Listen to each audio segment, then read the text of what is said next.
listening to A1R Psychic Radio, Earth's #1 psychic radio network, and watching Moonstruck TV, enlightening television. Welcome. Time for Insights by Janita with Janita Francis.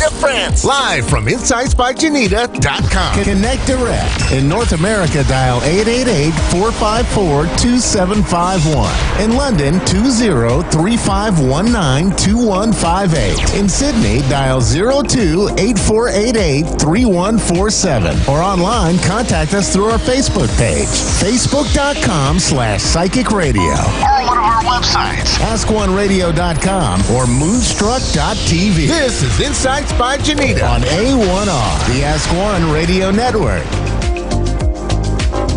Hi everyone, Happy New Year to all of you in the Northern Hemisphere, and if you're in the Southern Hemisphere like myself, you will already know that we have had a fairly quick start. We're on day 2 already of the new year. Can you believe that? It's just happened. Don't blink. As a person from the future, do not blink. It's over before you realize what's going on. I have had a crazy start to 2020. I am completely booked out for 2 weeks, which is just insane considering that's happened in the last 24 hours. I'm starting to take bookings for February already. And because of that, and because there's such a high demand at the moment for soul transformation packages, and also for what 2020 has got in store for you as an individual. I have put out a little package purely for our overseas listeners. So anyone in the US, I've only done the conversion rate for the US, okay? So please forgive me if you're over in Canada or the UK or somewhere else. But I can do a path and purpose reading for you. It's a 20-minute consult. It's a written consult, so I actually write it all out for you. I look at a couple of different areas in your life using numerology, a little touch on astrology, and mostly intuitive channeling. And I do a path and purpose for you, put it into written format, into a PDF. It's yours to keep. I will email it to you, and I will do that for $25 US. So if you're serious about having a glimpse at what 2020 holds for you and what skills and strengths you're going to have come to the forefront in this next 12 months in particular, then grab that absolutely. What I would like you to put in the reference guide when you jump on my website and book that is Moonstruck 2020, and that will identify the right reading that I'm doing for you, okay? So make sure that it's a little bit different from my normal ones because they were usually through video conference. I'm still available for video conference, of course, but 2020 will be sort of, it's time now to embrace what we're doing for 2020 and really sort of not set up our New Year's resolutions, but just to know that the last decade of really tough life, like we've really all had very tough challenges that we've had to get through for the last decade, and I'm super pumped about what 2020 and this decade is going to bring forward for me. And just by some of the readings that I've been doing for others, I highly recommend that you jump on and get a path and purpose reading for yourself. So absolutely do that. Again, $25 US. If you're interested, jump on my website first, www.insightsbyjanita.com, and then send me a meeting request. Send me a request from there,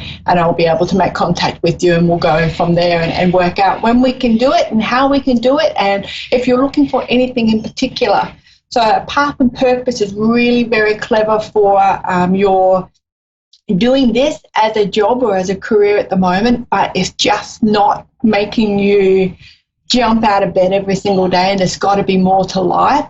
That is what the path and purpose is all about. It's about unlocking some confidence issues. It's about working out where those sorts of things are that might be holding you back, a little bit of confidence, self-esteem, conditioning, habit forming, those sorts of things that we get ourselves on that negative roller coaster, and we talk ourselves out of trying something new because we're really good at real estate, or we're really good at waitressing, or we're really good at something else, but it's not where our passion is. So Path and Purpose, $25 US, that's 20 minutes. I will concentrate on you and you alone, put that all into written format, yours to keep, email it to you straight away. So if you're interested, jump on my website and have a look.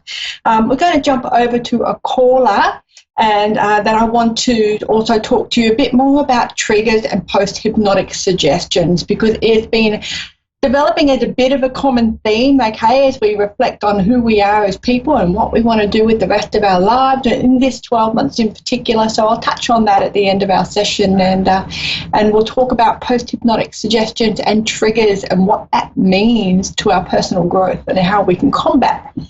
All right, let's go across to, we've got Rhonda in Newcastle from Delaware. How are you?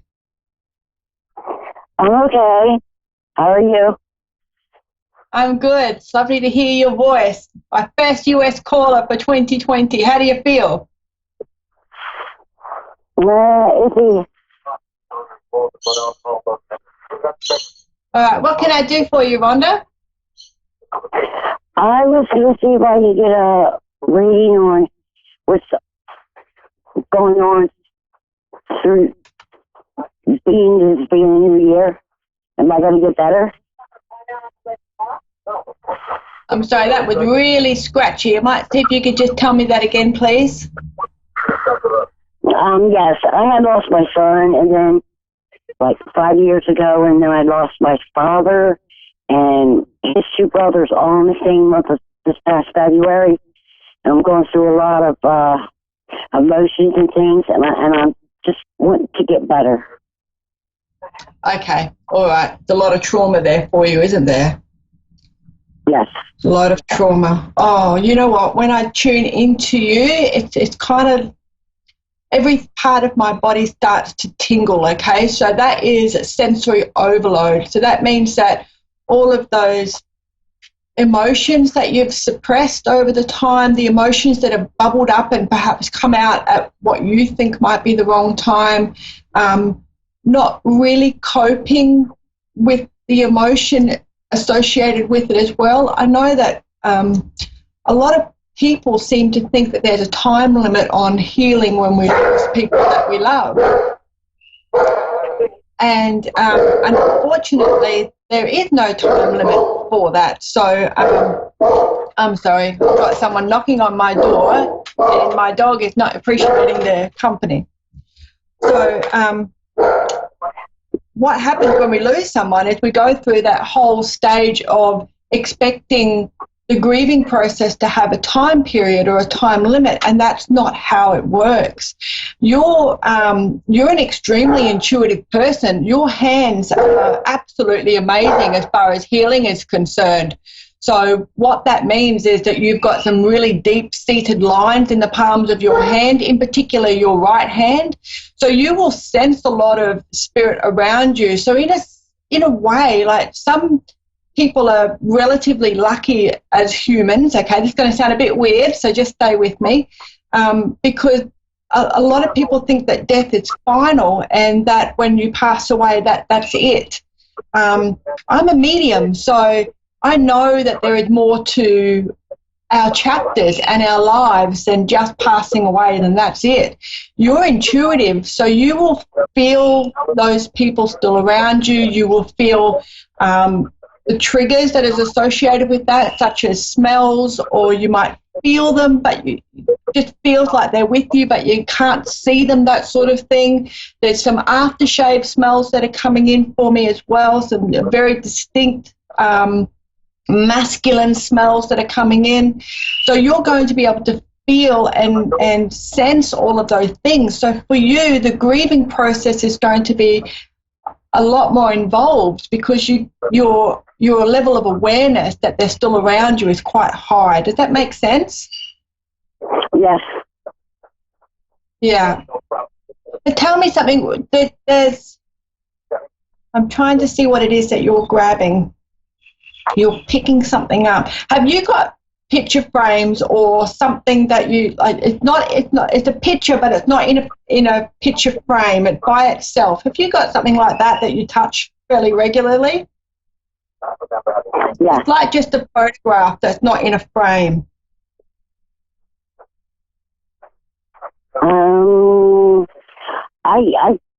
I do, yes. I do have a picture that I grab.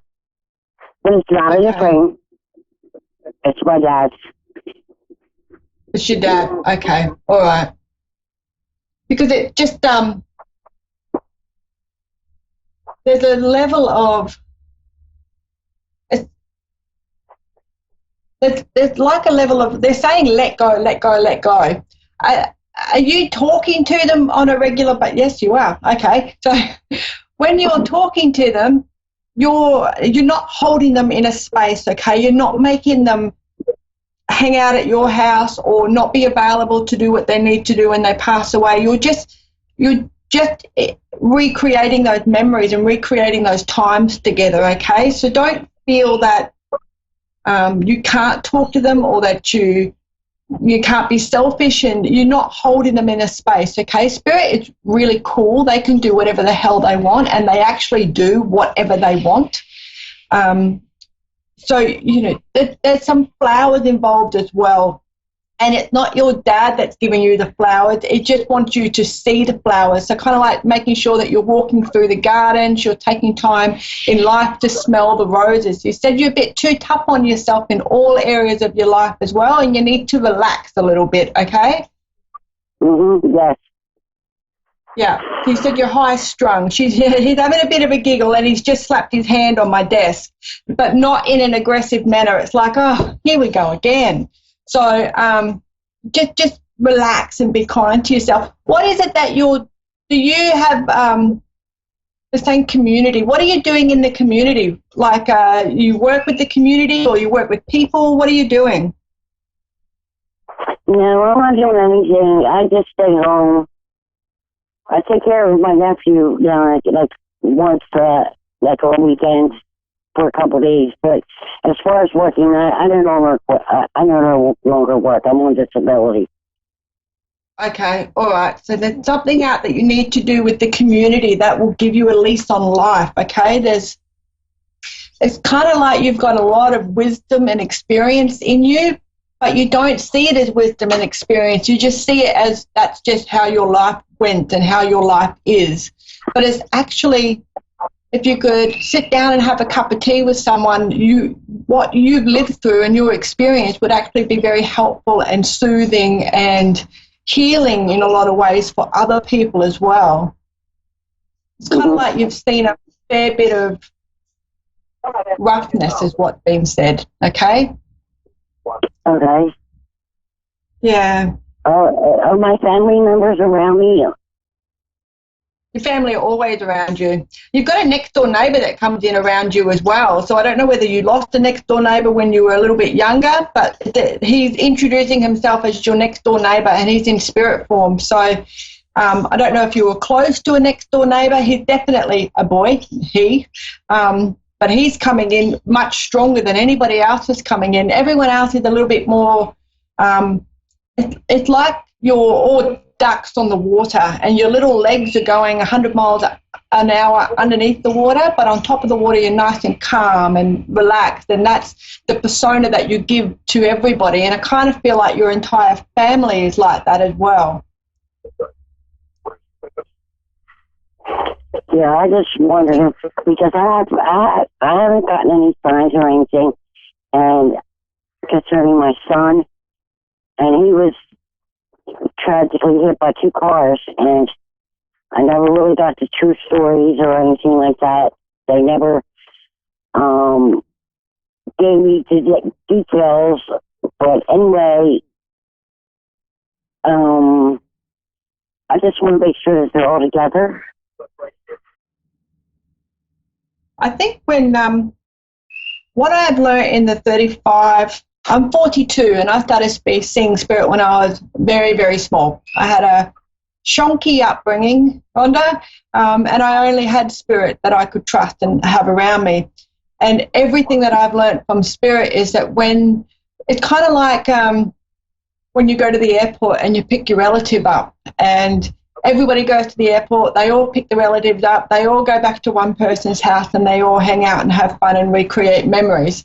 And when people pass away, there's a little tiny period of adjustment where they realise that they're at that light stage, they're into the light. So it's not light at the end of the tunnel as such, as that your the lightness that comes with being passed away. You don't have that heavy human burden of your body anymore. So when you pass away, my understanding of it so far is that everybody gathers around you, that they all help you on that stepping across into that next chapter and that next journey. Anybody that hasn't already come back into the family unit or is not on task and learning about what they need to do, what they need to understand their next incarnation, they will all meet, they will all be together.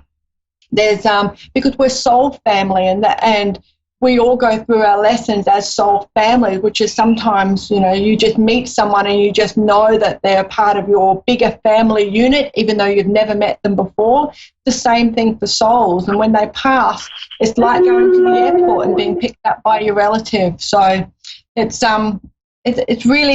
not a lonely, scary, dark transition at all. It's actually one that you just release the human burdens of the grief or pain or disease and challenges that we have as humans. That's all just washes away when we pass. The only emotion that spirit has is love.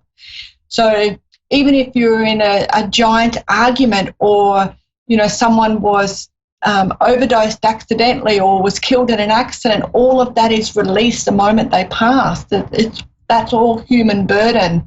So it's and the lightness is that the light, going to the light, is having release, and all that heavy burden of being a human and having all that pain and grief and depression and all those things that we carry as humans and we're here to learn, that all releases when we pass. So it's quite for me it's a beautiful thing that I can be a part of, watching that transition between life and the next chapter.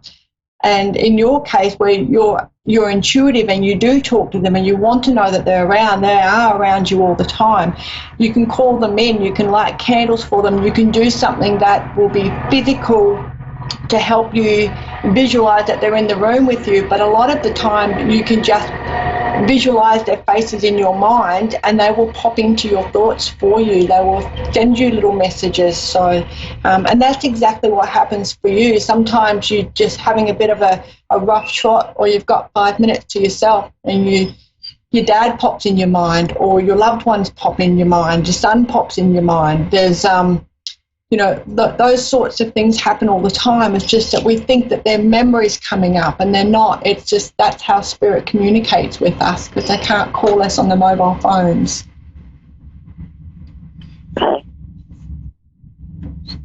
So I would like to recommend that you spend as much time or think about how you can get out into the community, how you can talk to people. You've got a beautiful calming feel about you. Your energy is really nice, but it's intuitive. So I'd love to see you talking and sharing your story and helping people along their path through healing, and sharing with them some of the things that you've gone through as well. It's a big voice. You've got a big voice. I'd love to see you use it.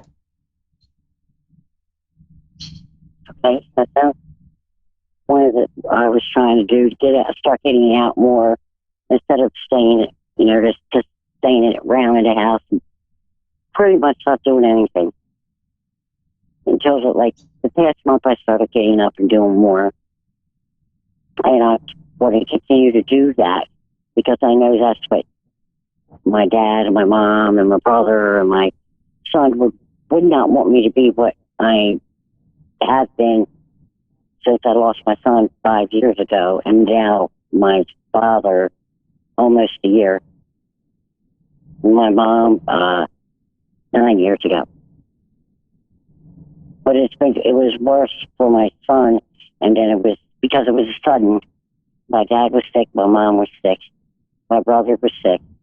So the sudden death of my son just really messed me up bad. Yeah. It's a lot for you, isn't it?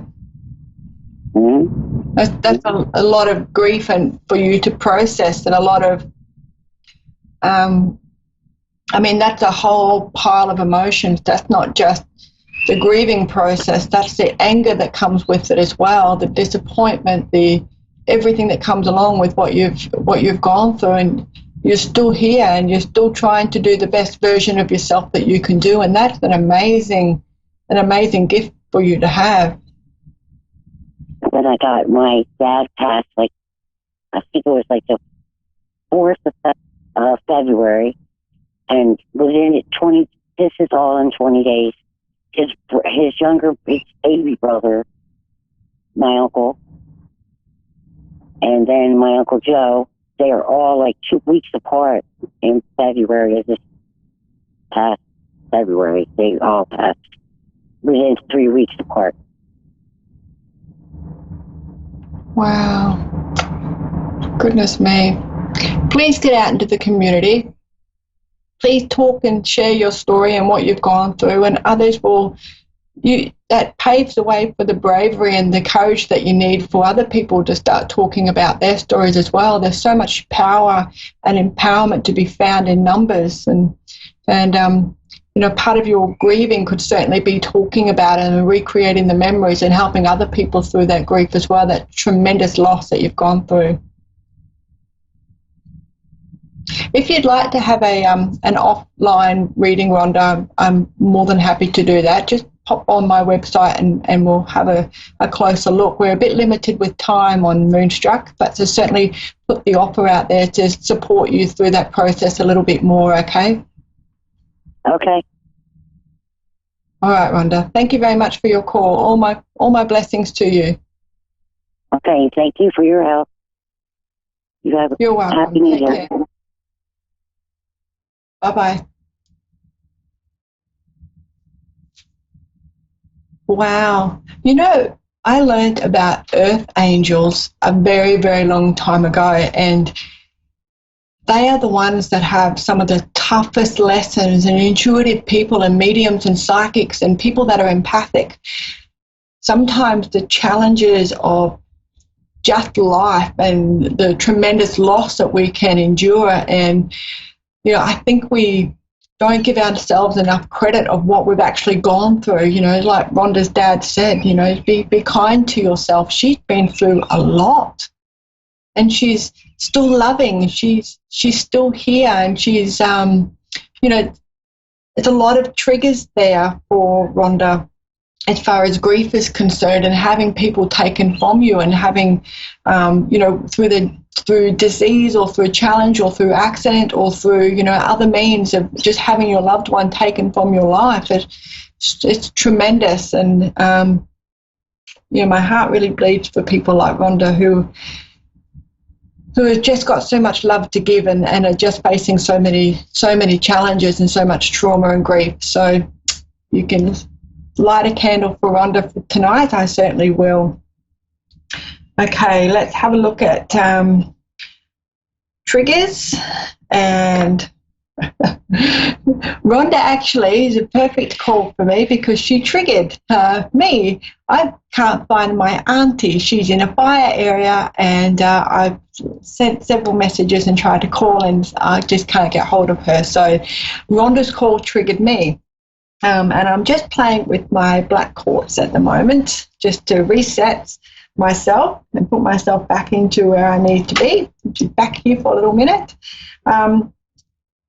Things happen in our childhood which create post-hypnotic suggestions, okay? So they're things when you're kind of not paying attention, you're kind of watching the cartoons and parents are saying things to you, or you're in the other room and you hear adult chatter or somebody else's chatter, and those post-hypnotic suggestions, so kind of in a hypnotic state, your subconscious is grabbing hold of that information. And when the subconscious does that, it holds it for a very long time until you know that it's there, until you do some soul healing, so you do some transformation or some emotion code work to be able to release that post-hypnotic suggestion and to come to terms with it, accept it, acknowledge it, and move on from it. Okay, so some things in life as an adult will trigger you and you've got no idea why that happens. Lying does that for me, and I know that lying does that for me as an adult, triggers me 100% because of all the lies I was told as a child in every area of my life. Big, great, big, fat porkies, okay? So triggers are extremely, they're like a little umpire whistle, okay? And when something happens and you go, oh, that really annoyed me, or that really made me very sad, or that really just got me right in the feels, that is an umpire whistle for you to pay attention. That is a trigger for you, especially if you're minding your own business, going about your life, doing nothing, not really thinking about any of these triggers or any of these childhood memories, and then someone gets you and it really hits home for you. That is a post-hypnotic suggestion rearing its head. Okay, they can be negative, they can be positive, but something is there and it's an opportunity for personal growth. And I am a major, major advocate for personal growth. I'm all about finding those triggers. I'm all about finding where those post-hypnotic suggestions come into your life, how to acknowledge them, how to free them, how to move on from them, and how to manifest the best life that you could possibly want. I'm all about healing as well, okay? It's a big healing thing for me because I have been through some horrific things in my life, and I have known people that have gone through similar things or equally or greater than horrific experiences and challenges. And there is something to be said about the empowering feeling that we have when we're able to work through that, face those fears and triggers and hypnotic suggestions based on, and then move through them and become the better versions of ourselves that we're always designed to be. So if you're interested in having a look at that, or alternatively having a reading with me, please jump on my website, www.insightsbyjanita.com. You can follow me on Instagram and Facebook as well. I do live shows all over the place as well. I haven't got a road show due to the States, but I do have a friend over there. So I am busting to go over and meet her. So I will let you know if I'm ever in the States, which should be happening in the next 18 months, I would say.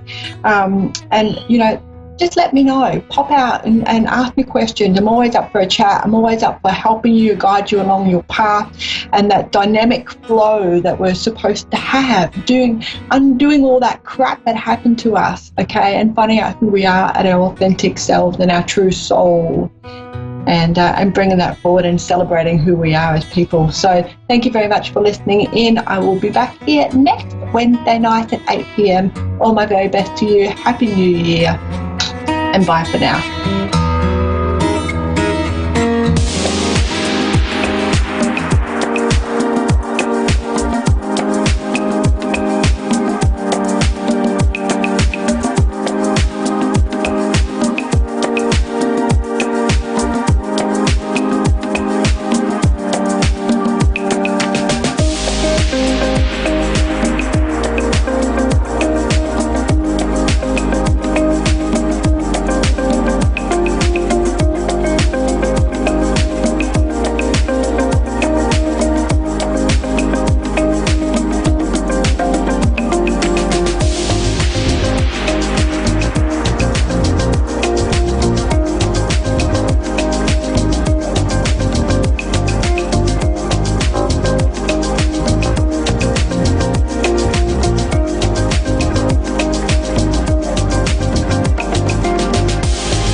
To A1R Psychic Radio, Earth's #1 psychic radio network, and watching Moonstruck TV, enlightening television.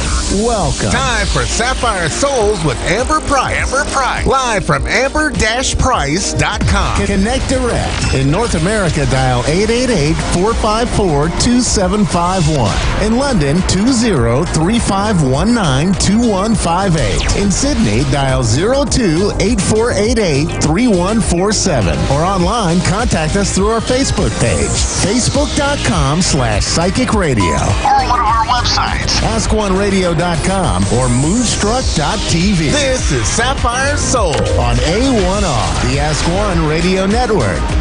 Hello, everybody. Welcome to Sapphire Souls here on A1R Radio. And I am Amber Price, your host. Happy Boxing Day to some of you who are celebrating today. And I just think this is going to be so exciting because this is the last show of 2019 for me.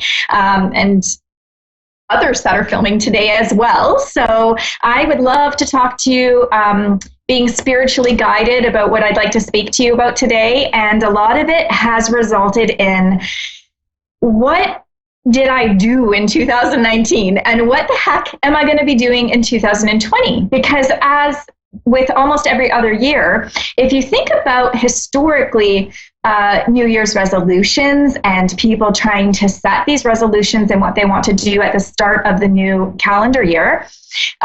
So recently, I've been wondering, what does that mean? What does a New Year's resolution mean? And I guess it means something different to everybody. Spiritually speaking, I always ask my spirit guides to help me and guide me as to what I need to do. So I've made a few. They're not resolutions in my mind. What they are goals. So I've said it as if I set a goal for myself, I'm more likely to achieve the goal than if I think it's a New Year's resolution. And sometimes how we depict what something means to us, our perception of what something means, a lot of people associate resolutions with failure, unfortunately. And so when we set out to do a New Year's resolution and we already think that it's going to be a failure, or, most people automatically let go of those resolutions in the first month or so, even couple weeks or couple days, that kind of does set us up for failure. So it really is about perception. So think about what it is that it means to you. Use a different term if you have to, like I have with goals. And so I'm just going to share with you, I've personally, I'm going to cut back on the use of foul language. That's my personal goal. And also, I would like to eat more high vibration foods. So raising my vibration through the use of fruits and vegetables. And I've cut back on the amount of meat that I do consume. It's very difficult for me as an empath to eat meat. And so it would have to be high vibration meat, and if not, actually almost giving it up altogether. So, and then of course, releasing energy that we accumulate is important because you have to release it. So through exercise, I'm not really good with a lot of exercise because being a spiritual person, I highly have autoimmune disorders. And so that kind of affects how I can do some cardio, but you work around it. So I do walking, cycling, anything to strengthen the legs and get myself moving. So those are my 3 goals for 2020. Hopefully you guys can keep me on that, and you correct me if you hear me speaking something or eating something that is not really on my goals. And so basically, I also got a sign all week. I always ask, what is it that we should talk about and discuss on Sapphire Souls? And what are the people that would be tuning in today need to hear? So it's kind of tailored to who the universe knows is going to be tuning in that day. And this book has fallen off of my table every single day, sometimes twice a day this week. And I know I have this book for a reason, but what's just absolutely fascinating to me is that a client came and was quoting something from this book. And I thought, that seems familiar to me. And then it fell off the shelf that day. And I said to my client, obviously I'm supposed to reread this book. I said, but to be honest, I don't remember placing it on my table. So my first question was, did somebody put that there for me to find? Was it something that, somebody had moved around and now it's just in a different circulation? So this is Eckhart Tolle. A New Earth, Awakening to Your Life's Purpose.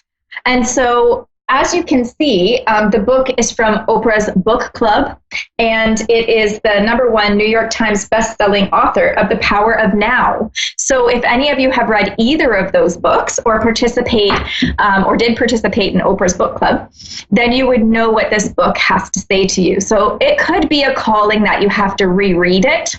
It's useful for you coming up into 2020. Or it's a calling that you should be picking this up as your new reading material for the year. And of course, as with anything, you don't want to put too much pressure on yourself to achieve these goals or to absorb so much information all of the time. So use it at the pace that you're able to do it so that you enjoy it and so that you absorb it more, because nobody wants to be pressured into doing something and have it feel like it's, hard and, you lose interest in it that way. And so obviously, anything that's worth success and worth fulfillment has hard work, and you have to dedicate yourself to it. But when you're actually starting to fulfill your life's purpose and look and see what that means, this seemed to be the theme of the last couple of weeks with me, with my clients. And it didn't matter if I had a client in New Zealand or here in Ontario or, somewhere in another part of the world. All of my spiritual messages were being guided the same way. And it was all about, what is my life's purpose? And so I'm sure all of us can attest that at one point or another, we have tried to figure out what that means. And to spiritual beings, such as myself and such as even you that is listening, especially empaths, because they do have such a wavering personality, and their soul kind of gravitates to whatever's kind of going and whatever feels good to them at that moment.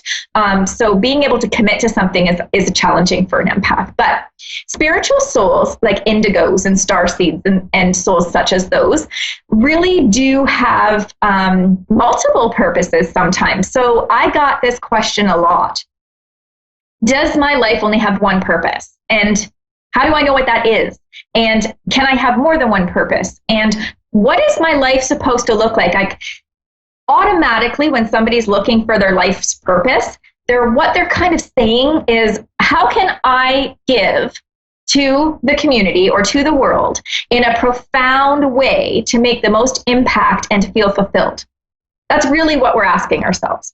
And sometimes a life's purpose is to focus on something greater to themselves, so bigger than what's around them, such as people who collaborate to find cures for diseases or explore new territories and things such as that. And a lot of us are supposed to help people one-on-one or make an impact in a smaller scale to what's around us. So please don't lose sight that you can be fulfilled and you can be serving your life's purpose without looking for that grand item or that grand job that's going to take you, to the biggest, to the best place. Because sometimes one person at a time or one community at a time is exactly what you need. And we depend on each and every person to fulfill parts of those things. And essentially, it creates that ripple effect and a greater effect as well.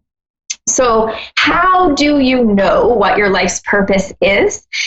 I don't want to spend too much time on this because really you have to look within. You have to be able to know what it is that you find fulfilling. If you can go back in time and think of what you enjoyed to do as a child, maybe between 6 years old and 15 years old even, what was it that you absolutely loved to spend your time on that you didn't feel like, time was dragging? Like, time should feel like it's speeding up. That old saying, if you're having fun, time flies by. Well, that's true. So if you're doing something that you absolutely love to do, you're not going to know that, 5 hours just flew by in a blink. You're not going to care how much work it took. Let's talk about people who like to physically challenge themselves. And so we see people that are so adventurous and they want to climb these mountains or, ski from the top of a mountain down. any of these things might be challenging to one person and feel like work or feel fearful, or just they might not even want to approach that topic at all. But there are people that are fulfilled by this type of thing. And that is what we're looking for. What is it to you? And that's all that matters. I often tell my clients that you can create a job for yourself doing anything. So don't stick into a box that has got, teacher, lawyer, doctor, veterinarian. You can create a role for yourself if it is in fact your true life's purpose. Because if you think about it, everybody and every career at one point in time was new to someone. So these roles were created. And also, roles have been recreated. So you have career names that are titles that have been titled one thing, and over time they've been changed. Let's use it's a secretary, administrative assistant, administrative executive. There's different types of titles to these jobs. And so you want to think about that, because if things stayed the same and we were in this perfect little box and fit into it, we would never be able to make progress. So how do I know that my life's purpose is going to bring me success? Because ultimately, at the end of every day, that's what everyone is looking for, how to become successful. So I'm going to challenge you to decide for yourself what makes you successful. Is it financial abundance? Is it family? Is it children? Is it your job title? What is it that you actually find fulfillment in? Because I guarantee not everybody will have the same answer. For some, it might be conceiving a child. That might be what all their whole hopes and dreams are about. Some people might just want to be able to have the opportunity to get post-secondary education, such as college or university. Other people might want to go from, let's say, a bachelor's education to a master's education. And some people might just specifically want to wander around and explore things and really just research and use that ability and that time to help us down the road to be more knowledgeable and full of wisdom on certain topics that other people might not have invested their time and energy into, because it's patience. So as you can see, it could change for everybody. And that's what the important thing is.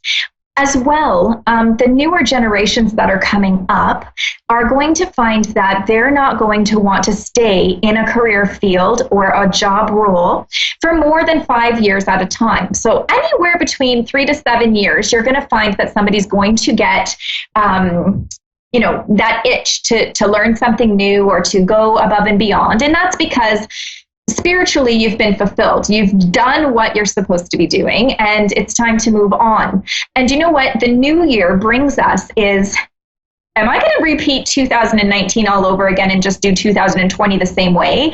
So that's why our life's purpose is kind of coming up from spirit today, because a lot of us are starting to reflect on, what does 2020 bring for us? How do we engage? Who can we connect with to help us achieve those goals? Because regardless of how much autonomy that you would like and how much control you think you have over achieving those goals, there is always helping hands along the way. So learn from those people, create mentors, get coaching, help other people, be someone else's mentor, because that too, teaching also includes learning as well, each and every time. So what else? You have to really reflect on quiet. So what this holiday time of year brings for those of us that are celebrating the Christmas and the New Year is a time of connections. And so, interestingly enough, I had a spiritual message this week about human connections. So our physical life here, trying to connect to other humans. And this is being portrayed as almost as important as connections to, let's say, spiritual connections to our loved ones on the other side. So you need to connect to humans just as much, if not more, than you do to connect to other things, such as animals or plants or, hobbies and things like that. So connections are a huge factor in your spiritual, emotional, and physical well-being. So what this time of year does, and if you're from another part of the world, or you're in a different culture and you're celebrating at different times, you also can resonate with this, because what that time allows us to do is to slow and pause for a moment and be able to make those connections without feeling like you have to go, go, go, and you've always got something coming up behind you, pushing you to make you hurry along. So for even one day, you're able to actually sit and reflect and have those human connections without the expectation that you are being pushed or hurried along. And that is the perfect time to reflect on your goals, what your soul's purpose is. Where are you in achieving those goals? Because it's all great to know what your soul's purpose is, but unless you're actually acting on a plan, you're not actually getting anywhere with it. So definitely, once you understand what it is that you enjoy and you love, you want to head right out there and start an action plan. So you do not want to sit in it. When you feel that urge and you're that excitement about what it is that you want to do next, it doesn't matter what it is. If it's about your soul's purpose or, throwing a surprise party for a loved one, whatever the excitement is at that moment, that's when you need action. So you have to change your motion and change how you are acting in that motion so that you can get things happening as soon as possible.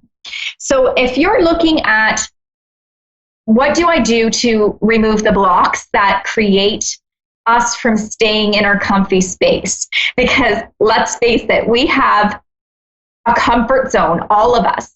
We are happy to be able to stay at home or stay in a miserable job or stay in friendships or things like that that aren't really satisfying us or fulfilling us or even respecting us, because it's harder to create an action to change the motion of the relationship or the job or etc. So basically, you have to get past the idea that there's going to be a discomfort zone. And once that piece is over, then you're going to be able to be happier, more fulfilled. And that's when we say those things to ourselves like, holy, I can't believe that I waited so long. I can't believe that this, why didn't I do this before?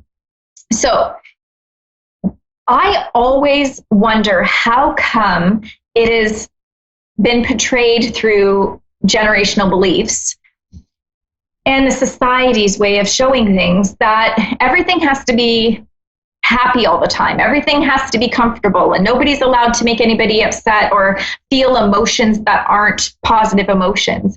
And so what that's kind of training our ego to do is to say, whoa, that didn't make me feel comfortable. That made me feel unsafe or uneasy, because now you're making me feel things that I'm not really sure about. And it stops, which means the danger is that we're going to slow progress and forward motion.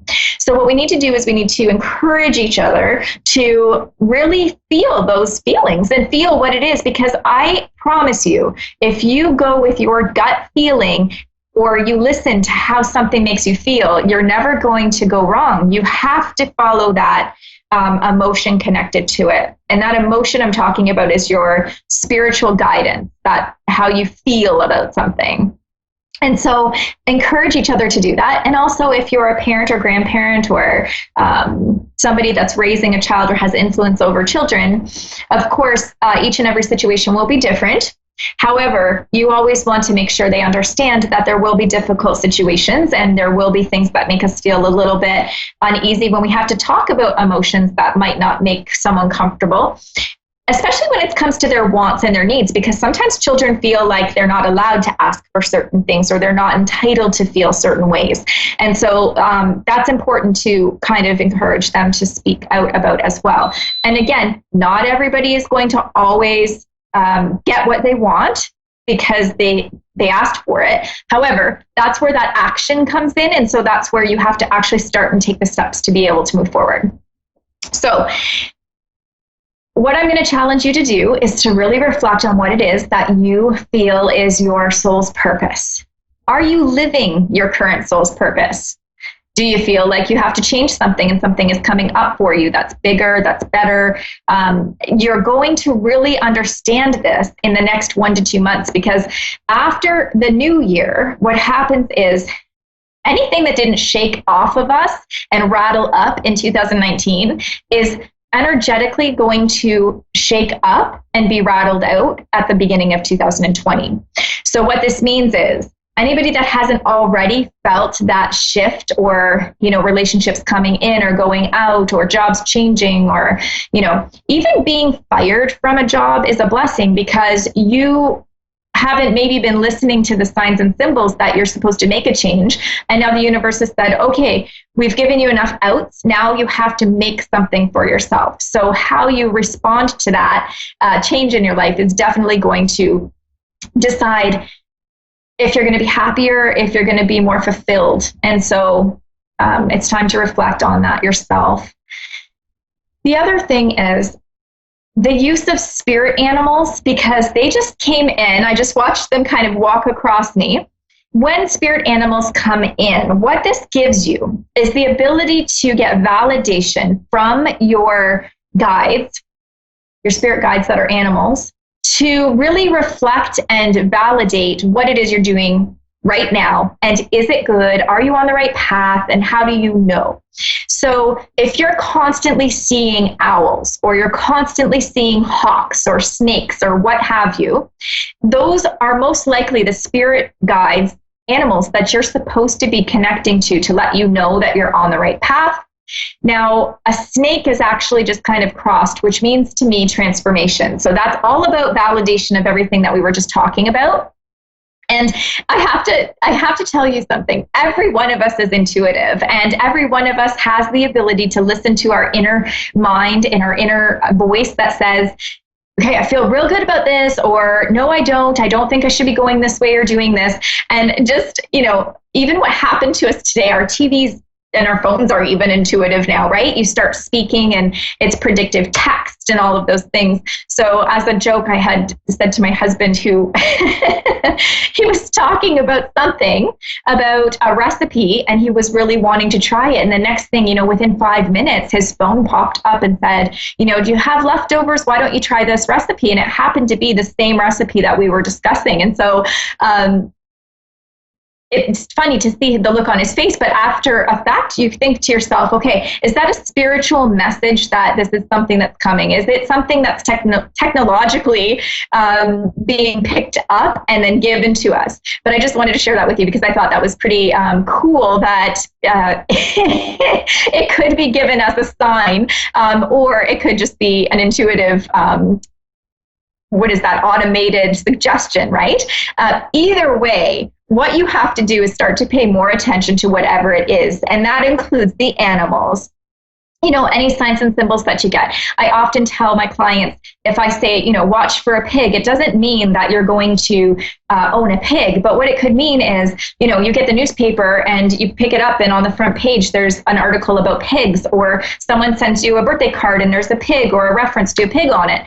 So just being more mindful of your signs and symbols, and working with your guides and your angels to be able to manifest these things, because you truly do have the intuitive ability to be able to manifest what you need. You just have to believe you have it, trust in the process, because you're not going to miss anything that is meant for your soul. It's all about timing, though, however. So you might have delayed the timing for a period, but it doesn't mean that you're going to miss it altogether. So always, watch for those doors opening, or the windows opening and giving you that crack to kind of crawl through, and really just asking the universe for what it is that you want, because no one is going to hand it to you. You have to be able to know what you want and then put it out into the universe and ask for it. And that's basically how the manifesting is going to help you along as well, to achieve your life's purpose, or to get the goals to manifest that you like.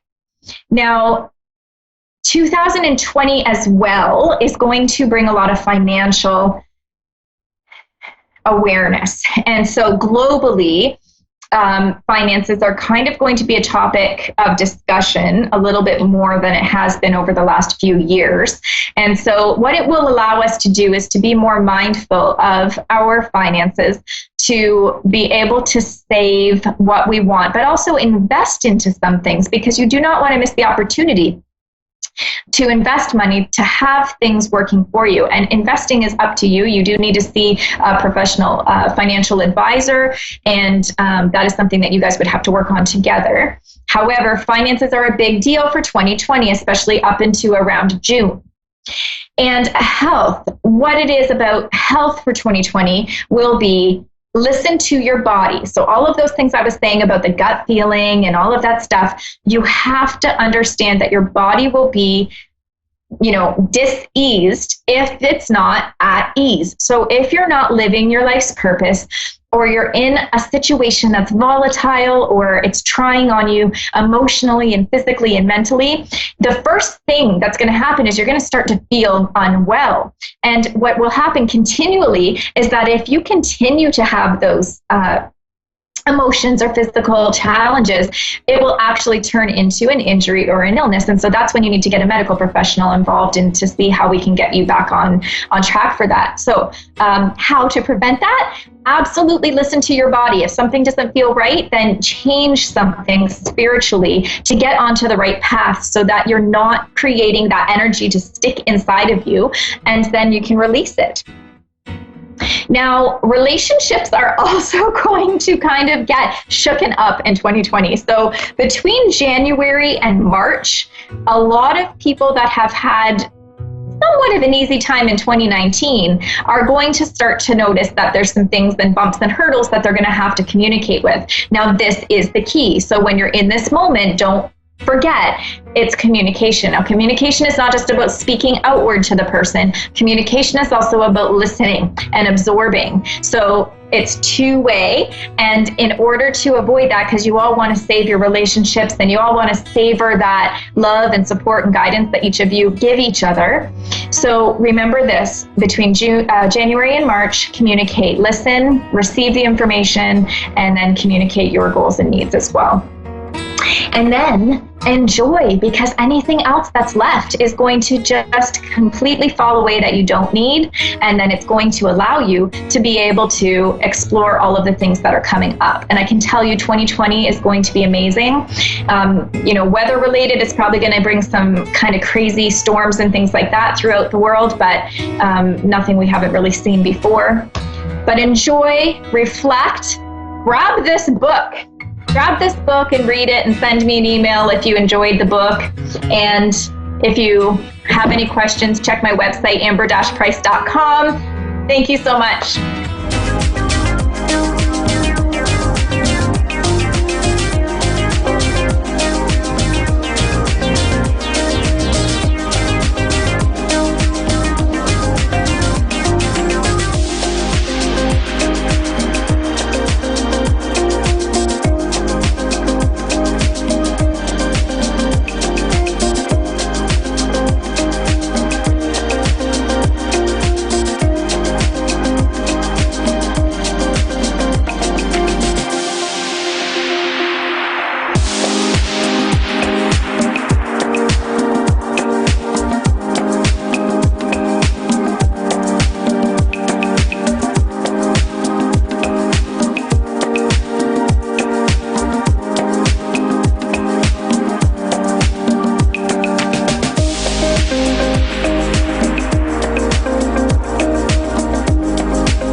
listening to A1R Psychic Radio, Earth's #1 psychic radio network, and watching Moonstruck TV, enlightening television. Welcome. Time for New York City Celebrity Psychic with Perry Lyons. Perry Lyons. Live from PerryLyonsBrilliance.wixsite.com/Perry Lyons. Connect direct. In North America, dial 888-454-2751. In London, 20-3519-2158. In Sydney, dial 02-8488-3147. Or online, contact us through our Facebook page, facebook.com/psychic radio. Or one of our websites, AskOneRadio.com or Moonstruck.tv. This is New York City Celebrity On Psychic. A1R, the Ask One Radio Network.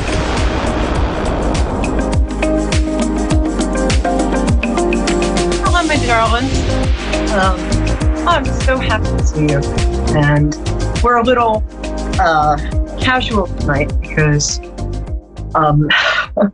well, I've been caretaking my elderly mother. It's so strange to go from like walking red carpets and being fabulous, and then as doing the right thing, which is taking care of an elderly woman whom I love, and trying to make her life better. But it's not glamorous. So I remember a few years ago celebrating New Year's Eve in a penthouse, wearing a white dress and being very blonde and acting very blonde. And this year I spent New Year's Eve like reading spiritual texts, meditating, and at the stroke of midnight, raising a glass of water and saying, "Thank you for everything, higher power." Anyway, I hope you had a lovely and much more interesting New Year's. So we're going to talk a little about resolutions today, right before we take calls. And I'm right here, I can't wait to meet people who are calling tonight, because for some reason I tend to get just the most wonderful people in the world calling in. Anyway, so resolutions, you know how when we're younger, we tend to think like, okay, I'm going to quit everything on New Year's Eve and on New Year's Day, and then it's going to stay that way. And then when you get a little older, not that I would know, but I've heard, you find out that change you try to sort of force overnight, it's a little tough to keep. Oscar Wilde, the playwright, once said, "Beware of any endeavor which requires a new outfit." And what he meant was anything you have to sort of buy a whole new outfit that kind of isn't new for. Obviously, like weddings don't count, but is probably something you should think about. And weddings do count in that sense. So what I like to do is use the time between New Year's Day and January 6th, which is the last of the 12 days of Christmas. And in the Christian calendar, it's Epiphany. Why do we do this? Because I found out in the past that giving up everything on New Year's Day makes me feel deprived, cranky, resentful, and more likely to go into the freezer for that Kit Kat bar that is the one that I know I didn't throw up at 2 a.m. So what I'd suggest is taper off between now and January 6th. If you're doing intermittent fasting, or you're cutting out carbs, or you're giving up Boy Scouts, whatever it is, you didn't hear me say that. Just do a little at a time and give yourself a big pat in the back, or give yourself like a gold star or something that makes you happy. And I'd like to share a couple of things that I've learned over the years. Oh, we've got Bunny in Montreal. Hi, Bunny. Bunny, do you mind if I just share a couple of the things that I like to... Oh, I'm sorry. Say that again. No, because I don't have you on speaker, so it's hard to hear you. Do you mind waiting 1 minute? I'm just going to read this New Year's thing, and I will dedicate it to you. Funny. So every New Year's, I like to think back over what I've learned over the past year. So I wanted to share some of these. What I've learned from readings, what I've learned from being a person. So number one, Accept and appreciate people for who they are. Don't try and change them or want something they can't give. They're giving what they can give. Enjoy it. You know how people will get into a relationship and then they'll ignore all the things that person said about who they are and they'll just try and change it. Okay, the second thing is, and this is huge, I teach this in my classes about how to be psychic without really trying. Trust your gut. So if your head is saying, no, he would never do that, and your gut is saying, but this is definitely what I'm thinking he's doing, trust your gut. Not always fun, but it is effective.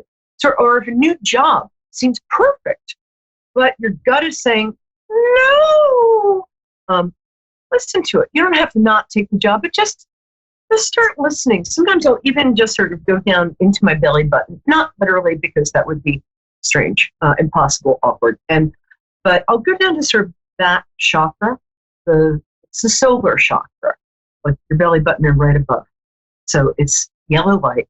So if you have a decision to make, you want to breathe in some like yellow golden light and go to your sort of navel and right above it and sort of go into that yellow light and ask what you really feel. You'll get an answer. Might not always be what you wanted to be, but it'll be right. And a couple more. Have a spiritual practice. Rosary, chant Nam Myoho Renge Kyo, worship Kermit the Frog. I don't care. Do something. Pray, meditate. But it's good to remember that something bigger breathes through us and loves us. These two I'm just going to do because, thank you, Bunny, for being so nice. Hang on. Okay, don't lie. Not you, Bunny. You never lie. But so this is one of my pieces of advice this year. So don't lie. Just don't. It hurts you and everyone around you.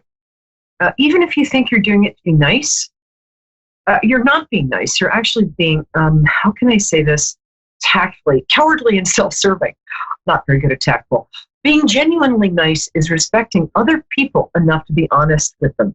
Not lying seems hard at first, but your life gets better so much faster that you'll dig it. And besides, if we lie, we always get caught one way or another. If not at the moment, then trust me, eventually. So it's something that's really helped my life. The exceptions to this are if you ask me about my age or weight, in which case don't lie, goes right out the window. Okay, don't cheat. This is so important. If you're with somebody and you meet somebody else and, lights are going off, cartoon birds are circling your head going like, anyway, be honest, just be honest about it and either end the thing you're in first. End the thing you're in first before you act on your new romantic impulse. The thing is, if you cheat and you wind up eventually leaving for the other person, you kind of doomed your chance for a real relationship with a new person. And also, you're diminishing your own greatness. And cherished ducklings, you have so much greatness. And here's a couple more, and then, Bunny, I'm all yours to keep. Share your strengths, not your weaknesses. Oh, geez, I have to remember this. No one wants to hear all your problems all the time. Not really. Maybe for a bit, but not all the time. Share your joys and triumphs, even if they're small. More. Try bragging rather than complaining. And the last one is, don't make up stuff to torture yourself with. I will have clients say, I just know that he's with this girl and he's taking her for ice cream at the same place. And then they're singing, show tunes together. And I'm like, you know that this is happening? They're like, no, but I know it. You can't always trust your gut about this kind of thing. about if somebody's left you. I know this seems like I'm being overcomplicated, and I just realized I am. But don't make up stuff to torture yourself with, because you can't really know what's going on in someone else's head or heart. I can, but if your beloved is now with somebody else, and you're picturing their life together as one long feast of milk and honey, but you're probably not. No one goes dancing down that flower-laden path hand in hand, singing the aforementioned show tunes forever. I mean, unless there are serious drugs involved. So get on with what makes you happy. That's the best thing you can do. Wasting your time worrying about or guessing what's going on with him or her or the llama. It's a waste of time because you can't really know. Don't make up stuff to make yourself miserable about. And here's the thing. Everyone turns into a human being rather than the idealized other that people see themselves at the beginning of relationships. So if like you're missing her, she's probably gazing at Prince Charming right now and thinking, that whole crown thing is bugging me. So that's about it. Get some exercise, eat good stuff, don't drink too much. Your mama's right. You'll feel better. And then Happy New Year. Just some stuff I've shared. Hi, Bunny. How can I help, love? Thanks for waiting. Oh, okay. Hi, it's you. I would like to know what's going to be happening in 2020. Okay, my love. Tell me your birthday, because that's how I connect. It's August 13th, 1948. I love Leos. You have the same birthday as the famous director Alfred Hitchcock. Okay, it's been... Yeah, and I think Fidel Castro is August 13th, too. Oh, it's a great day. Great day. No, great day. So let me just, I'm just tuning in on you. Okay. Bunny, you know you have a certain amount of sort of empathic ability and probably some either mystic or shamanic or psychic. You have a little bit of otherworldly ability. You know that, right? I can only understand half of what you're saying. Could you repeat it, please? Oh, I was saying, darling, you know that you have some empathic or intuitive or kind of psychic ability, right? Yeah, but I haven't put it to good use yet. Okay. You know, just knowing you have it and it's there, I can see it. Now, I'm going to say that the last few days were very difficult for you. I had every days, the last 2 years. Oh, the last few years too, but the last few days, almost all of my psychic and intuitive friends and just half of my darling clients were calling and they were sobbing and like in a fetal position, sucking their thumbs. The last few days have been very difficult, especially on sensitives like you. And what's happening is that all the crap from the last 2 years, right? It's leaving. What just happened? It's leaving. Is it leaving? For sure. Leaving. Sure. It's leaving. Leaving. Stuff is it's saying goodbye to me for good. I'll tell you what. For one thing, there was a huge thing that happened like the day after Christmas, like 12:13 in the morning. There was a huge eclipse, solar eclipse. We couldn't see it here, but the eclipse was in Capricorn, and it was with Jupiter, which is a very, very benevolent, lucky planet.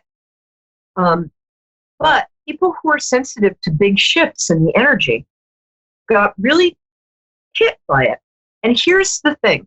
It's actually, things are going to get much better very soon for you. But when old patterns are leaving, when old patterns of like, oh God, I'm so unhappy and nothing is working out for me, that's changing for you. But when old patterns are about to leave, they get up in your grill first. It's like throwing a drunk out of a bar. When I was a bartender as a kid, I mean, not a child, but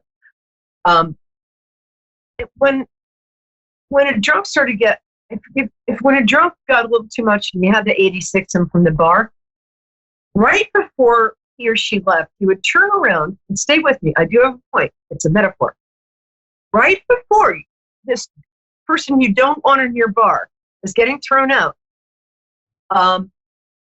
he turns around and goes like, "You guys don't know who you're messing with. I'm like, God is my big brother's son-in-law, and another thing." And then you push him and he's out the door. You never see him again. It's the same thing with the patterns that are leaving right now for you. And what I mean by that is that it's almost like this big astrological thing has kind of magnetized a lot of toxic iron shavings in your soul. Take this metaphor away from me before somebody gets hurt. So you're going to start feeling better around January 14th. One of the things that's been very difficult is you've had a lot of betrayal in your life in the last 2 years. And you've had a lot of like, oh my gosh, who and what can I trust? You can trust your higher power.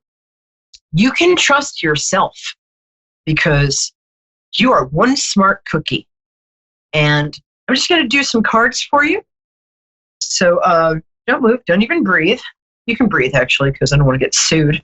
So let me look at the month ahead, 2 months ahead for you. Okay. There we go. Oh, boy. So there's somebody around you. Has somebody around you been wasting your money or spending your money or something? Is there somebody in your vicinity who's been kind of wasteful or spendthrift? Is that something that's come up? Yeah. That's leaving. just so you know.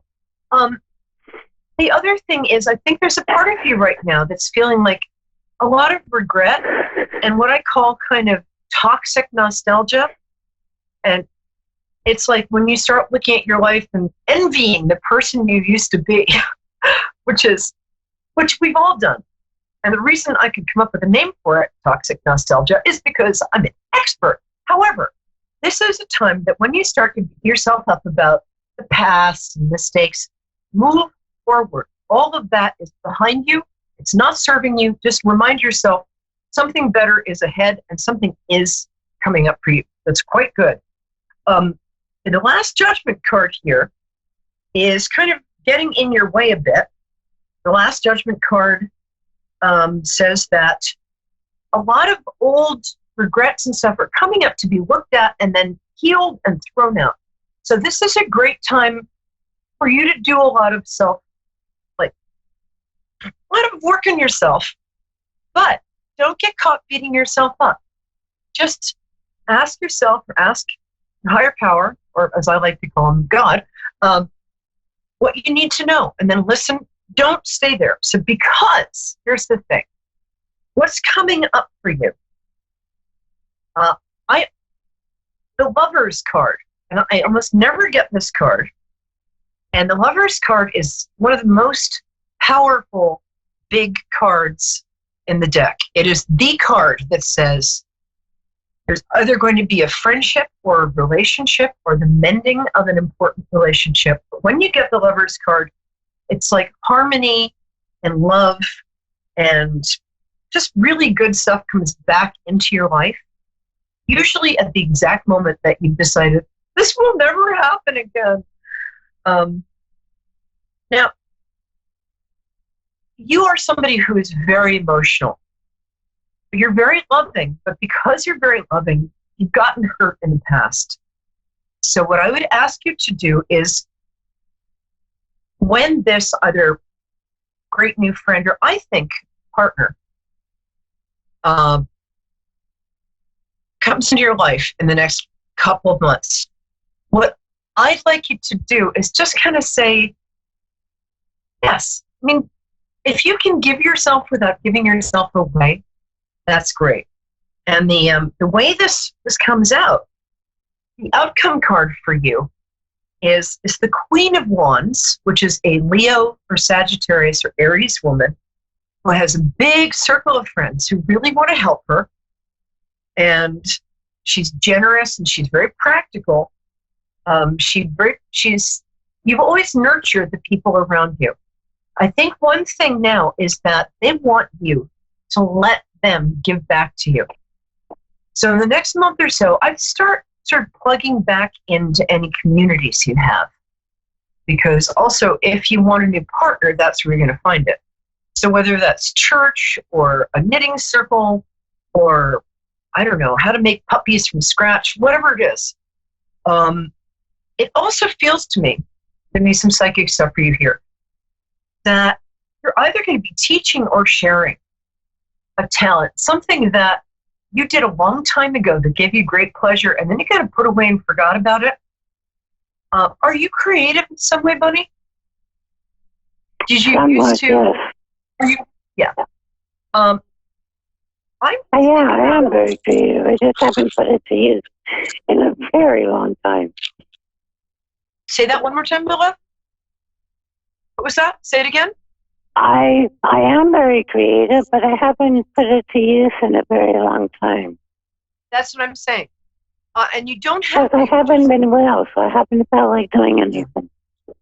And it feels, I don't want to get too specific about what you've had. It feels, is some of it in your, like, I'm going to go out on a limb here because I'm getting like from, it's like your root chakra and the next chakra up. So is this digestive stuff or celiac or something in that area as well? I'm just saying that's what I'm getting. So it might be digestion. It might be. I have spinal stenosis. What? I have spinal stenosis. Osteoarthritis. That's at the bottom of the spine. Oh, I'm so sorry. That's awful. It looks like you had one operation for this. You're going to have another, it looks like in April. Oh, no more operations. No one's coming near me tonight. Never again. You're telling me I'm going to have another operation? Then there's something coming into your life that's either somebody's going to be almost accidentally teaching you or telling you about a way of eating or a way of standing or something. You don't even have to worry about it because it's just going to come into your life. That will help because back pain is just the worst. It is. But I do get the feeling that there's some sort of, it might even be like a meditating or spiritual practice, but there's something coming into your life by April. And it feels like it's something more holistic, like a kind of diet or a kind of, I'm not sure, but somebody's going to tell you about it. You're going to hear about it. You're going to be like, okay, maybe I'll try that because why not? Until that time, what I would suggest is just start having fun with your creativity in little ways. I have one client who she was a big fine arts painter, but the pressure of the art world got to her. Now she's getting back in touch with her creativity, which is a joy for her. But she's making like a little dollhouse and making like, it's so cute. Hold on 1 second. There. Sorry. For you have a wonderful sense of color. You have a wonderful sense of design. And even for you doing something as almost, it seems silly as getting like a really sort of fancy grown-up coloring book and like 60. Yeah, I do. I color a lot. It's funny. I was just about to say that. Yeah, I do color. And I use a lot of color. You're decorating. You have a talent for writing. You can write. You write sort of lovely. You haven't done this for a while, but you write lovely poems. I never tried poems. What? So hang in there. This is the worst it got was over the last 2 months, 2 years, have been really difficult. The last 2 weeks have been, and in the next couple of days, you're going to start to feel just a change. You are. And I promise. So I'm going to put you in. I'm going to send you good energy, and I send my listeners, watchers, that hour of energy a day. If you want to contact me privately, my name is Peri, P-E-R-I, like Periwinkle, Lyons, L-Y-O-N-S. Find me on Facebook. I better write this down. Hold on, I gotta write this down. Oh no, I got a pen. I don't have a pen. That's right. Well, feel free to, get in touch. And I've got 30 seconds left, so things are going to get better. Go back on YouTube and watch this video so you can hear what I'm saying. And just, bless you, my dear. And 2020 is going to be a great year. May it be filled with love, prosperity, kittens, and calorie-free chocolate cake for all of my cherished ducklings. I'll see you next week. God bless you. Bye-bye.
Listening to A1R Psychic Radio, Earth's #1 psychic radio network, and watching Moonstruck TV, enlightening television. Welcome. Time for Divine Guidance with Angel Tuzigno. Live from CrystalClear101.com. Connect direct. In North America, dial 888-454-2751. In London, 20-3519-2158. In Sydney, dial 02-8488-3147. Or online, contact us through our Facebook page, facebook.com/psychic radio. Or one of our websites, askoneradio.com or moonstruck.tv. This is Divine Guidance On A1R, the Ask One Radio Network. Hi everyone, welcome to Divine Guidance with Angel. So just in case you do lose me tonight, I just noticed on the intro that I'm having a little lagging on my end on the internet, so please hold tight. Dave will get me back as soon as he can. All right, so you can get a hold of me at crystalclear101.com, or you can get a hold of me at Cosmic Earth Angel at outlook.com, or just tag me on Facebook, follow me on Twitter, follow me on TikTok, follow me on Switch, follow me on LinkedIn. I'm on a lot of those sites. So just Google me in, get in touch with me. So this week I've had a lot of phone calls and messages regarding grief. Well, I guess the universe is telling me what I should be talking about. So the thing with grieving, okay, that's a loaded question because there's so many types for grief. We can have a loved one that we've lost. We can lose an important item that was given to somebody that we loved or a family member. It can be a divorce. It can be a family pet, and so on and so on. Depression is also a type of grief or a loss of oneself. Health issues are also stuff that we can be grieving over. So just know that there's many different types. Everything in the world is a yin and a yang, and with happiness comes grief, comes loss. With finding comes losing. it's a balance, okay? And there's no right or wrong way to grieve. There's no set time to grieve. Just know that I'll use an example, if you lose a loved one, just know that there's more than one person in the family that's also lost a loved one. And everybody grieves at different stages. So don't hold things or grudges against at different levels, okay? It's the same thing with diseases and health issues. If one person in the family is, say, diagnosed with cancer, and the next, like your partner, is reacting differently than you are regarding the diagnosis, just realize that you're both grieving just at different levels, but you're grieving different things, all right? Just, it's compassion and understanding when you deal with the loss, okay? When we get into the holidays, these are the toughest times for a lot of people, and a lot of people grieve, and a lot of people get depressed. But the best part about the Christmas holidays is it's a time for miracles in all shapes and sizes. Christmas is about reflection on the past year, the good and the bad, changing what we wish to do and doing for others unconditionally. Like everybody, I don't know how to put it other than Christmas, in my opinion, has become materialistic. It's about what size of gift and how much you spent. And to me, the true meaning of Christmas has been lost because it's about unconditional love. It's about doing for others and not expecting anything back. So people at Christmas are lonely. They don't have any family. Their friends are all gone to their sides of the family. So show some kindness and show some generosity and go in a direction of just making a phone call, saying Merry Christmas or Happy Holidays, or showing up on somebody's doorstep that you know that's home alone at Christmas time and just sit there and visit with them. It goes a long way because you're gifting from your heart, from your soul, and you will feel better and it'll be easier to get the Christmas joy coming in because you go from the heart, which basically comes into the card for everybody that's watching, which is sacred self, okay? And that's expressing your gifts. That's dancing. That's doing unto others as you wish done unto you. Spreading the joy. I mean, to you, you may take for granted that you have a roof over your head and this big Christmas meal on your kitchen table at holidays. But there's some people who don't have that, who are on the streets, who have nothing. And just having a meal delivered to them is a miracle for them. It doesn't seem like it to us, but to them, that's a miracle because they didn't have it. They haven't had it. It's a grief. It's a loss for them. And for somebody to unconditionally go and deliver this and spend time with them and wish them happy holidays or Merry Christmas just makes their world so much happier. All right. So just tag me, text me, email me.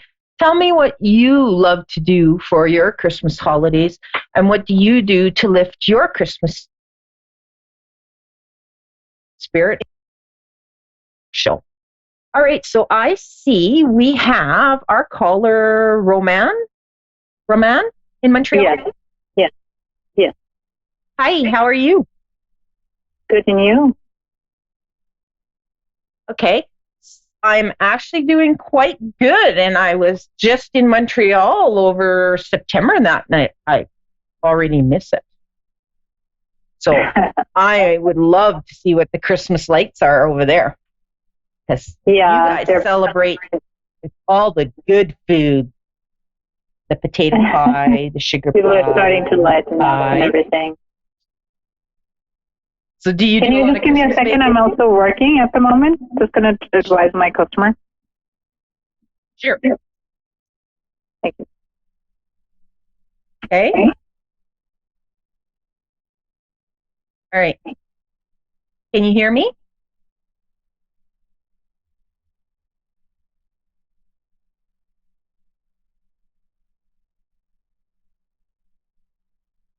Okay.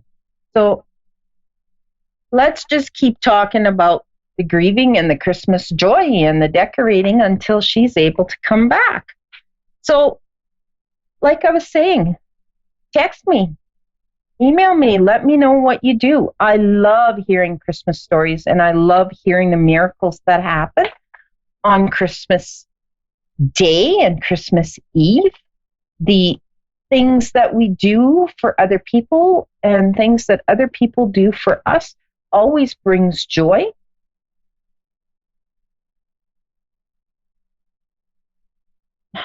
When we're not doing unto others, we seem to lose a part of ourselves, and we seem to get lower in our energy, which then opens us up to be getting sick. So whether it's a cold, whether it's a flu, we just attract it. If we can keep our energy and our spirits up, we are way healthier in the long run.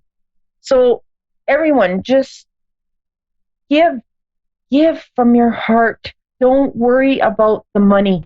Don't worry about the big gifts. Worry about the memories, the good memories, the laughing, the giggling. Angel, can you hear me? I'm back. Hi. Okay. So I have your card. I will just kind of put it up here. And you've got the heart awakening. So that tells me that your giving and receiving is in balance. Okay. Your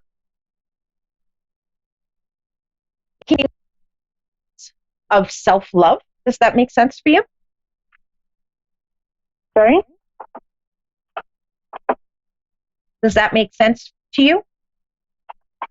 You're cutting off. I can't hear you. Oh, I finally have my customer. Just one moment, please. I apologize. Okay. Okay. Am I cutting out? Can everybody hear me? Right. Okay. So I'm just going to keep going. She can catch up by watching. So that's more her accepting her divine self. That's her giving a balance in the giving and receiving areas. She is a woman. When I'm picking up on the energy, she is a woman who does a lot for others and puts herself on hold.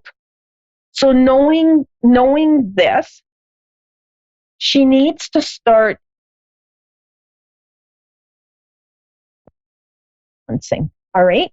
So this will give her the opportunity to look within and look at what she can change to manage herself in the giving and receiving end so that it's a little more balanced.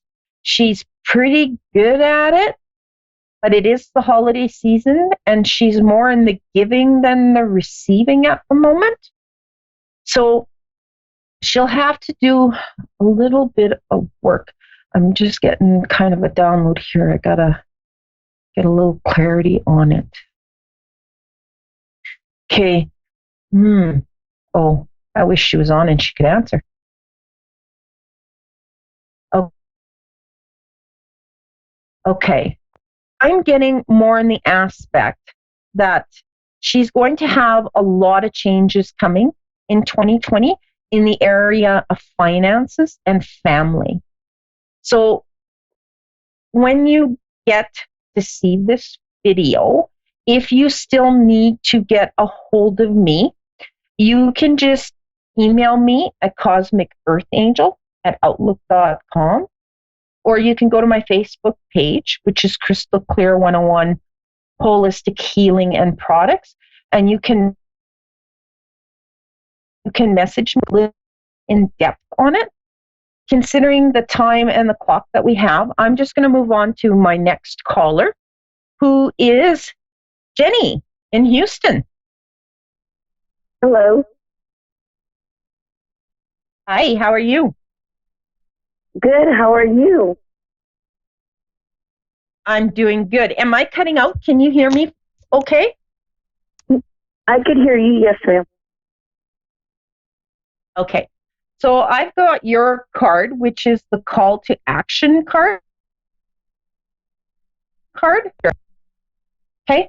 So this is a take charge and lead by example. So it's a walk the talk type of card. This tells me that you've had I'd say a colorful life, but you've had a lot of life experience, and you can help a lot of people because you're able to walk the talk because you've been there, done that. Does that make sense to you? Yes, ma'am, it does. Okay. Is there anything in particular, or I would like to know about working. okay. Well, there's definitely something in the pipeline. If you're not working right now, there is an opportunity coming. If you are working at the moment, you have an opportunity to move up, if that makes sense to you.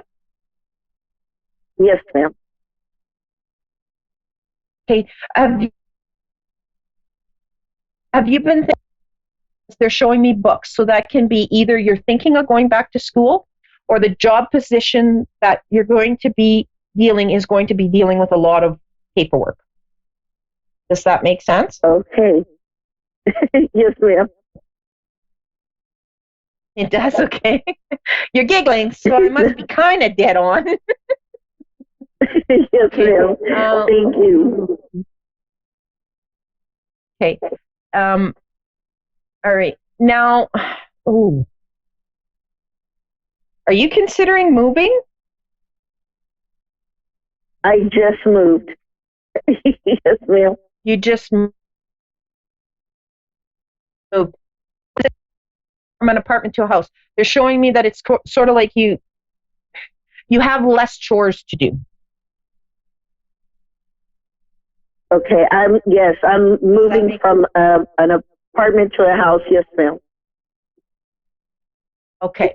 So that means you'll have more chores to do. You'll have longer. Okay. In the front of your house, you need to plant some roses. And it's almost like they're showing me that there needs to be a rose, if that's possible. Okay, yes, ma'am. Okay. So does the front do you kind of have the walkway up, and then there's kind of pillars with the veranda before you enter the house? Uh-huh. I haven't moved yet. We've been looking. Okay. So this house that I'm seeing has the two pillars with a veranda in front of the door, and they're in the front. You can put flower beds, and you should have a rose bush on either side of the stairway going up. Okay. And then they're showing me that you need to put colorful flowers in there. All right. Okay. And go with what feel like the other flowers. Go what feels good. All right. Now, rose bush kind of is a plant that absorbs the negative ley lines. And so any plant that has thorns is really good for that. Okay. So keep that in mind, because I see that coming for you. And this place is going to be closer for you to travel to and from work. Awesome. Thank you. Okay. So don't give up, because it is coming. Okay. Now, that financial problem that you guys have been wondering about, it's going to work itself out. They're showing me it's just, you just need, is going to fall right into place, and everything's just going to be like a domino effect. And come 2020, it's going to be like your life just exploded, and you're going to be starting a new job. You're going to be moving. It's going to be just one snowball after another, and you're going to be like, but that's okay, because you've had this in the vortex for a while, and it's all going to just kind of flow together for you. Are you married? No, ma'am.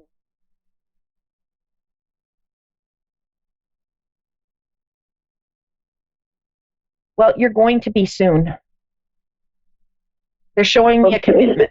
So whether it's actually in a church or in front of whomever to say I do, or there will be a commitment where you're living together, but there is going to be a solid consistency for you in that area of your life.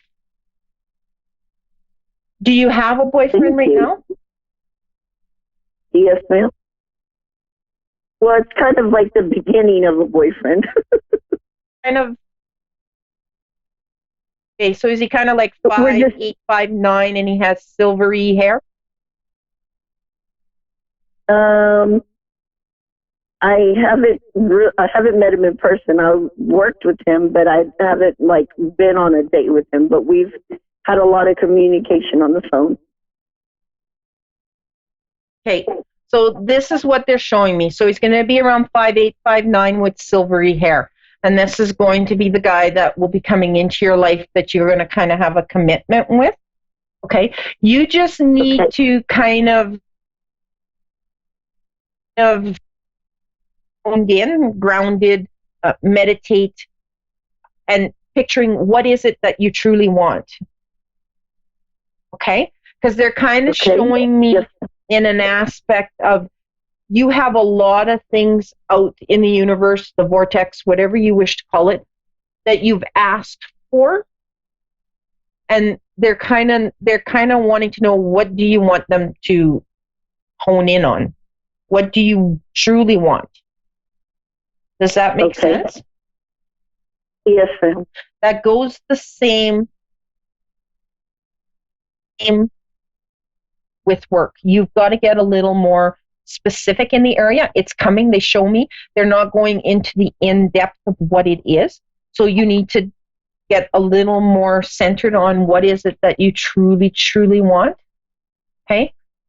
Now, did somebody in your family hurt their lower back? Lower back, kind of right hip? Yes, ma'am. Okay. My mother.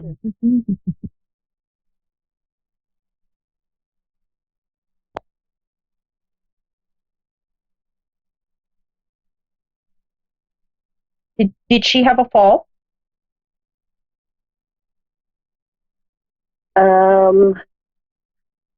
It's been a while, yes, ma'am. Okay. Well. Oh, my grandmother, she just fell. That's who it is. My grandmother, she just fell and got a shiner on her eye. I was going to say, well, she may want to go back to the that long, like the pain is really strong. So if this would be then your grandmother, and have they x-rayed her hip? Did they find a hairline crack? No, ma'am. Well, I'd love to say to go back for a second opinion, because I'm feeling the pain in my hip, but they're also showing me like a crack. So if it didn't show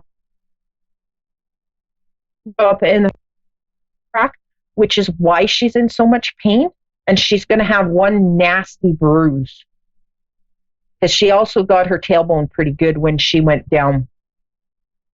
Now, does she? Yes, ma'am. Does she have heart issues? Yes, ma'am. Okay. Yeah, that's almost making me feel like she had the heart issue is what created her to have the fall. Okay. Yeah, I would keep an eye on her. Is she in a home or is she by herself? She's by herself, but my aunt goes and checks on her all the time. Yeah, I think they may want to start looking that she may need a little more help, especially right now with her hip. She's going to need help in getting her chores done, her laundry, her dishes, her meals, because it is like, I only feel a percentage of, yes, ma'am, and I am in pain. Okay, like it is shooting up. It's coming up, like the pain is coming up under my right eye. It's just shooting right up the right side of me, and it's kind of coming in and around the front. So that's telling me that she's in a lot of pain. So you guys may want to check in on her a little more and give her a little more help. Now, yes, ma'am. Is your grandfather on the other side? Yes, ma'am. So your grandfather on the other side? Yes, ma'am. Yes, okay. He is.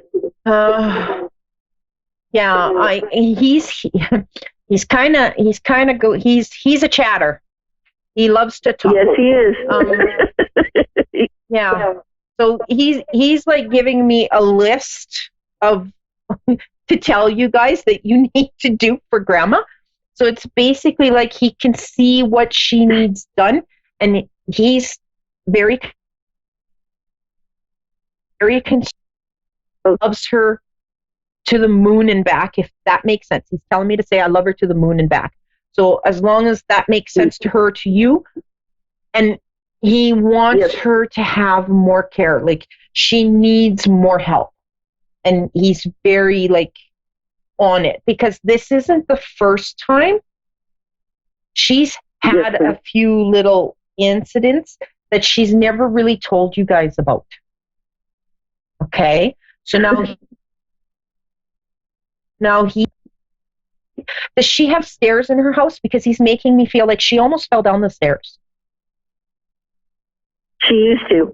Well, she has like a couple steps in her front yard, to come out of her back door and to come in her front door. So yes. He's making me feel like she almost fell down the stairs. That she became very lightheaded, and that she almost went like fell down. So he's really, really, really okay. And as for you, my girl, do you have, he's making me feel like you have high blood pressure. Does that make sense for you? Yes. It does? Yes, sir. Okay.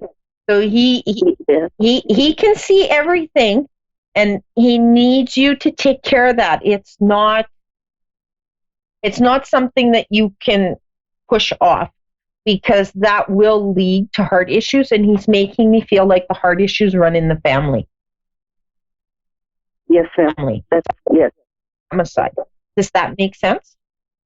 Okay. Yes, ma'am. Now, who has the trouble breathing? Because right now my chest is just closing up, so it's almost like emphysema, asthma. It's trouble breathing. Does that make sense to you?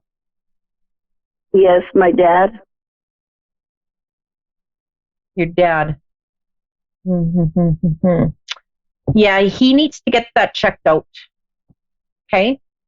Because I know I'm not a doctor, but it's making me almost feel like it's a bronchitis more than a pneumonia, but it can turn into pneumonia. So he needs to get that, especially the cough, checked out. Okay? Okay. So do you have any other questions? Because I nailed you with a lot of stuff. That is great. You answered a lot. Thank you so much. God bless you. Big hug for me. Yeah. You give Grandma a great big hug from Grandpa for me, because he wants me to just give a great big hug. And make sure to tell her he loves her from the moon and to the moon and back. I have to say that right. Yes, ma'am. He loves her to the moon and back. Okay? So just pass that on to her. All right? And then you guys maybe might have to do a little planning on how you guys can give her a little more help.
A1R Psychic Radio, Earth's #1 psychic radio network, and watching Moonstruck TV, Enlightening Television.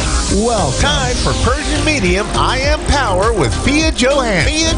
Live from PersianMedium.com. Connect direct. In North America, dial 888-454-2751.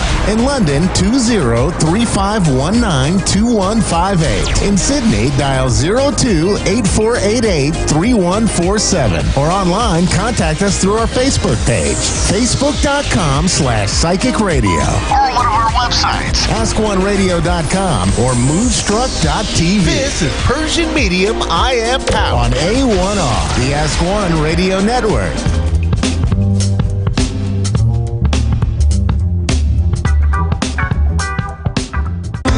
Welcome back. Our next guest is a celebrity medium, a clinical hypnotherapist, a holistic healer, and holds a master's in psychology. Fia Johansson is known as the Persian medium, and she's even worked with intelligence agencies and law enforcement to find answers in cases. She also wants all of us to discover our best selves. Fia, good morning. Good morning, Heather. Thank you so much for your time this morning. Thanks for having me. I just want to start with, when did you realize that you had this ability? I was 7. 7. It was a very hot summer. A friend of mine came to my house and we played, we had fun. 3 hours later, they wanted to go home. I said, don't go. They said, why? I said, because I see that your guy is going to have a car crash. Ooh. Of course, they didn't listen to me. They had to go.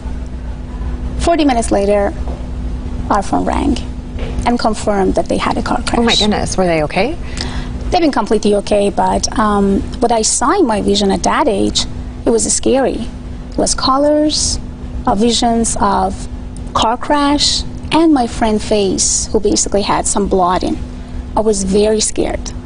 It took actually 4 years for me to discover why I see things before they happen. Why did people connect it to me? Why I am connected to unknown, and what's wrong with me. So, because you don't have anybody to talk to. No, nobody would be able to relate to what you're seeing or experiencing. Later in life, you're able to use these tools and this ability to eventually connect with law enforcement. Is it true that you have helped to solve 22 cases? Yes. What sorts of cases are you assisting with? Cold cases, many of them was cold cases, old cases, locate missing people, and also connected people to each other who basically been vanished for so many years and they didn't know where they are. And I started with law enforcement at the age of 17 back in Europe, and I moved here to US 10 years ago, and through that agency I connect with intelligence services here as well. Can you give me an idea of a case that you've solved? One of the cases that I had, it was almost 2 years ago. Coast Guard communicated with me and said, we have a missing pilot and missing plane. I said, where are you guys? He said, well, we are around the ocean. He said, you're guys in the wrong place. Number one, they are not alive. And he was like, how did you know that was they? I said, because it's two people that passed. And he immediately felt that you're right about it, because that was the student and instructor. So basically, after 25 minutes, after the helicopter came and took me, we found the stress signals from that plane. And they asked me, how did you know that? I said, he told me where he is. Wow. So what do you mean by that? Did you hear voices, or you voices? It's actually it's different, case by case. Some cases I feel and sense them directly communicating with me. Some cases they kind of like connecting me through other people, and some cases it's just the callers and numbers and names, and I bring them to attention for DA, private investigators, and crime lawyers. They put them together, and this was like, wow. You got it, bingo. We got a piece of very helpful for people who may not have any other answers in these situations. When you walk by strangers on the street, do you ever get a sense for anything? Of course, because as you know, we are all based on energies. And I pick up energies very fast. I feel and sense them very strongly. And when you are an empath, you can sense people almost, 100 miles away. But I try to not, because it's crazy. My life, maybe outside is look normal. I maybe look normal, but inside it's not normal. Is it difficult to have to constantly be hearing and sensing things? It is difficult. I can't be in any funerals because of the dead people. I communicate with them directly. I can't actually be around and surround people who basically doing something wrong. Example like high-profile people, celebrities, and other stuff, because then I can see and locate them, what they're up to, what is going on. So basically, it's hard for me. I close myself to not see things. Do you call people out? I know you have celebrity clients. You say, of course. I know what you're up to when you're not here. You know what I did? Actually, Impossible Hollywood, I changed it to I'm Possible Hollywood. I worked through my hypnose to helping a lot of models, actor, actress to achieve their dreams and desires. And of course, I did. Wow. I know you have a book out. It's called Recoding Your Brain for a Better Life, and you're working on a second book. Yes, and the third book. The second book, actually, I am working on an upcoming book with one very huge and very strong, intelligent agent who wants to talk to me, or basically, stand by on any cases that we solved together, and we are going to say when, where, how. Wow. Okay. So we'll That be would be looking forward huge. to that one. Fantastic. That would be fantastic. Where can folks get in contact with you? Maybe they would like to work with you on something. Well, to see me face to face, they need to have some 1-year waiting list. So it's 1-year waiting list. My goodness. Yeah, but if they do have some cases, missing people or crime cases that they would love to involve me, they can connect to my agent, and through that, I will connect with them.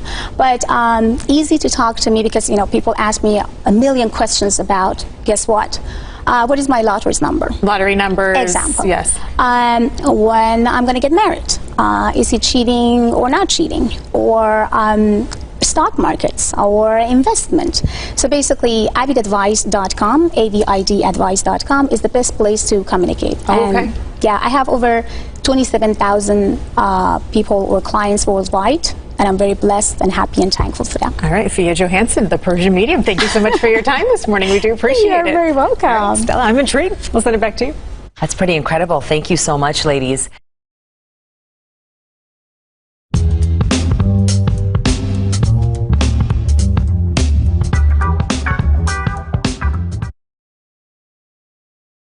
You're watching Focus on South Florida. Welcome back. Did you know that police departments across the country and even the CIA sometimes turn to psychics to help them solve cases? Victims' families looking for answers also turn to mediums for closure. Fiona Johansson is an author as well as a licensed psychologist and hypnotist. She's also claims to have psychic abilities that have saved lives, and she's perhaps best known for working with people to help find missing people when more conventional means come up short. I recently sat down with her to talk about how this all began and the advice she has for all of us. Okay, so what exactly do you do when you work with law enforcement and you work with the families of missing victims or unsolved crimes? What kind of work do you do with them? Helping them to find some relief, some closure for family members, and also law enforcement to put all the puzzles together to find the real answer for the families. How did this all come about? I mean, how did you discover this was actually something you were going to pursue, or that you had some sort of intuition to help people with this kind of work? I was 7.5 when I found about my abilities. Then I started kind of like to feel something is not correct with me or right with me, because I can feel, sense, and connect with people before even I meet them, before even being in the place that they are, and I can even predict things 2 weeks before things happened. So basically, to me as a child was not really the cool experience, but then after that, after the age of 17, 18, and 19, I thought that's the fantastic things, because now I can feel and sense anything and everything in my way and my family's way to help. I moved from my country to Stockholm, Sweden when I was a teenager, when I was around the age of 16.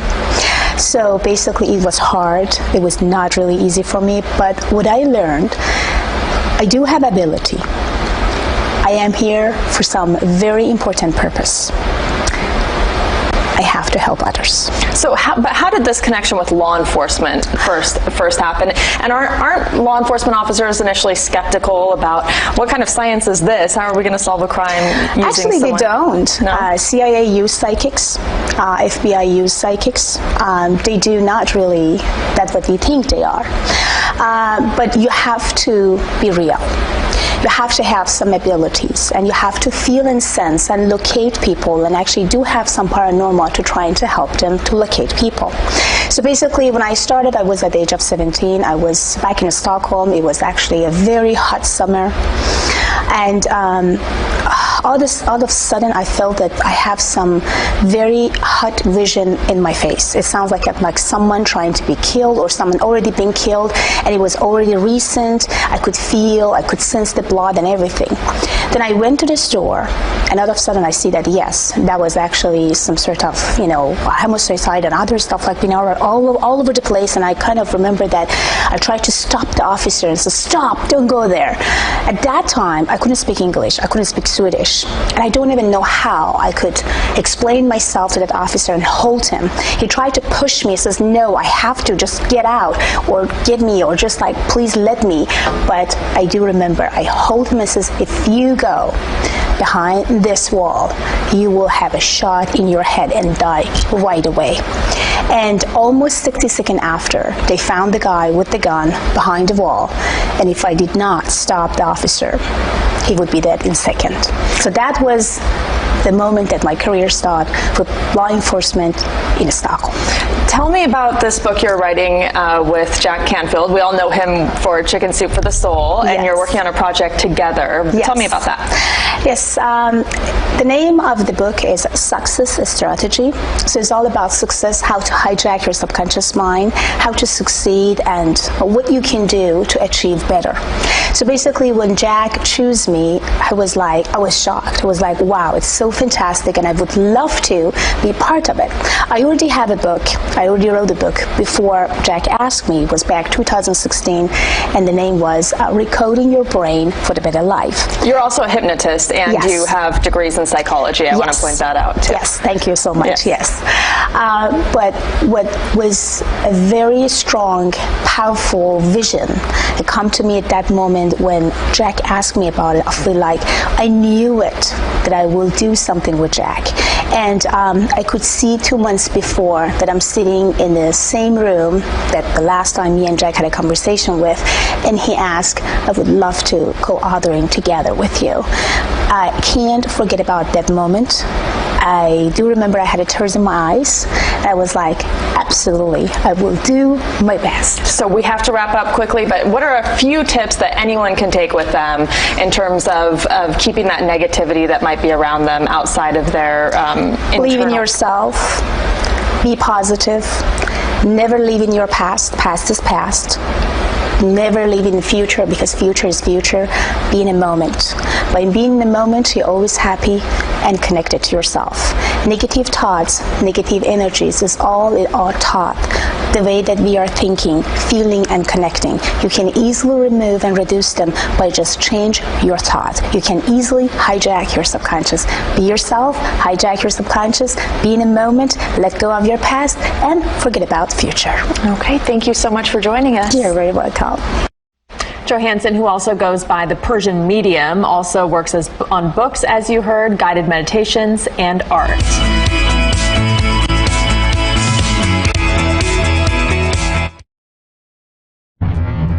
I'm so excited. I waited forever.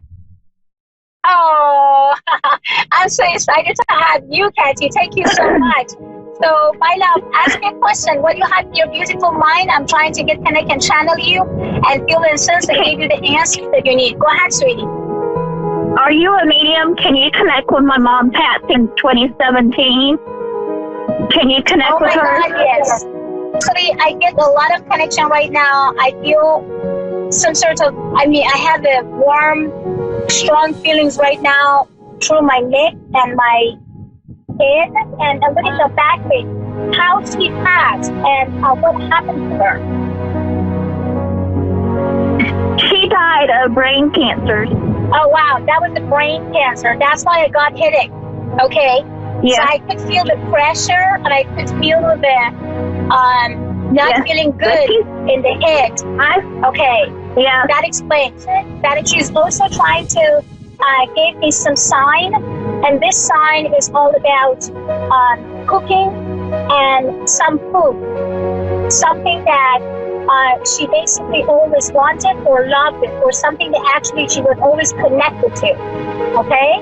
Yeah, cooking. She was a real good cook. I loved her cooking, and I miss it now. Awesome. So I feel also about some necklace or maybe some jewelry that maybe belonged to her. The wedding rings. My mom and dad's wedding rings.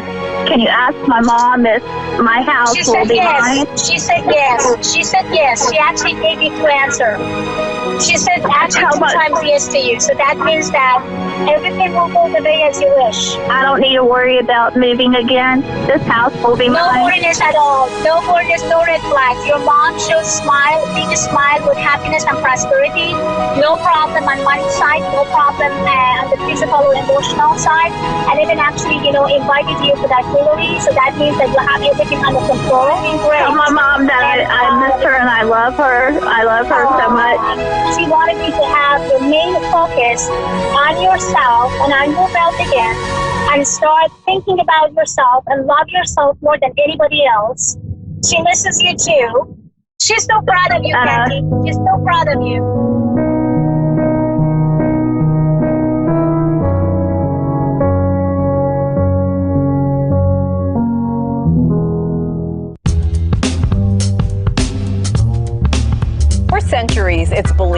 mediums have been able to mediate communication between spirits of the dead and living human beings. People usually recruit mediums to help them get in contact with family members or friends who have passed on. But celebrity psychic Fiona Johansson is also using her abilities to help law enforcement solve cold cases and help exonerate and free innocent inmates. And Fiona is joining us now. Fiona, welcome to the show. Thank you for having me. How are you doing today? We're so excited to have you. So awesome. Tell me, Fiona, when did you realize you had this gift? I was at the age of 7. It was a hot summer. A friend of mine came to my house and we had fun. We played. And 3 hours later, when they want to go home, I said, please don't, because I see visions, I see colors, and I see that you guys definitely going to have a car crash. Well, of course, at that time, nobody listened to me because they didn't know exactly what I have. But 3 hours later, our phone rang and they had a car crash. And from that moment, it took 4 years for me to realize why I see things before they happened, why I feel things before people talk about to me, and then why did people communicating through me when they want justice or something about their life. So Fiona, tell me, how did you get involved with law enforcement? I was at the age of 17. It was back in Europe. So basically, they engaged me in a couple cold cases, and I could help them to find murder or murder cases, and also I helped them to achieve and put all the puzzles together through the colors, visions, names, and of course, spirit talking to me by themselves. Like example, 2 years ago, Coast Guard communicated and said, we have a missing pilot. And I said, I know exactly where they are, but they said, we are in Catalina coast and we are looking after, well, we are not, finding them. I said, well, we are guys in the wrong place. The moment that they said they are missing, I said, they both dead. He immediately connected and says, how did you know it was two? Because it was one student pilot and the other one the instructor. And then he said the student pilot mentioned exactly where he is, and that's why they are dead, because I am just communicating with dead people when it comes to my mediumship. So 40 minutes later, they sent me a helicopter, and then right after, we found the stress signals that belong to that helicopter or that plane. That's incredible. Fiona, can you walk me through the process when you're presented with a case at first? When I actually starting to look into the cold cases and murder cases, again, it was the spirit that directly communicated through me. So, and when I started, I was 17. Law enforcement communicated to me and said, like, are you ready to get engaged with that case? And when I felt I'm ready, I said, yes, I am. And all of a sudden, all the names, images, visions, and things come through. And then through that, I understood that when I'm asking, or there's someone asking about some name, and I don't even know about, I should not know anything about their name, I should not know anything about their genders. All I know is the communication that I have together with that law enforcement or, police or officers. Just tell me, we have a missing persons. We have some baby boy was like 4 years old that been missing for kind of 5 hours. I'm directly connected to the energies, and I pick up the energies through that officers that communicating through phone. So I shouldn't be in a place or be around that families or touching that families or communicating with that families. Fiona, let's talk about a specific case about R&B singer Jamal Truelove, who spent more than 6 years in prison for a 2007 murder. He was eventually acquitted in 2015 when a jury found that the two officers had fabricated evidence. Tell us about your involvement in that case. Well, the way that I involved in this case, it was that we got through a couple actually friends, and when they reached out to me, I said, I reacted immediately that this guy is innocent and he shouldn't really be in jail. And they said at that time that they can't do anything about it because, already all the evidence is against. And I said, well, he will come out, but not now.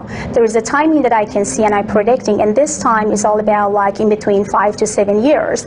And they couldn't really believe at that moment because they felt, oh my God, it's kind of very, saddest because we should really get him out. And if you said that it's going to be 5 to 7 years, that actually really make us to feel very uncomfortable and disappointed. And I said, it's the time. And through that time, I communicated with Jamal in jail and trying to let him to understand about his own value and he's not innocent, which he knew already. And I said, manifest, and try to manifestation, get yourself out from the jail and make impossible be impossible and show it to everybody. And that's exactly what he did. Absolutely fascinating. Fiona Johansson, psychic investigator. Fiona, thanks so much for being on the show.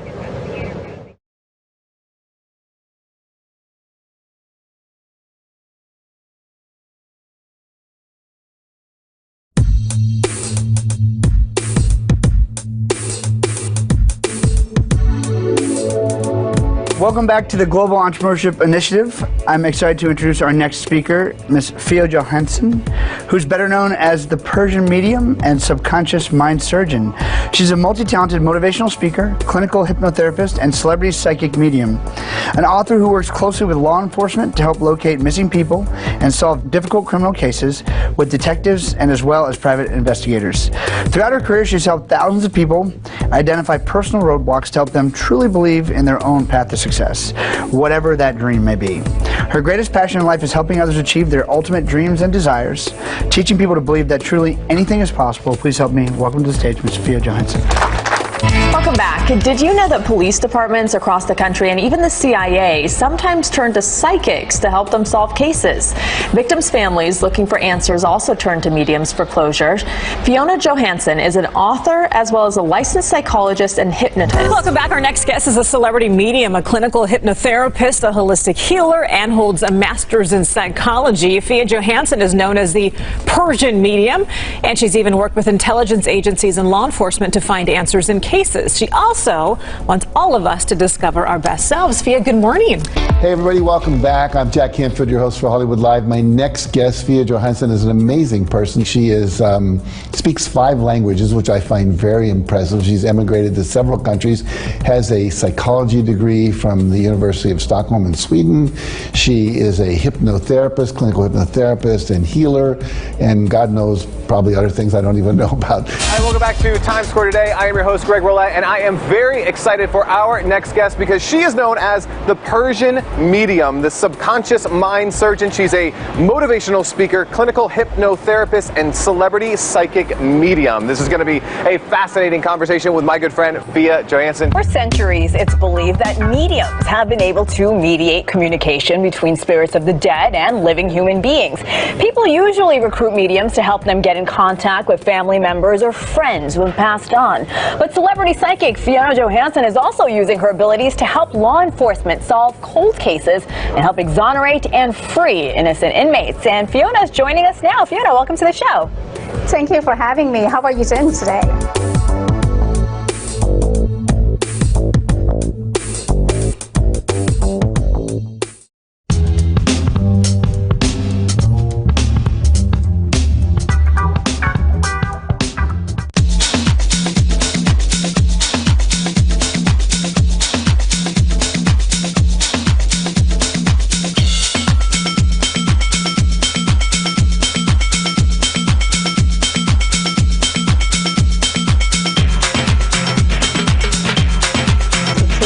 Naturally to me, I never decide for any of those messages. The only responsibility that I have is that I have to deliver the message. What was your reading like, Persian medium? Oh my God, I love her. So I actually had a moment with her when she was walking in. She came by our table for water, and it was just like, whew. That's how I felt. Are you gonna come back for more? Oh yeah. You're not even leaving. It was all kind of things I kind of knew. I felt intuitively guided. It's nice to feel her tap into those deeper places and I guess reveal hidden places that I sense and feel, but have her kind of present them.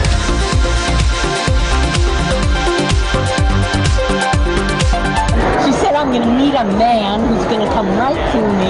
It's been quite a while, and if that happens, I'm going to be in huge debt to her. This was a great reading today because it lifts my spirits.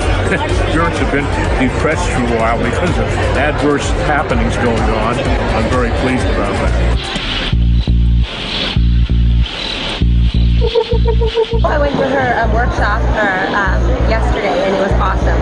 Yes, and I got her book, so I'm excited about that. Well, this is the only reading I've done, and it's the only reading I would do, and it's because I just know that. She told me things that I already knew, and then she also told me things that I was surprised with. Like, she could read me, like things I was in denial of.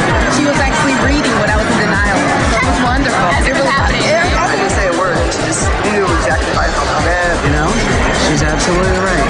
So it's kind of like you have the answers inside somewhere, and she kind of validated what I was thinking. If you're a person that's trying to, make your sense or see your sensualities in your emotion, your vision, imagination, your subconscious mind, get close to that power, then you can see, feel, and connect to the spirit.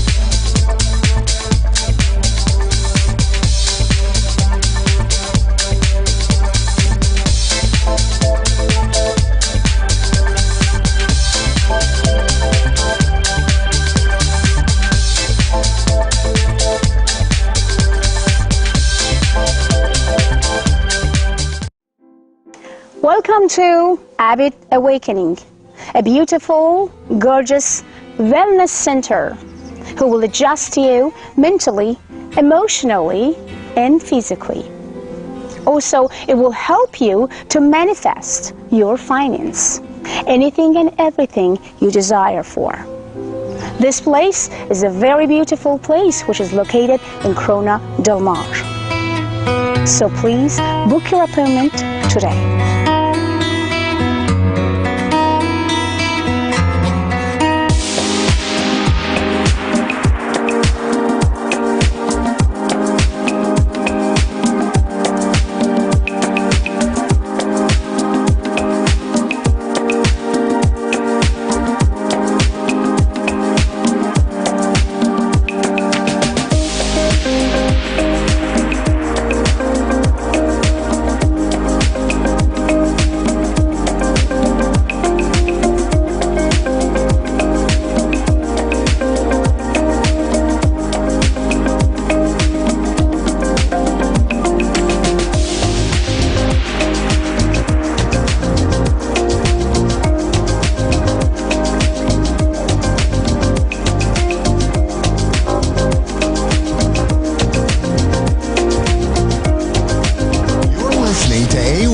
Psychic Radio, Earth's #1 psychic radio network, and watching Moonstruck TV, enlightening television.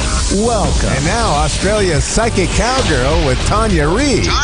Live from AustraliaPsychicCowgirl.com. Connect direct. In North America, dial 888-454-2751. In London, 20-3519-2158. In Sydney, dial 02-8488-3147. Or online, contact us through our Facebook page, facebook.com/Psychic Radio. Or one of our websites, AskOneRadio.com or Moonstruck.tv. This is Australia's Psychic Cowgirl on A1R, the Ask One Radio Network.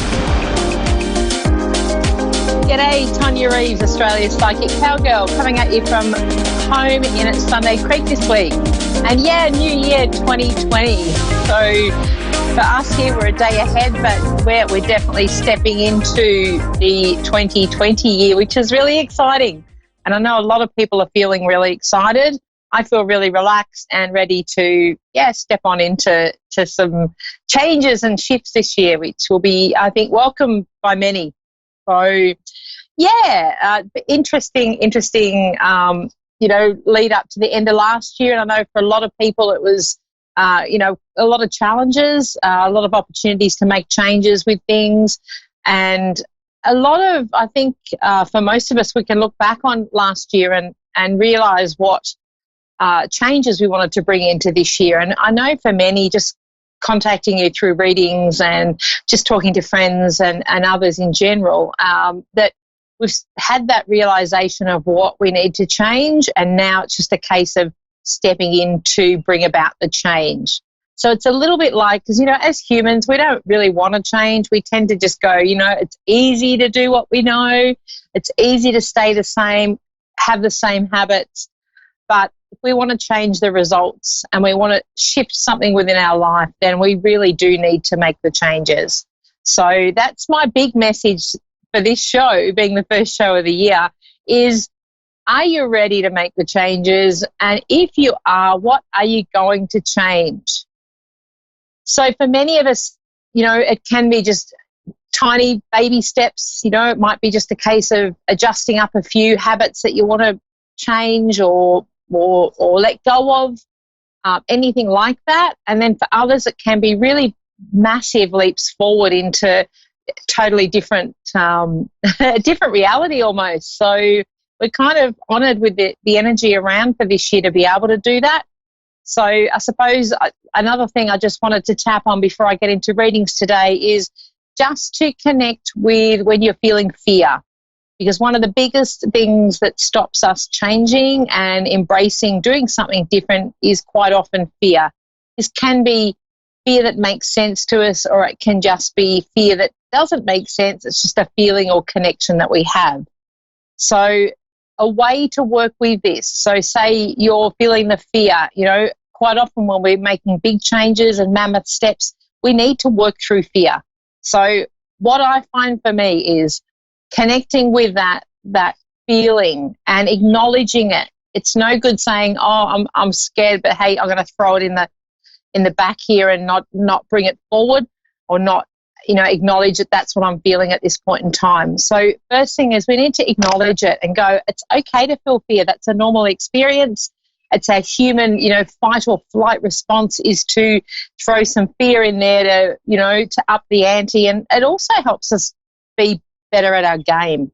So if you're finding that the challenge is, okay, I'm feeling the fear, I'm acknowledging that there is fear around this move or change, then I'm going to have a think about that. But in amongst that, I'm going to go, is this fear a logical fear that where my body's saying, no, I don't think this is for you? Or is it the ego pulling me back and saying, have a think about this, let's just sit in no momentum rather than some momentum. So in 2 months' time, we'll still be sitting in the same place that we were 2 months prior. So taking a moment to connect in with that. If you can get a moment where you can do this quietly, and practicing it is great, and it's something that if you practice a few times, you'll then be able to do it in a matter of minutes, and it won't take a lot of time. But we want to connect in with that fear. We want to sit with that feeling. And in amongst that, we're going to ask our guides, our inner guidance. We've got all this support around, so let's not waste it. We're going to connect in with that and ask, is this fear real, or is this just a false sense of something that's holding me back? Just simply ask that question. Sit there, connect in with the answer. We all innately know the best answer for ourselves. You don't need somebody to tell you that. And, I'll often say that even though I do readings and offer guidance, and it is great to connect with somebody that doesn't know your circumstances, that can give you a really unbiased, version of what they see or opinion or whatever it may be. For me, it's channeling information. But you don't ever lose sight of, and I always say this to my clients, you have the answers within. So you don't really need somebody to tell you the answers. You quite possibly, throughout life, there's times where you want somebody to confirm what you're really feeling, and that basically is what it's about. We're just confirming what's already in here. It's in your heart, it's in your gut. You have the answers, but we also want to be able to connect in with that at any time, so that no matter what you're going through, because we all go through stuff, and it's, for many of us, it's so many different things that we go through in this human life that we know we're always going to have the ups, but we're also going to have the downs. So let's try and be prepared as we can, so that when we do get to the stumbling blocks or the hiccups or the setbacks, we can then go, okay, I'm going to sit back, got some fear around this. Am I holding myself back unnecessarily, or am I genuinely feeling fear because it doesn't feel right for me? So don't forget that, because to me it is like, you know, that feeling, that gut feeling, that inner guidance is really important to connect into. And I feel for this year, that's a really big one. You're going to need it, because it is, you know, it is a big year of sorts. So nothing to fear there. It's all about just embracing some changes and bringing in what it is you want. So if there's a lack around you at the moment, if there's a lack of time, if there's a lack of money, if there's a lack of resources, if there's a lack of direction, you know, there might be lack in any way, shape or form. We all go through it and we all have it. So again, connect into what am I going to do different to bring about a change? We can't keep doing the same thing and expecting a different result. As we all know, we're told that constantly. So, hey, let's change it up. So that's my guidance today. Thank you all for listening. And I'm going to go on to my readings now. So, yeah, let's do this. Okay, I've got Suzanne in Sauk Center, Minnesota. Suzanne, how are you? Good, how are you? Really good, thank you, my dear. How's your new year? So far, really good. Good. Okay. Last year was very, very hard for me. Yeah, you've had some massive changes and you've had things come about that you didn't really expect and necessarily want to transpire, but it's like they have. Is that correct? Yes. So I had a 10-year relationship breakup, and then I had an SUV run me over. Oh, yeah. Gee, that is unbelievable. Okay, so for you, you've let go of last year, and wow, what a doozy of a year. Can I ask, with your injuries, there's something around, you know, obviously being run over by an SUV, it's pretty major, but there's something around a slow recovery in that, and I want to say that a restriction of movement or something on the left-hand side. Does that make sense? Yeah, I have nerve damage. Yep. In my leg. Okay, I see things improving, and I do want to say to you, like, visualizing and really energetically getting all you can to communicate with that part of the body that's still not quite right yet. Obviously, it's still healing, but I do see the outcome being good. I do see it being better than what you're being told. So it's almost like if they're saying that there's some kind of restriction that will be in place, I feel like I want to say to you, don't necessarily take that as gospel, because there's a power within you that's going to strive through a lot of this prognosis or you know, outcome that you've been given. Okay, good. I feel like it was a miracle, the SUV. I could have so easily had it worse. That it was that's incredible. Life was great after, and I'm just kind of healing slowly.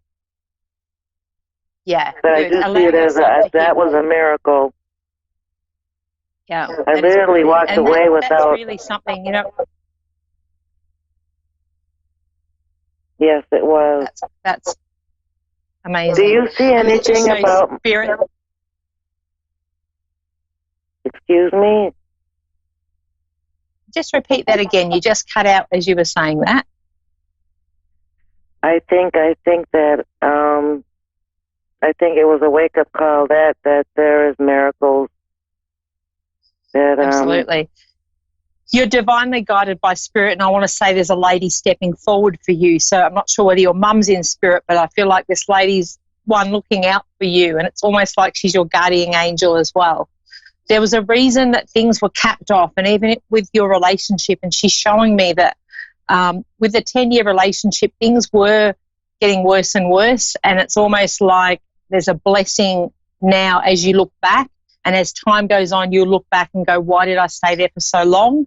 Because you really tried and put 100% into it. And she wants me to acknowledge that. Okay. Yeah, I cry all the time with that. Either I'm crying for him or myself. Yeah, But, I think you're crying. Yeah, absolutely. I think you're crying for that part of you. And there's something around the spirit showing me, you feel like there's a bit of a waste of time. But in saying that, there was a reason that you were given that relationship for that time. And I feel like this year you'll be shown that quite clearly. And there's also somebody else that will be stepping in that's way more compatible for you. Wow, cool. Thank you. Yeah, because I feel like with your ex-partner, there was a lot of he was very much out for himself, or there was an aspect where he could be quite selfish, and it's like you're not like that. So it's like this new person stepping in will not be like that. Do you see anything about my university? Because as soon as I was hit by the car, I wanted to help other people that were incapacitated. And so I joined this really weird university. And I don't want to be a minister, but I do want to help people in my city who are struggling too. And I thought I needed a degree to do that. You don't, Spirit is saying to me you don't. There is further study that you're going to do, but it's not as expansive as what you're thinking. So things do happen for a reason, and with the accident for you, you were shown that. And I do want to say, was there an experience that you had around when that happened where you were almost out of your body? Or because like Spirit is showing me you had some kind of transference where it's almost like connecting to the other side. I mean, not that I feel that you passed, like headed over, but they're showing me you were shown something in that incidence of it happening. I was thrown and knocked unconscious. I seen it. I was in. I'm not sure about that moment. Right, because it's like they're showing me there was something. So maybe this will come back to you, but it's almost like you were shown extra things. So often when Spirit's showing me that, it's like you've been gifted a connection with the other side, and it's like you've always had that. And I feel like surrounding you're quite a spiritual person anyway, but it's almost like we've gone deeper. We've stripped off a few layers, and in that experience, the opening up of you is really going to help with you moving forward into this. But they really want you stepping up, doing it sooner rather than later. So it's like you're not going to be studying for years to do this. You're going to be stepping up sooner. So I want to look at any kind of study not being something that's going to take years to do, okay? It's kind of nerve-wracking because I signed up right after the accident. And now it's kind of like, so the woman asked me, it's a spiritual, university, that I'll be a minister. She's like, well, you've always wanted to be a minister, right? And it's no. I don't know what happened. I got hit by a truck, and I got ambitious. Wow. So have you been and done any study yet? Because it's very interesting that you've taken that step straight after. Again, going to nothing is a coincidence. There's an aspect of that. I don't see you necessarily being a minister, but I see like a capacity alongside that, but not doing the full training. I feel like it's a going home with the lessons. And it will I feel be like for it's you. a going home. Yeah, absolutely. But I have a concussion, and so I'm worried. Yeah, absolutely. And that takes time to heal. And please give yourself time to heal with that. So don't rush into things and feel like you have to be, trying to do what you're not physically able to, because it's really important that your body has time to heal and you be an allowance of that. But I do want to say to you, go to the university and chat to them, because somebody's going to actually give you a bit of guidance with that. So I feel like there'll be somebody connected with the university that might say to you, okay, you've signed up for this, but here, what about we look at doing X rather than Z? So there's something around studying there but not doing what you were initially intending to do. Oh, cool. Okay. Okay, so don't feel like you're locked in, because I don't feel you are. I feel like there'll be another option, and it's almost like what you're worrying about isn't going to be a problem, so don't worry about it. Just go in there and say, okay, I've signed up for this, but this is what I'm just a bit unsure because I'm feeling X, Y, and Z, and I want to revisit what my options are, and I feel like they will accommodate you. I want. Exciting. Regarding the lady in spirit, is your mum still here? No, it's been. So your mum's passed. 2012. Okay, because I just want to acknowledge her. I wanted to. There's some sort of an initial A or something around her. It's like she's bringing me back to acknowledge her presence to you. So it's almost like know that she's around to step in and be helping you with this. She really wants to. She wants to be of help, and I feel like around her there was a very strong gift of faith. So that aspect of faith and belief is right behind her, and she's very much a methodical person. So she does everything by the book, I want to say, or she's the organizer. So it's like Joan. she's there to help you. Joan. She's got some power. Like she wants, right, and she wants to acknowledge that she's there alongside you. When I was walking to the corner before I got hit, I got a message from Joan that was like, it was time to do what I needed to do. And I was thanking God because that was a beautiful day. It was Labor Day. And I just felt Joan around me. Yeah, so I confirm with that. And I wanted to thank you for talking about fear. I'm glad I got to hear that. Yeah, absolutely. Because for you, there's really not.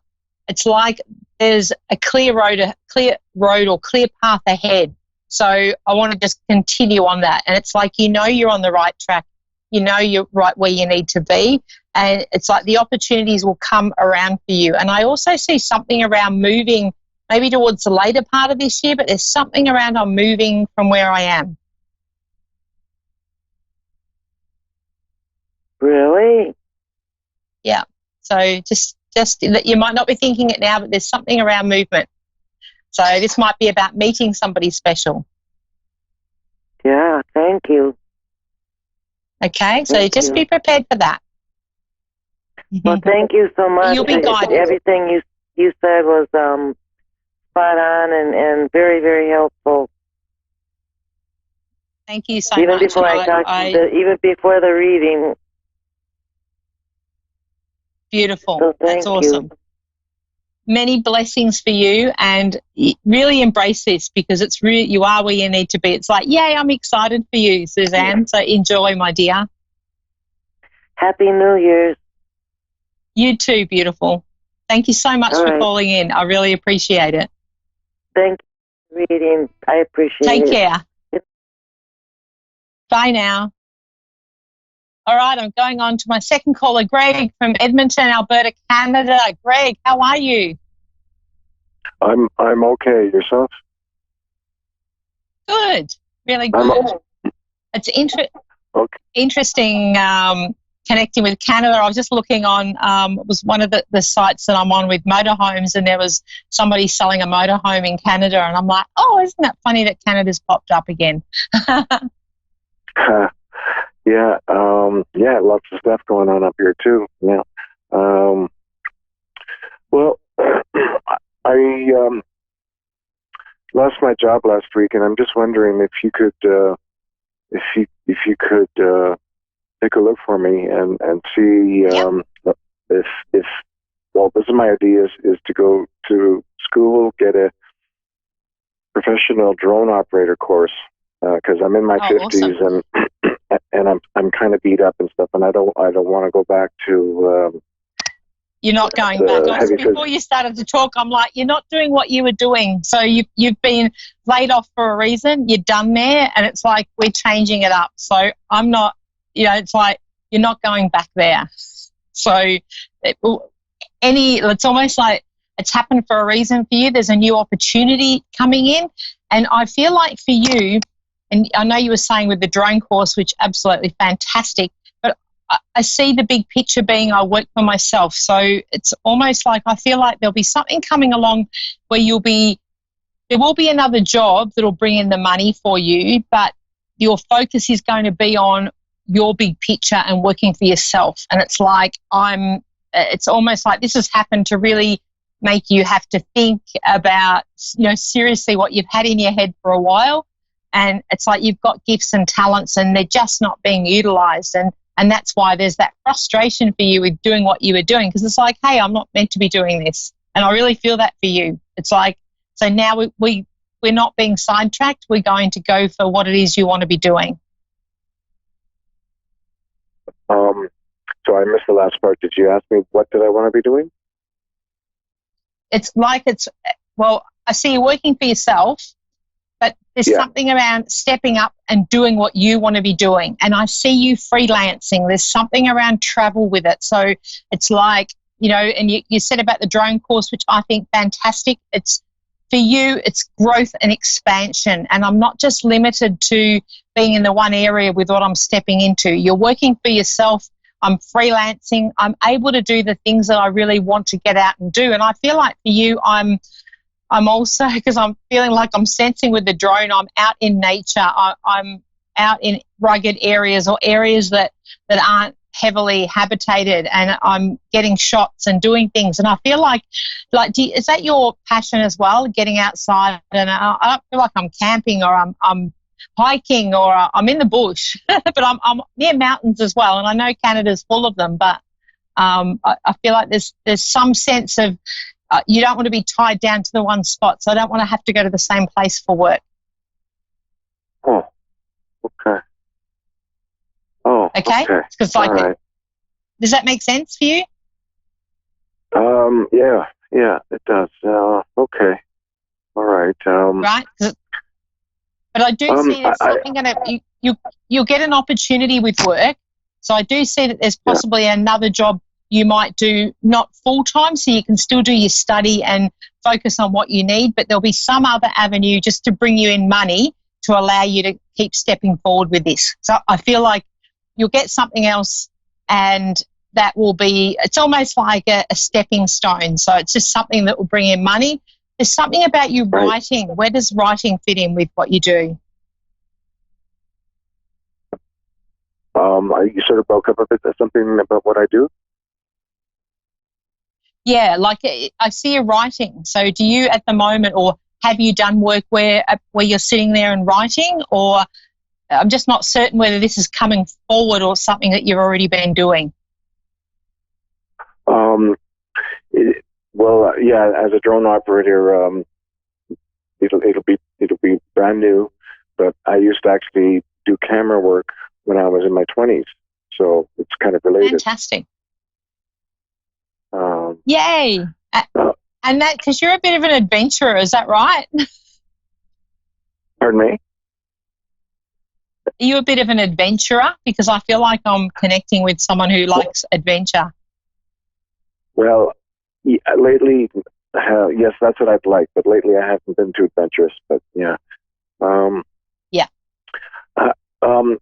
I just want to get, can I ask one more question? Yeah, of course. Go for it.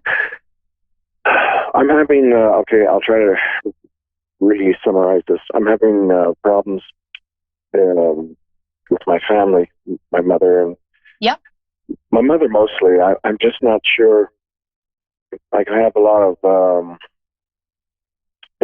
resentment, to be honest, okay? And so I pull back. But, and I know we're supposed to learn lessons in that, but I'm really having trouble with the forgiveness, and I hold on to so many things, and I don't know, just that's a hard one. Yeah, and being a little bit limited on time, I'll get through it as quick as I can. It's about, sometimes, Greg, it's like just acknowledging that I am willing to forgive. It doesn't mean you have to have the exact answer or go, okay, I definitely can just shut that door and offer that forgiveness. It is just about you calling on those in spirit, those around you, to say, okay, I'm willing to forgive and move forward with this. I do see for you this year we want to let go of drama. So anyone that brings drama to you, it's like just, sometimes we have to just call it to say my time is valuable and I don't want to be dragged into things. I feel like with the family dynamic with you, you do get dragged in because you're such a lovely person. You're quite spiritual and you're quite sensitive. So you actually tune in quite well. And sometimes that can be, as much as it's a great trait to have, it can be hard because you're taking on their stuff. And for you, with your focus this year, we don't want to be taking on their stuff. So it's like, almost like I feel like for you, I want to wrap myself in a bubble when I have to connect with family because of this drama, and walk in, be friendly, whatever, but you're not going to be dragged into other people's stuff.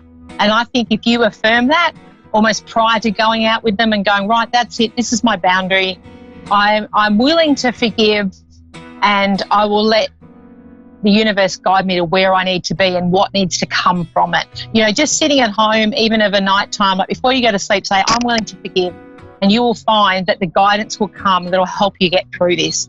Don't feel you have to have all the answers, because for most of us, we don't. It's a little bit trial and error, but I do feel for you that will be really successful. And we want to move forward. You've got some great stuff to embrace. I see somebody really supportive around you as well. If they're not there as a partner yet, they're coming in. So also, it's like you've got all you need. You don't need to be dragged into other people's stuff.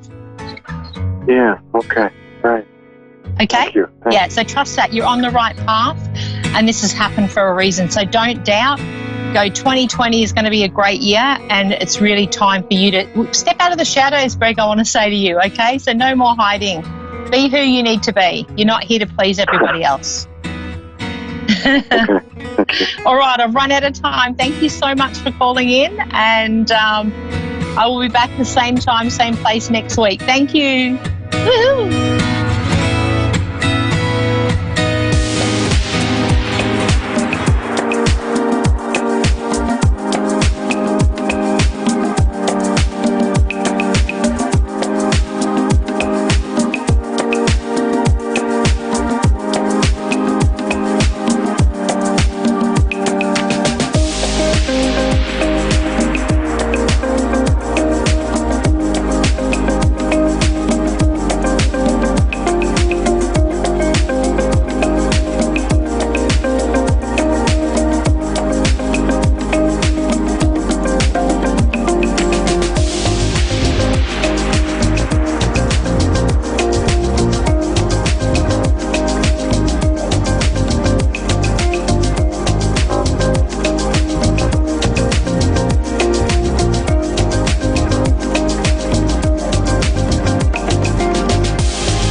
Psychic Radio. A1R Psychic Radio. Earth's #1 Psychic Radio network. And watching Moonstruck TV. Enlightening television.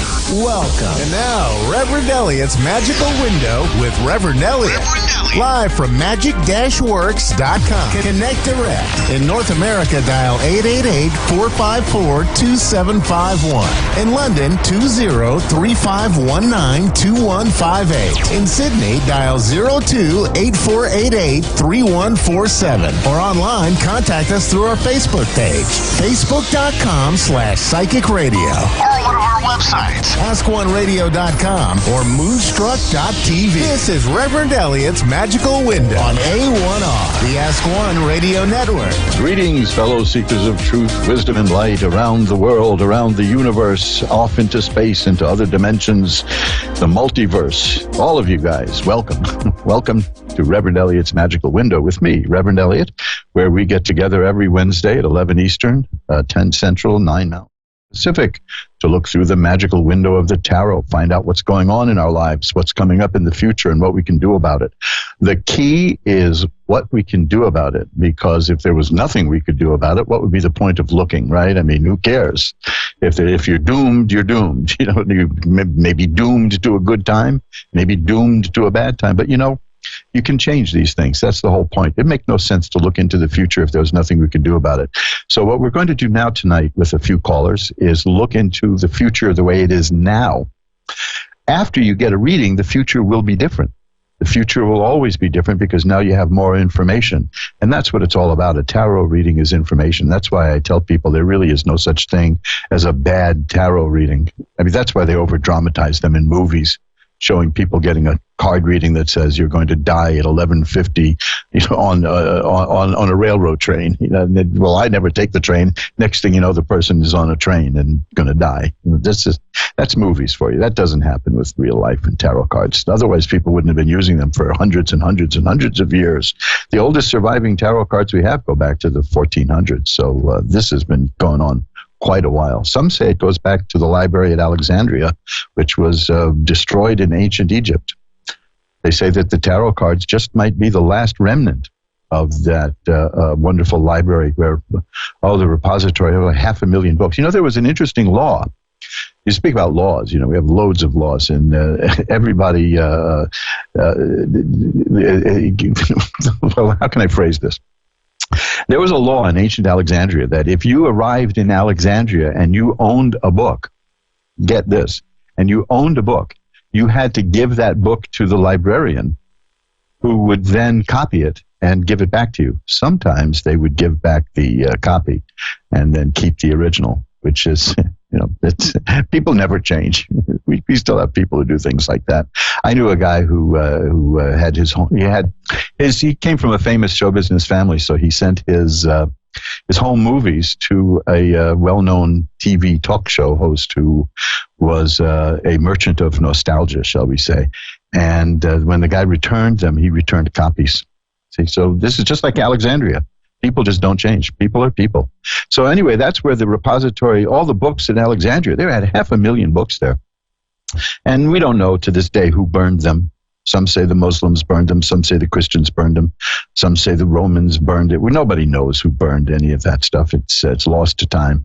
But there's a persistent theory that a book was smuggled out. And that book was put into the form of playing cards and handed to the gypsies so that nobody would ever suspect that it was a very deep philosophical book. And that's considered the tarot cards. That's one of the origin stories of the tarot cards. There are many of those. There are many. I love reading the origin stories for tarot cards.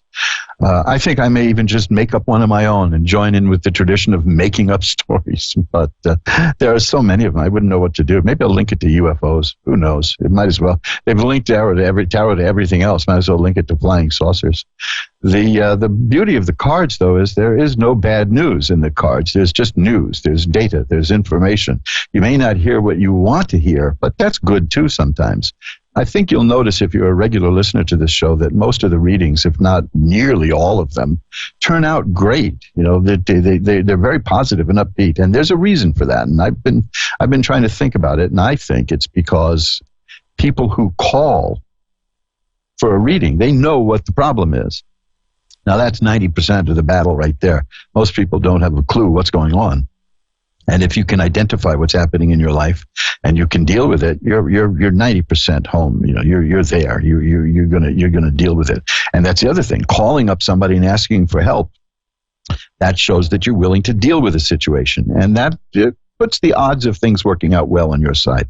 However, there are times when the reading will show something that the person doesn't want to hear. And we can handle that too. We can deal with that. We can do magical work to send out positive energy.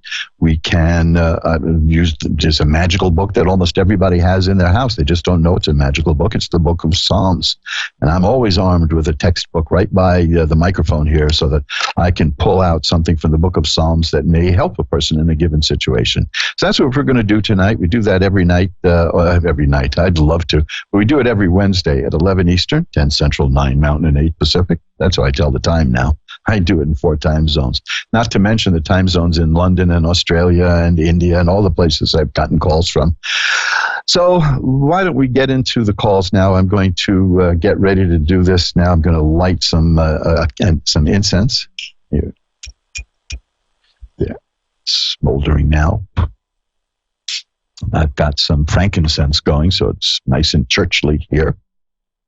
I've got some candles going, and I'm going to now ring a bell 3 times to declare sacred space. But before I do that, I just want to get in that if you want to know more about what I do, go to my website. Check it out. There's like 60 pages of great stuff there. Look at the occult jewelry.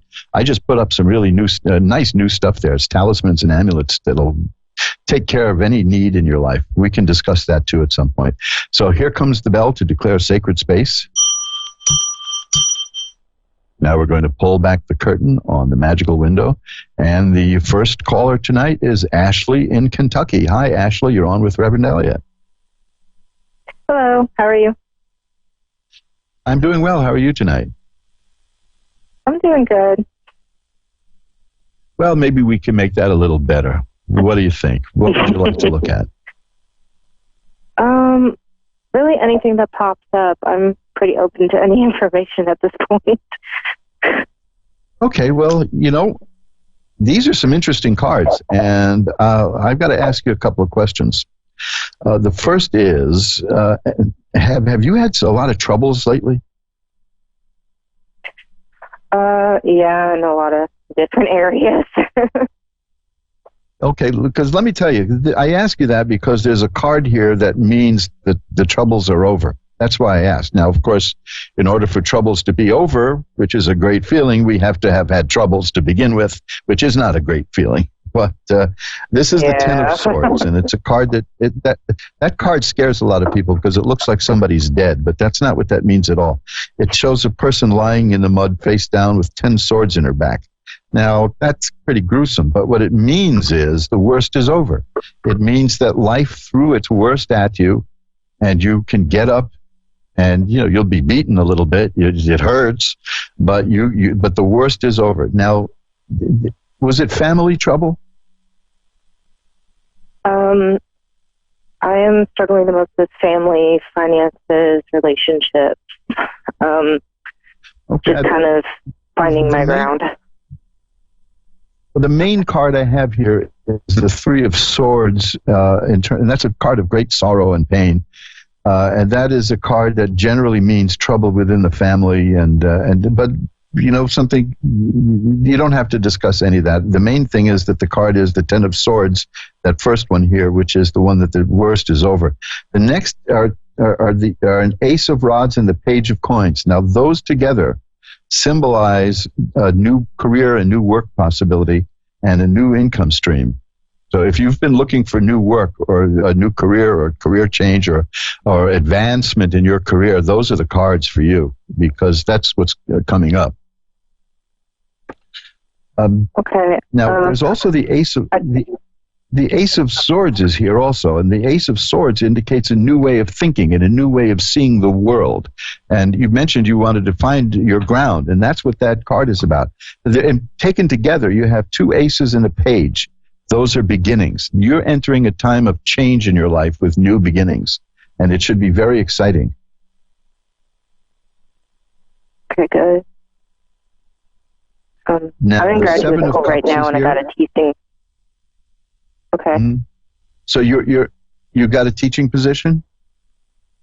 I have a teaching assistantship. I'm a graduate student right now, and they offered me a position to help with classes while I'm earning my master's. Well, that's good. You see, that's the whole thing about a new career, and that's the Ace of Rods, and that's what you're going to theoretically you want. That's what you're getting your master's for, is for work, right, and career, and you're entering a very good phase. There's going to be changes in the way you see the world. There's going to be changes in your attitude and your mind, because the swords are mind, mental activity. There's the Page of Coins is the definite appearance of money in your life. And the Ace of Rods is the beginning of new career work. So I think you've got some really good stuff coming your way. Now, you've sacrificed for this, and that's the card that I have here, which is the Hanged Man. That's a card about somebody who has sacrificed one thing in order to get something else. That's a very strange card in the deck. I rarely get it in readings. It shows a person hanging by a foot upside down on, sometimes it's a tree, sometimes it's just pieces of wood. But when you turn the card upside down, the person is no longer hanging there. The person looks like they're dancing a jig and they're happy. It's a fascinating card for that reason. Almost everybody who looks at that card, the Hanged Man, immediately, even if they don't know anything about tarot cards, immediately is tempted to turn it around, and they see a really happy card. So this means that the results are going to be good. You're going to get a payoff for all the sacrifice that you've made in order to get where you're going. Your future is a time of change, and a time of hope. That's the Star. Now, you have a lot of things going on here, and all of it is positive. So I think you're going to handle it. But again, the important point is the worst is over, according to these cards. I hope that makes you feel a little better. Yeah, it does. Is there anything else you want to look at? I just wanted to see potential career because I just started my master's program. So I was kind of hoping to see. That was in there. That was the Ace of Rods. That's telling me that there's going to be a career that there's a new career opening up for you. So that's definite. That's coming. So that's why I was surprised when you told me you were although I shouldn't be surprised. I've been reading cards long enough to know that they tell me these things, but I never take them for granted. That if you're a master's student, that's going to open up the doors for you. The card I have here in terms of that now, just in terms of what you ask right now, is the Sun. That's a major card. Just like the Hanged Man was a major card, this is a card that means growth and healing and health and happiness and joy. You're going to get what you want. I don't see any speed bumps here at all. From your life from here on in, that card that said the worst is over was followed by nothing but good stuff. Yeah, so I've had a really difficult couple of years. Yeah, that's why I asked you if you'd had some hard times lately because of that card, the Ten of Swords. Look, I just shuffled up the cards and I got the Ten of Swords again. That's when the cards do that. They're letting me know that we're on the right track here. That's reiterating the worst is over. Life threw its worst at you, and you're still here. So that's you're really headed for a very good time here. You're going to have a new way of thinking, a new job, new money coming in. You're gonna be a new you, and you're gonna love it. That's what I see. I see nothing but happiness. I had cup cards later on, and I had the Ten of Cups, which is perfected happiness. You're really right on the track. Look, I just was shuffling the cards up again, and the card on top again is the Ten of Swords. This is the third time now. These cards are saying the worst is over, so I believe it, and you should also. Okay. Okay. If you need anything else, because I know it's hard to believe, especially after a lot of hard times, you can always drop me a line and I can pull a few more cards for you. I'll give you my email now, and you can also contact me through Ask One Radio. You can do an internet search for Reverend Elliot's Magical Window. You can get to my website, magic-works.com, magick-works.com. There's a contact form there. And my email is asktarot, as one word, asktarot@earthlink.net. So, get used to it because there's good things coming your way. and I think you're going to really like it. You're not even going to remember these hard times. Okay, Ashley? Okay. Thank you so much. My pleasure. And remember, these are your cards. So you can, if you feel like it's, if it starts to fade, just go to the Ask One Radio archive tomorrow, a day or so. This show will be there at askoneradio.com, and you can hear it. You're the first caller, so you don't have to wait too long, and you can hear the call, and you can hear the reading again. Now, again, I'm going to leave you with this, because I had the Ten of Swords, which means that the troubles are over, and I had the Ten of Cups, and I just was shuffling up the cards and got the Ten of Cups again. So these two tens are about perfection. The Ten of Cups is perfected happiness. You got a good time coming for you, and I know you deserve it. So hang in there, okay? Okay. Thank you so much. My pleasure. Thanks for calling. Bye-bye now. And we'll shuffle them up again for the next caller. You're listening to Reverend Elliot's Magical Window with me, Reverend Elliot. There, you hear those cards go. I'm using what I usually use. I'm using the Aquarian Tarot by David Palladini, which was the very first deck I ever got. Now, this is not the first deck I ever had. The first deck I ever had, I pretty much wore out doing this show too. I was using that in my very first tarot deck. I was using it on this show for years until they just started falling apart. I got to do something with that deck. I don't know what I'll do with them. I want to do something. Maybe I'll make a collage out of them and frame them. That might be interesting. One more shuffle. And Natalie, right here in New York City. You're on with Reverend Elliot. Hi, Natalie.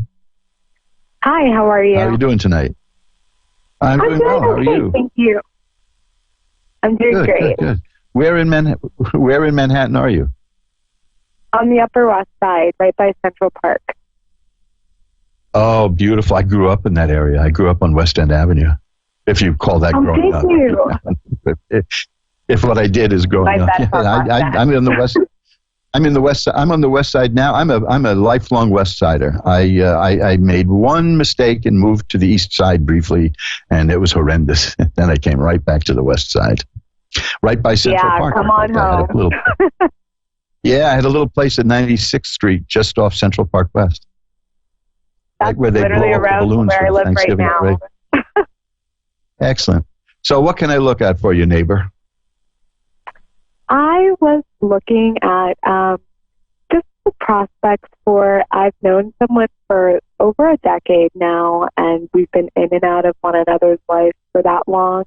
And I just got out of a really long relationship about this time last year, and me and this person reconnected, but there's always certain things that hold us from uniting together. So I was wondering, is this for a certain reason, or are we just supposed to be in one another's lives as support systems?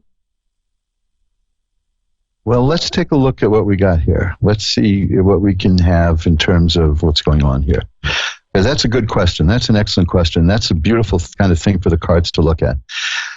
The first card I have is the Temperance card, and that tells me that there's balance in your life with this person, that there can be many ups and downs, but there's balance. The next card, these are all, the three cards I pulled, by the way, are major cards. Now, the 22 major cards in the deck of 78, and for three of them to come up with this question means this is a very important question in your life.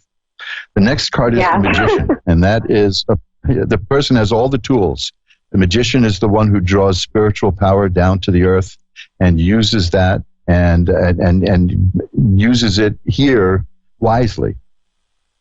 I'm hesitating here because I just pulled another card, two more cards, and they're all major cards. So this is definitely a really important question. The Sun is a good card here too for you. I had the Sun earlier. The Sun is a card of growth and healing and happiness and joy. That's followed by the High Priestess, which tells me that there are spiritual depths in this relationship. And the Fool is the next card. Now, the Fool is a very important card. The Fool, if there was a bad card in this reading, which there isn't, the Fool would negate that. The Fool is a card that the Gypsies mean, they say it means the beloved of God. Now, you look at the spiritual aspect of this. You have the Fool card, the High Priestess, and the Magician. This tells me that together there's a great deal of spiritual energy in this, and it's healing energy because of the Sun, and it's good energy because of the Temperance card, which means it's balance. I think you work together very well. Look, I just pulled one more card, and yes, it's another major card. 1, 2, 3, 4, 5, 6 major cards. You just got 6 out of 22. And this is the card of justice. This is similar to the Temperance card of balance. Justice and balance, they have scales, they have everything equaling out. This is a very interesting situation. This is really something. You're on the right track saying that you two have something going that's important. So see what you can do. See how you feel. See what you get from each other, and explore that, because this is a wonderfully, wonderfully positive set of cards. Oh, that's so good to hear. I mean, do they make sense to you? Look, this is getting ridiculous almost. I pulled one more card, and it is yet another major card. It's the World. That's the card of assured success.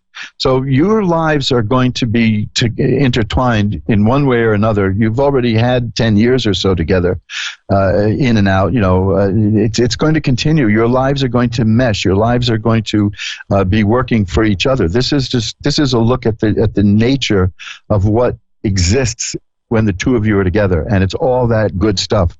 It's called synergy, actually. It's an overused word. A lot of people forget that Buckminster Fuller came up with that one, which is it's a term that began in metallurgy. It means that when you mix 1 and 1, you get 5. instead of two. And that's what you got here. That's what I see in this relationship. The two of you together are really more than the two of you together. And that's a very special thing. And it may not it may not be a conventional relationship, but it's certainly going to be an exceptional one. I'll give you that. Oh well, thank you. And you recognize it too, don't you? But you know that, right? I think everyone listening can tell by the sound of your voice that you know that that's what this relationship is like, right? Yes, it's been formed since we were teenagers into like now like early like 20s, like early mid 20s, like very important chapters in life, just like continually going through it with one another. Well, this is going to continue, and it's going to grow, and it's going to age with you, and it's going to be very good from what I see. I want to pull one more card. Well, there it is again. It's the World, assured success. I shuffled them up. That's why I pulled another card. I shuffled them up, and again, I got the World. So you've had nothing but major cards here, which tells me that this is the dominant theme and influence in your life. So go, stick around here and see what you can make out of it, because it's a gift, and it's a spiritual gift. That's the main thing. There's a lot of spiritual power in these cards that you got. So, oh my goodness, thank you so much. You're both quite young, so you've got a great future ahead of you. Thanks for calling. Okay. Yeah, thank you so much. My pleasure. Bye now. Now, where are we? Let's see. We're going to shovel them up again. What a wonderful reading. Now, remember, folks, there are 78 tarot cards, and only 22 of them are major cards, and I just got 8 cards here that were all major cards. When that happens in a reading, it means pay attention. It means this is a very important issue. And what a wonderful question. I mean, the overall nature of that relationship just looks so beautiful, and I see so many good things coming out of it. You're listening to Reverend Elliot's Magical Window on the Ask One Radio Network, and I'm going to give the cards another shuffling here. And we'll go to Amanda in Prince George, British Columbia in Canada. Hi, Amanda. You're on with Reverend Elliot. Hi, how are you? I'm doing well. How are you tonight, Amanda? I'm good. Good. Well, maybe we can make that a little better. What would you like to look at? My future, I guess. I don't know. Like financially. Okay. Well, let's see. Your future. Yeah. I will shuffle them one more time. And let's take a look. Because we're all approaching the future at the same rate. 60 minutes to the hour. Now, okay, this is a good card. The 6 of Coins. That's a card of money coming your way. The next card is the 8 of Rods. That means it's going to happen fast. Are you considering moving or changing locations? No. Okay, I'm asking that because I got a card that has... I have a card that has 2 meanings. One is literal and one is metaphorical. And it is the 6 of Swords, and that's about getting from here to there. Through your own willpower, through your own energy. And it generally means bringing about changes in your life, but sometimes it means moving. It literally, sometimes these cards mean exactly what they say. So overall, what I'm getting is that you're making changes in your life, and you're going to be successful at that, because that card is sometimes, the 6 of Swords is sometimes called science, because it's about using the mind to get what they want, to get what the people want. Now, the next card is the Page of Coins. That's the same thing as the 6 of Coins. The Page of Coins means money coming. I have 2 cards here that mean the appearance of money, so keep an eye out for that. There is money. You want to know what's in your future? I see money in your future. And I see that, like I said, the 8 of Rods, that means it's happening swiftly. It's going to happen soon. Okay. Anything else you want to look at? I don't know. I don't know. How about... Well, let me see what else. Do I go to school? Yeah. Anything. Are you going to what? Do I go to school? Like I've been planning to go to school? Well, let me see what I've got. Well, Well, I'm getting more. I'm not getting practical stuff here. I'm getting like stuff about you, for instance. For instance, I've got here the 7 of Rods, and that's a person who can get obstacles out of the way. It's a person who's not stopped. I have the Empress card, which is a card of a person who makes things happen. It's a card of fertility. It doesn't necessarily literally mean having children. It means making things grow and making things happen. And I have, this is a perfect card to follow that, the 8 of Coins. It's about a person who starts a new job, starts some new work, and does so well at it that they get rewarded for it and recognized for it. It's pretty good. I also have the 4 of Rods, which is a card of a happy home. So what I'm seeing, because you asked the general question about your future, and what I'm seeing is the possibility of new work. You don't let anything get in your way. You're able to deal with whatever comes your way. You're making changes in your life that you are conformed to what you want your life to be like, and there's money coming your way. That's the overall thing that I see. I hope that helps a bit. It does, yes. Okay, let's see if I can pull one more. And also, do you do medium readings? Or you do, no. Is there any... Well... No? I do now and then, but it's not a specialty of mine. I leave that to the cards. In all honesty, you'll find other people on Ask One Radio who are really good at that. And what I can do, I look at the cards, and if I don't see specific cards, like say the Death card, then I don't connect. And usually I do see that card, though. That's the funny part. If you want to give it a shot, I will, but I'm not feeling it right now. I'm feeling more future-oriented with you. Yes. With you, I'm seeing way more in terms of future-oriented. Okay. Okay. Is there anything else you wish to look at? Not really. My love life. Well, that I can answer. That's easy to do because you've got the Knight of Cups, and the cups are about romance, and the cups, that was the next card in the deck here. I was wondering if you would ask about that. The Knight of Cups is about a new relationship coming, and it's going to be what's the word I'm looking for? It won't necessarily be stable because it's new. It won't necessarily be. It'll be a bit up and down. It'll be tempestuous. It'll be good, but it will be. It won't be static. I'll tell you that. That's for sure. And but that's coming soon. But that's followed also. Let's see, by the Page of Coins again. That's the money card. So I'm seeing that there's romance and money in your future. Mm-hmm. Now, let's see what else we have here for you.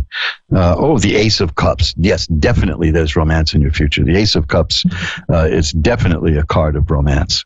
So you're really, you're right in the ballpark for that, and you're ready for it, aren't you? Yes. Well, that's good, because that's what I see as coming. And let's see. Let's just confirm that with one more card. We'll pull out one more card and see what we get. We get... Oh, that's interesting. Well, this just confirms the other cards. This is the Wheel of Fortune. That means this is a time of change in your life. And that's what I've been seeing is change. The change in terms of the money coming in, the change in terms of a new romance, change in terms of work. This is the future is going to this. Yes, in general about the future, and what I'm seeing is a time of change. So that's good, and it's good change. It's not like change that's going the other way. This is positive change, and I think you'll like it. All right. That's about it. That's about all I can see, but it looks good to me. All right. Thank you so much. My pleasure. Thanks for calling. Bye now. Bye. And we'll shuffle them up. This is the time of year, by the way, that a lot of people want to know what's coming up in the future, because the future, meaning the year 2020, is just around the corner. And that's the time that a lot of people get readings. And that's why, I think I mentioned this in the last show, I do this time of year, because I do, as you guessed, I do private readings for people. I do that a lot, and they're reasonable. They're not highly priced. I try to make things affordable. If you go to magic-works.com, MAGIC-works.com, you'll see the price schedule there. You can also see it at my Facebook page. You can see it at Psychic Faces. If you don't know Psychic Faces, you should check it out. It's a wonderful social media site for like-minded people who are psychically, esoterically inclined, and you can meet other people, and just like you get to psychicfaces.com and you can find me there. But aside from my regular low prices, I think that's how they say it in the commercials, I always, this time of year, I have a sale, so I'm taking 15% off of those prices. And that is because so many people get readings this time of year, I might as well make it a little easier. And that's my year-end special. So if you contact me for a private reading, we can do it anywhere from 15 minutes, a half hour, an hour, whatever you need. That's not by the minute. We have a flat rate that you and I agree on first, and now it's 15% less. So check that out at magic-works.com, MAGICK-works.com. Loads of stuff there, too. Loads of information about magical stuff. I have to build up the page about candle magic. I kind of let that go. I haven't built that one up yet. I'll do that this week. And that's just one of my favorite things to do is candle magic. I make my own incense, too. And I make my own oil compounds, which I use to anoint candles. I love doing that stuff, too. If you ever want some good incense for a specific purpose, let me know, and I'll be happy to make some for you. You can contact me again at asktarot@earthlink.net. Now we're shuffled up, and Melissa in Toledo, Ohio is next. Hi, Melissa. You're on with Reverend Elliot. Melissa, you there? Yes, I'm here. Hello? Oh, good. Hi, Melissa. Yeah, hi, Melissa. How are you doing? Hi. I'm having, please help me. So. Well, what can I look at? What can I help you with? I want you to help me with tell me about my relationship with Kevin. I want you to tell me about my job. More about my relationship with Kevin than anything. Where's this going in 2020? And tell me about my job in 2020. Now, do you see what your job is like? I want to know what my job and my career is going to be like in 2020. Okay, well, let me tell you, though, the first set of cards I have here are pretty sad cards. Are you having a problem? Are you having difficult? I got 3 sword cards here, and let me tell you, these indicate problems. Not you, but something's going wrong around you. The first is the right. 8 of Swords, and that's a person feels stuck and isn't able to move, and feels really restricted. The next is the 9 of Swords, and that is a card of sadness and sorrow. Now, what I'm most interested in is the 7 of Swords, because that appears to be the source of the problem. And the 7 of Swords is about somebody who's sneaking around, doing you damage, who's not being fair with you, who's treating you badly. Is that going on in your life? I'm not sure.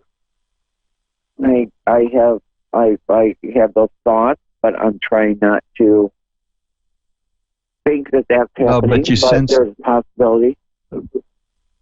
Yeah, but you do sense that somebody is, let's be honest, working against you is what this adds up to. I don't see that often in cards, but I do see it here. And I do see that is the root of it all. Now, I'm going to look at some more cards underneath that Please one. do. Is there anyone in particular you have in mind? That what?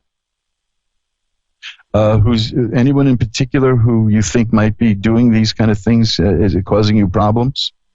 Well, my boyfriend, who I've known for 20 years, and I've been with for 4. We have this relationship that has a lot of issues. He has a lot of baggage. He has a lot of. He's very damaged from his childhood. Yeah. And madly in love with this man. Well, let me tell you, this is a very delicate reading, and this is going to get into a lot of stuff you might not want to discuss in front of a lot of people. So let me put it to you this way. I do this once in a while. Why don't you send me an email at asktarot@earthlink.net, and we can continue this off the air. I mean, I'll give you a call if you want to. And we can do that because I see this, what I'm seeing in the cards here is stuff that you may not want to discuss in front of a few million people. It's like that, right? Okay. So my email is ask. I'm not going to. Obviously, I'm not going to charge you for it. It's not going to be like a reading. We'll just continue this reading, and we'll do it off the air, and of course free. Okay. But I'm seeing a lot of personal stuff coming up here. So that is, you can contact me through askoneradio.com. There's a way to contact me through that site, through magic-works.com. You can go onto your search engine and type in Reverend Elliot's Magical Window, and you'll find all kinds of ways to get in touch with me. But the direct email is asktarot@earthlink.net. And I will be happy to then... EARTHLANK, earthlink.net, and I will be happy to continue this with just you and me in private. How's that? Okay, so it's asktarot@earthlink.net. Right, ASKTAROT, asktarot@earthlink.net.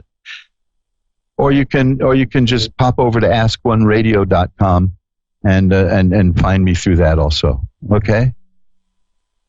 Okay. And do that anytime you're ready. You don't have to hurry up. If you want to be in a hurry, that's fine. But do it when you're ready. If you want, this is an open offer to discuss this with you privately, and you will have my undivided attention. And we will be. We won't have a few million people peeking over your shoulder. How's that? All right. This is bad stuff, huh? No, it's not bad. It's just personal. So it's very personal stuff. It's not. I'm not seeing anything bad. Just I don't know how much of this you want to get into in front of people. So I'm a little shy about that because it's very personal stuff. Okay? Nothing to be scared of. Nothing at all. Okay. At earthlink.net. At earthlink.com. Yeah. Okay. Do that, and I will get right back to you when I hear from you. All right, then. Thank you. Okay. I look forward to talking to you. Bye-bye now. All right. And let's shuffle them up. I've done this a couple of times since I've been doing this show. It's nothing bad, folks. It's nothing. I'm not seeing anything horrific. But what I'm seeing is just really personal stuff. And sometimes I don't feel comfortable discussing it in front of a whole bunch of people. So that is, in a sense, my call. But I'll shuffle it up again. Michelle in Newark, Delaware is on. Hi, Michelle. You're on with Reverend Elliot. Hi, how are you? I'm doing well. How are you tonight, Michelle? Fine, thank you. Good. What can I look at for you? How about employment? Okay, let's see. Well, that's pretty good because the cards I'm getting now are rod cards, and rods are about work. Rods are about career.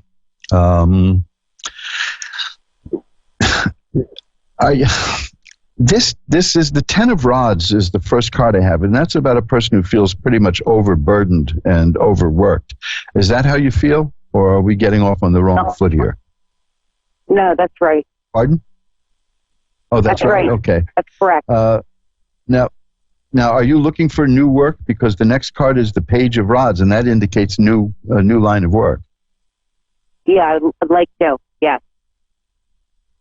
Okay, so that's good. The cards are confirming that. The next card is probably what you want to hear. It's the Wheel of Fortune. That means that things are going to change. The card after that is also rods. I got 4 cards here of rods. The cards really like you. You ask about career and work, and I get the rods, so that's perfect. The 5 of rods is here. It's about stiff competition. And the 8 of rods is tells me that when something new is going to come, and it's going to come fast. It's on the way, in fact. So if you've been putting out feelers about new work and a new job, it's being considered very strongly. And something new is in the works and coming your way. Oh, okay. That's wonderful. Because what I'm seeing is that feeling of being overworked and overburdened, that's going to leave you. And it's going to be, here's the ace of coins. That means it's going to be more lucrative. You're going to be making more money. The aces are beginnings, and the coins, it's the beginning of more money. So I think you're on the right path here. It's funny how you ask about work, and I get all these cards about money and career. I just pulled one more, which is the Page of Coins. The Page of Coins and the Ace of Coins combined mean that definitely there's more money coming your way. So you're going to get something lucrative. You're going to get a good job. You're going to lose that feeling of being overworked and overburdened. But it's going to be a highly competitive thing. You might not get it right away, but you are going to get it according to this. There's going to be stiff competition, but you'll prevail. You'll get what you want. That sounds wonderful. Thank you. My pleasure. I think that's good news. So you look forward to that in the coming year. Let me know how it works out. Keep in touch with me. Okay. Thanks a lot for calling. And you've actually become the last caller. Oh, wow, look how fast the time went by. Unbelievable, folks. You're listening to Reverend Elliot's Magical Window with Michelle in Newark, Delaware, who's got a new career and new work coming in the future. And now we've just come to the end of the line here. So let me tell you a few things that might be helpful for you all, folks. Everybody listening, if you want to get in touch with me, I know that everybody who wants to get on the show can't because we only have a limited amount of time. You can drop me an email at the email I mentioned earlier, asktarot@earthlink.net. AskTarot, asktarot@earthlink.net. And remember, you can take advantage of my sale, my annual year-end tarot reading sale, in which I knock off 15%.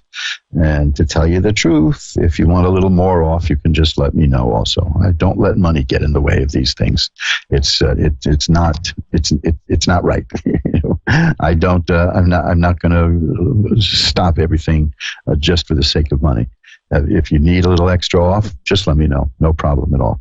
That's asktarot@earthlink.net. Now, I also like to tell you that we're coming up to the end of the year, and a lot of people look for New Year's resolutions. I'm not a big fan of New Year's resolutions. I just think that puts too much pressure on us.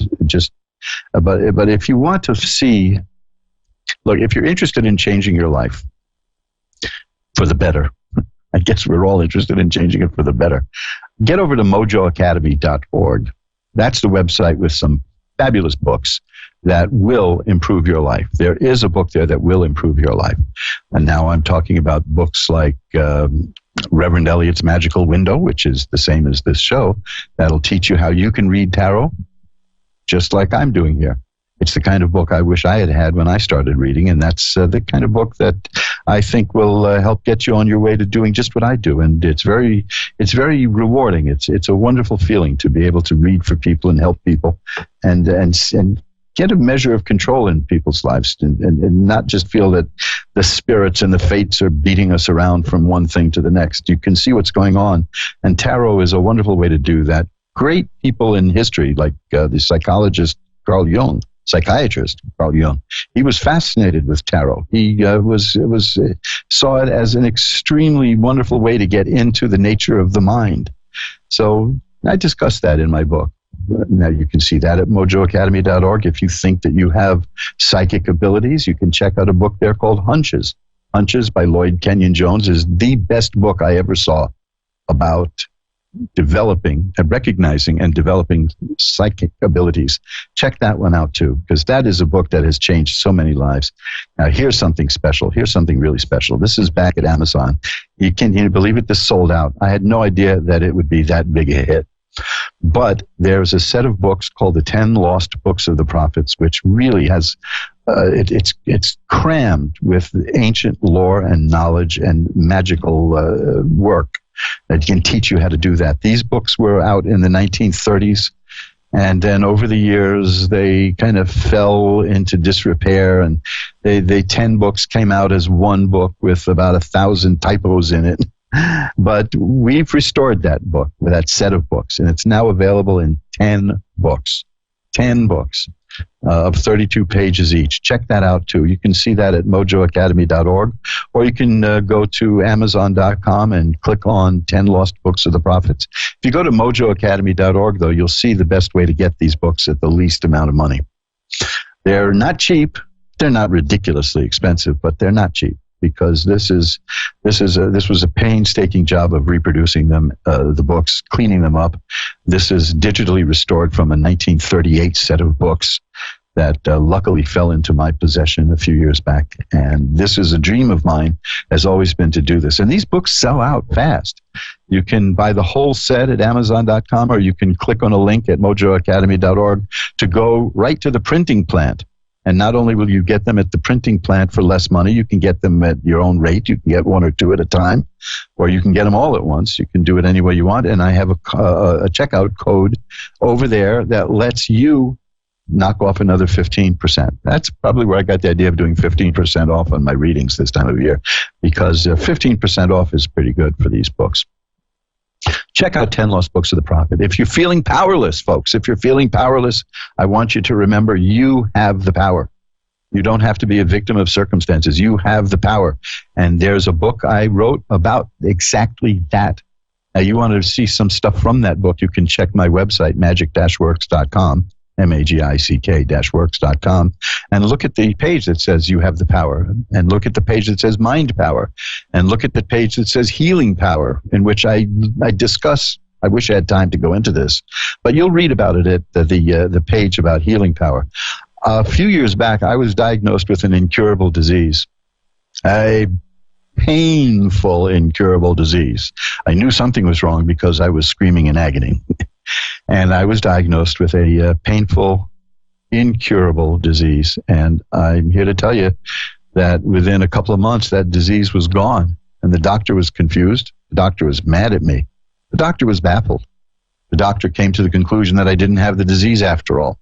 So there, this is the modern medical science. They don't take the mind into consideration, although there's more of that going on now as they study the placebo effect, and they find out that the mind can heal the body. The mind has the ability to heal the body.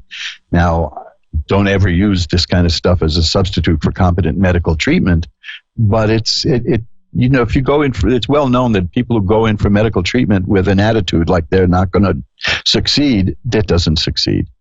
You can read books like Norman Cousins' book, Anatomy of an Illness, which you can find the movie, Anatomy of an Illness with Ed Asner. You can find that at my website on the page that says Healing Power. Just click a button and you play that movie. This is why I'm interested in tarot. This is why I'm interested in the occult sciences, because they deal with the mind. Now, that's usually a bad thing. People say, oh, this is all in your mind. Everything is in your mind, folks. Everything is in your mind. The reality around you is what your mind creates from instant to instant, from the input that your nervous system takes in, through your eyes, through your ears, through your nose, through your skin. And from that, we create the environment around us in our brain. Think about that. It really is something that we build. How many people have you known who go through life with a horrible attitude, and what happens to them? Horrible things happen. How many people have you met who go through life with a happy attitude, and happy things happen to them? Oh, bad things happen to all of us, but it's how we deal with it.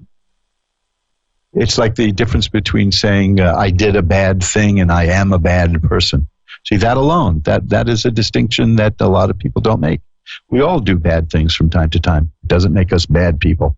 And you can find out all about that and the mind. And you look at that book at mojoacademy.org. It's called Bending Spoons with Your Mind and Other Miracles of Mind Power. Now, I didn't write that so you can go destroy everybody's silverware. Go from house to, you don't get invited to dinner very often if you do that. But it shows you that your mind is very powerful. I've said this before, I'll say it again, magic-works.com. Scroll down to the bottom of that page and you will see me, a video of me turning a wheel without touching it, telling it, stop, start, go left, go right. It's a beautiful little video. And it was a spontaneous video. It was just something done spontaneously. That's why it's pretty low quality, but it's just me making that energy wheel move. It's a psi wheel, PSI, psi wheel. Psi, of course, is science talk for things they don't understand. So I want you to remember, if I can get one thing across to people in doing these shows, is that you have way more power than you know. You don't have to be a victim of all the horrors that everybody tells you about, of all the news that's bad. Have you ever? When was the last time you heard really good news? It's always designed to bum you out, and don't allow that to happen. Don't let your attitude be ruined by people who have a vested interest in ruining your attitude. Doesn't it get you? I used to watch the network television news, and they would have one depressing story after another, and in between they would have commercials for anti-anxiety and antidepressant medications. Well, of course I have anxiety and depression from watching you, is what I would say to that. But no, there's so much more to life than that. And if I could recommend a book that is the most eye-opening book that I ever put out, I would have to say it's The Bending Spoons with Your Mind and Other Miracles of Mind Power. That's at Amazon.com. That's at the printing plant. You can see how to get that at a discount too. If you go to mojoacademy.org. Oh, there's a whole bunch of books over there. Wonderful stuff. More stuff all the time. If you want to get in touch with me off the air, as I've said several times tonight, asktarot@earthlink.net is the email. asktarot@earthlink.net. Earthlink, good old-fashioned email. See, I've been using the internet since it was steam-powered.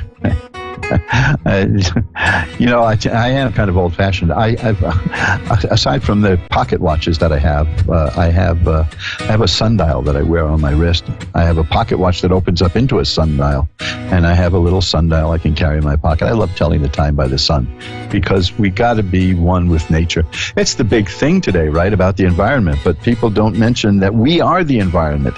You can't separate us from the environment. Well, I could talk on for 2 more hours of that, but I have to go now. And remember, go to magic-works.com to see any of those 60 pages there with loads of information on occult work. And contact me at asktarot@earthlink.net if you would like to just chat or have a private reading. I've got to go now. Remember, time flies. It's up to you to be the navigator. Bye-bye now.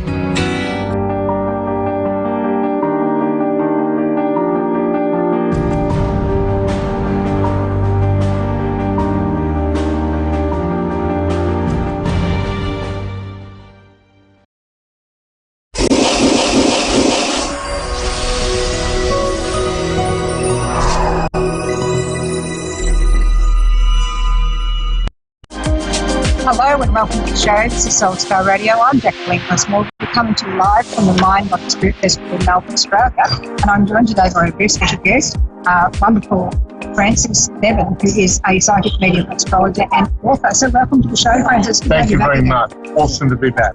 Absolutely. So now, tell us a little bit about your journey. You once were in the police force. That's right. I first began doing code readings at the age of 10. Then when I turned 18, I joined the Australian Federal Police Force. I left the Australian Federal Police Force in 1984, and then I became a psychic. Yep. And did you ever find that when you're on the police force that you would get visions or anything like that? I mean, obviously you're working with evidence and you're being professional on that level, but did you find that your instinct was sort of really picking up on things as well then? Yes, that was definitely the case, and the whole thing is that you would know automatically whether somebody was in the wrong, whether they were right, whether they were hiding things from you. That comes up to your sixth sense. We all have a very strong intuition. But see, I believe that anybody who works in the services, particularly anybody who works with health, healing, aged care nursing, ICU nurse, anything around that, tend to have a sixth sense. Yeah. They sort of tend to know things that other people don't, and just not backed up just on the medical side of things. It's the intuition that's at work. Yeah. That's so it goes into that exactly the same category. Yeah, because it's like I think the thing is that the more intuitive the person who's working in health or working in service, working in forces, the more they're going to go, I've got the evidence here, but I also feel it's this. Let's explore that angle too.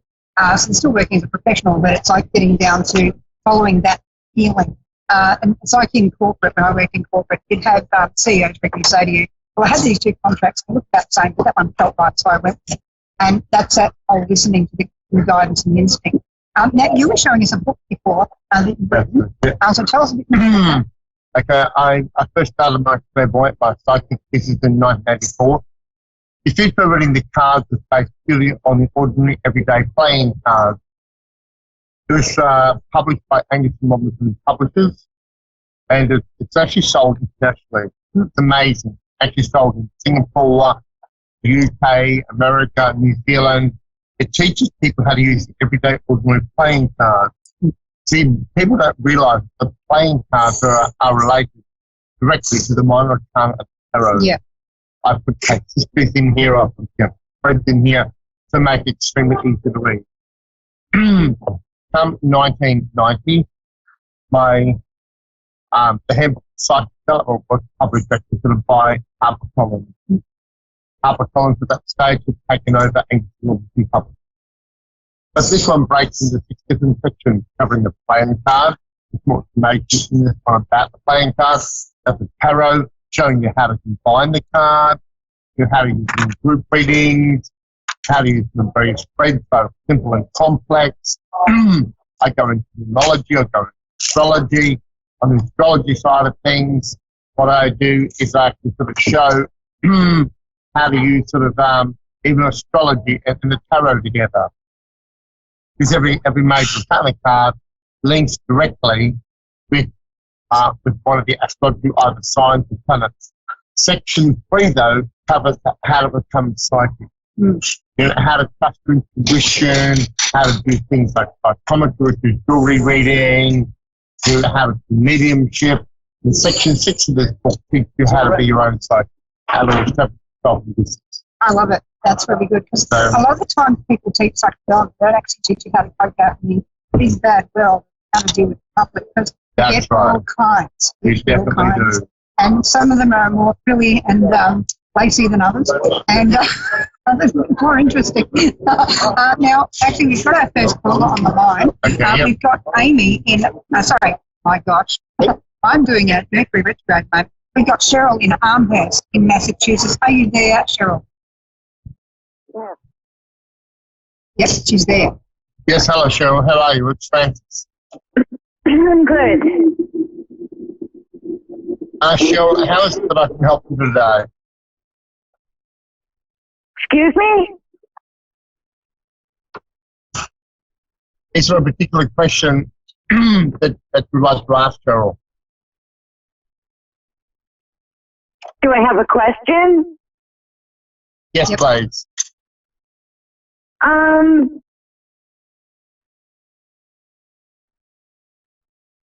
Yes, I think so.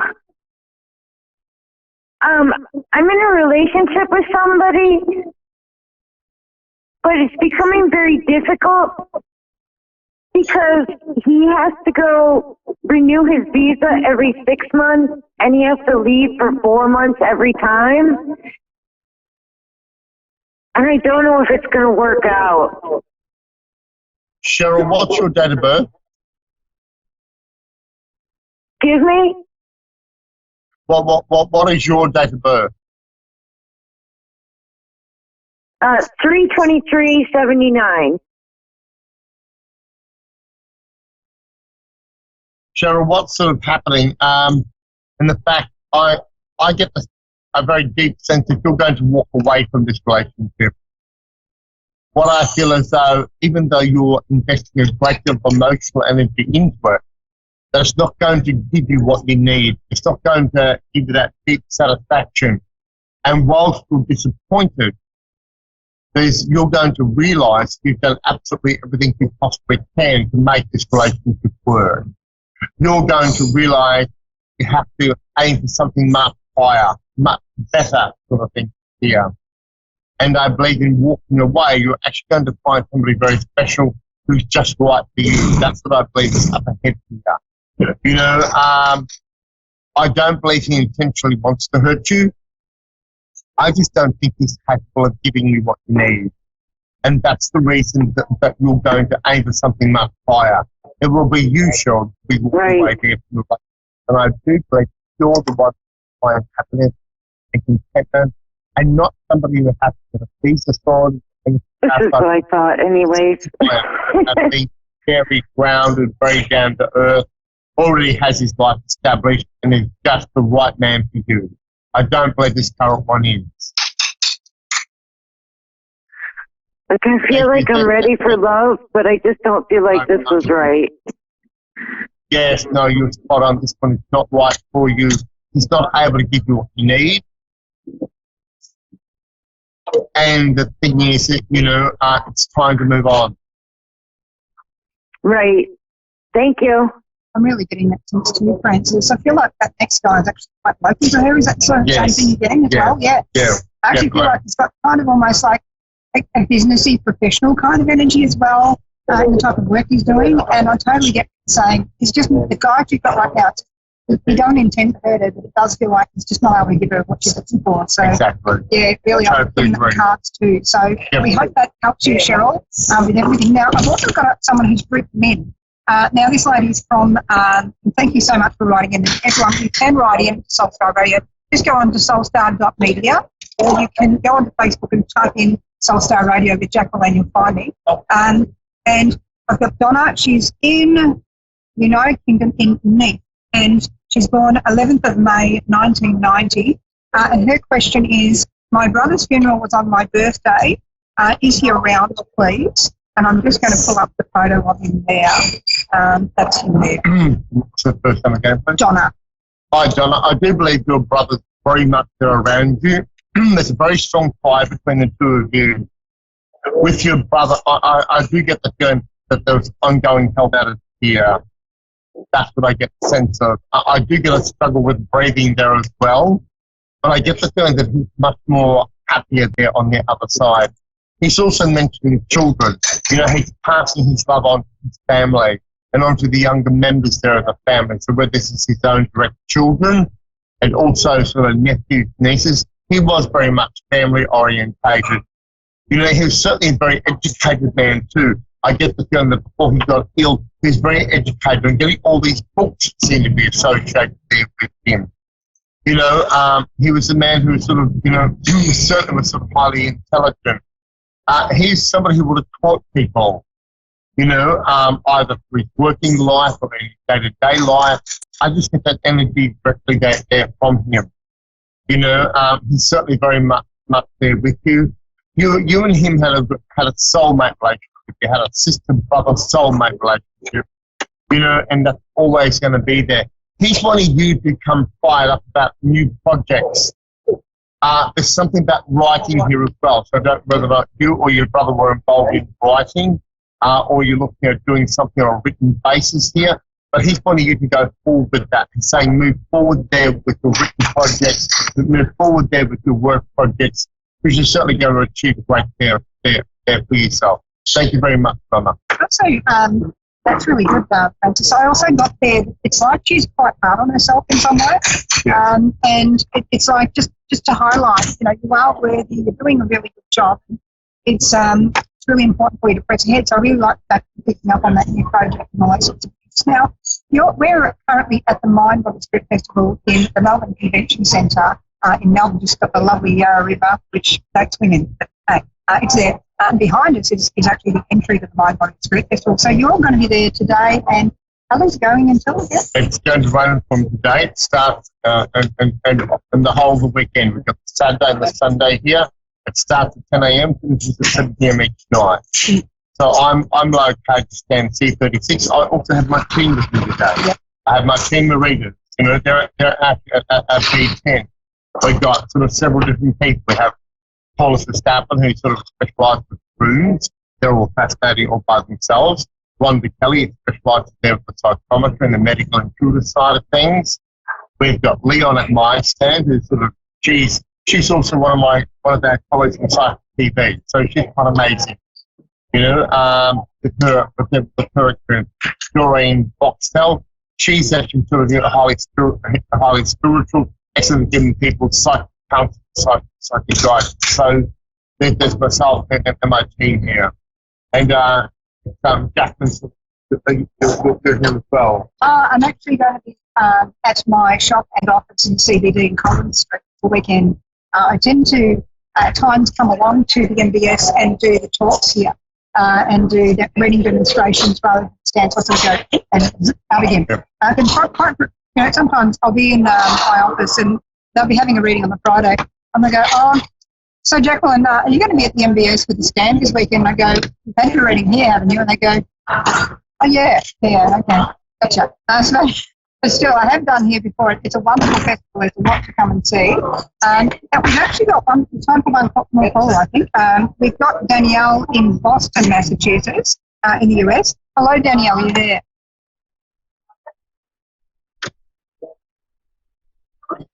She's there somewhere. Can't quite hear it, can we? No, can't quite hear you, Danielle. Just waiting to hear from you. See if you can come in. Otherwise, I do have another reading. We might go to that. We've got Celine in Melbourne, Australia. Her date of birth is the 22nd of March, 95. And she's saying, I've had the closest people die to me in the worst ways, getting married soon and want to know if they are around me, how they feel about it, and want to know if they're with me, if they're okay, safe, and if I'm making the right decisions in life. So I've just got a photo of her coming up now. Selena, I most definitely believe you're making the right decisions. I do believe this man very much loved you.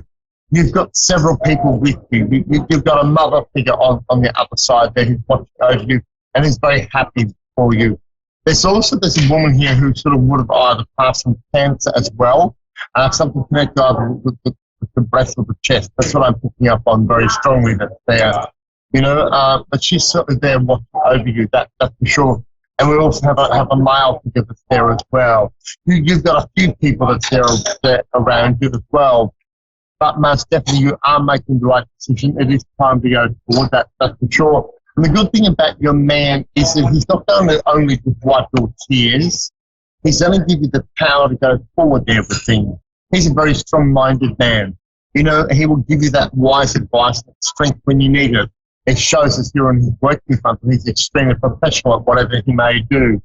He's very well known here for his mind, whether he works in law, medicine, or some kind of professional basis. He's known for his mind. He's highly intelligent, highly respected.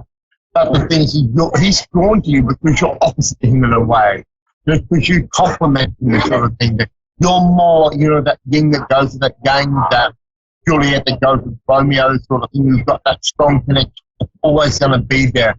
Sure, you two may not always see everything the same, but Celine, I don't believe you want a yes man. I believe you want somebody who's going to be himself, and that's definitely what you're getting with this man, and it's genuine and positive. So go ahead with it, sweetheart. You're doing the right thing. Just learn to trust yourself. It does feel that way, yeah, absolutely. Yeah. Now, we might try Danielle again in Boston. Are you there, Danielle? Yeah. Yes, I'm here. Yeah. I'm feeling her. I'm not hearing her. Yep, she's there. Hello? Okay, we still can't quite hear her. Did you want to try picking up the pen even though we can't hear it? And see where... Danielle, you've got some awesome things coming up ahead career-wise. Things are really going to go forward for you in a good way. You've learned to be very independent. You've achieved a lot for your life through your independence. It does look as though in a way that your financial side of things is certainly going to be very secure. In a way, it's like creating like a new home environment around you, which may mean either a move, new furniture, new furnishings. I feel you're really going to get enjoyment out of your life. I get a strong connection with the bush, with animals, and nature there around you as well. That's what stands out very strongly. But you're very much on the right path. And Danielle, there's an older female who watches over you very much. I get the feeling of sort of like a grandmother sort of feeling coming through here. And I'd say this is on your mother's side of the family as well. She's somebody who loved nature, so that she really had a way with animals sort of thing. I see this quite compassionate side of things. And she's one of your guides, standing out there very much watching you and guiding you and directing you in the right way.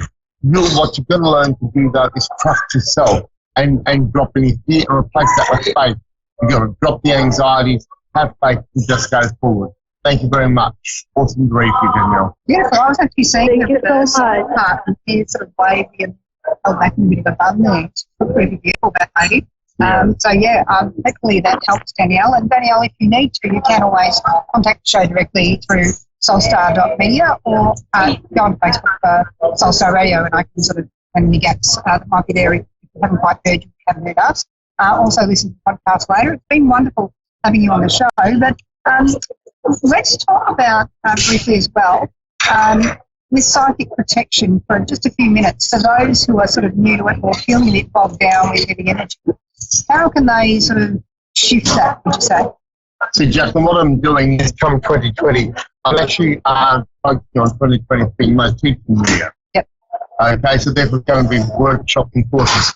Those are listed there on my actual website on francisbevan.com.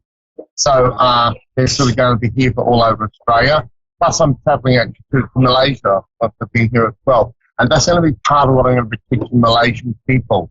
One of the easiest things to do with psychic protection is, whilst I'm not religious, I do believe in the Bible. I do believe that it's certainly to help with the strength. But it's also the fact of having that faith in yourself, a full faith in the universe. And if you need that help, you need that protection, ask for it from the universe. Ask it from your guides, ask it from God himself, sort of thing, because it is going to be there. And the whole thing is, negative energy very easily invades when you get anxious, when you get worried, when you get stressed. So you need to make sure that you're doing your best to take care of your health, your general state of health, you're meditating, relaxing, going to connecting again with nature, sort of thing. That's what it tells us. So if you can focus on that, and focus on sort of just creating that positive space, that positive energy, that will block out all that negativity. So negativity as well, for people who don't think about that you think that good, bad, sometimes people can be focused on that other person's just all bad and I'm just all good and I am just a victim and they are the perpetrator. It can be that we need to look at our own actions as well and take responsibility for that and kind of take ownership of that. And look at how perhaps we might have annoyed that person if we put ourselves in their shoes. So sometimes that thing of not invalidating others and not getting stuck in judgment, and that's part of that holding of grudges and judgment, that's sort of all the negativity as well, isn't it? Most definitely. Yeah. So what we need to do is focus on sort of improving ourselves, to step back from judgment. See, this is where a lot of the Christian people get it wrong. Yes. The fact is that Christ never believed in converting others. Christ believed in his life being an example for others. And to lead by example. So it's always coming from that higher source sort of thing, not that judgmental space, not that you must be doing it my way, but simply showing the fact that this is what works for me, perhaps it could work for you as well. Yeah, I think so. I think that kind of works. It's like when Mahatma Gandhi said, I do like your Christ, I don't like your Christians. And you sort of think about that, and there's a lot of fantastic Christians out there, I would say. But when you get people who are very, blindsided, it's only this way, it can't be any other way, and everyone else is a sinner, and you're bad. I think that's where we get into trouble. It's really about creating that openness and tolerance. Because if you have that openness and tolerance, acceptance, without just allowing everything in, you have your own filters still, but if there's an openness and an acceptance of other people and other people's way of being, then you're kind of freeing of any of those abilities for people to hook into you or you to hook into them. And it's really that lack of hooks that stops that energy from sticking on to you. And if you can focus on being detached. Yeah. And trying to be objective and standing back, not allowing your emotions to control you. Yeah. That's where people go wrong. They allow their emotions to control you. Yep. And sort of with business is not emotional. Yep. You have to look at it as business and take that separate sort of stance. That's what you've got to use. You have to sort of detach. And when you detach, you can see things much more clearly. Then you can choose whether you want to be negative or whether you want to be positive. So you create that positive. That's it. And you go around. It's been beautiful having you on again, and lovely to this time be doing the show side by side. And I'm really hoping you have a wonderful weekend at the MBS here. Thank you, Jack. It's always awesome to work with you. Always awesome to see you and to think to connect with you as well. Beautiful. Thank you very much for everyone who's written in, who's called in. We're sorry we can't get to all callers and everyone who writes in every time.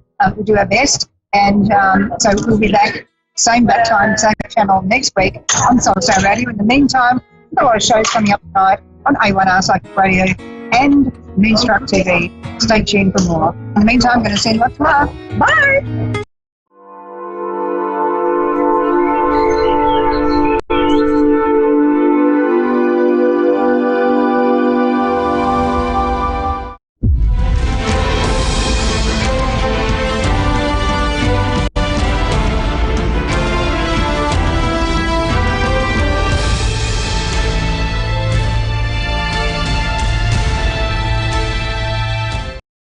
Hi, I'm Ron, and thanks for watching Moonstruck. And now A1R on the air.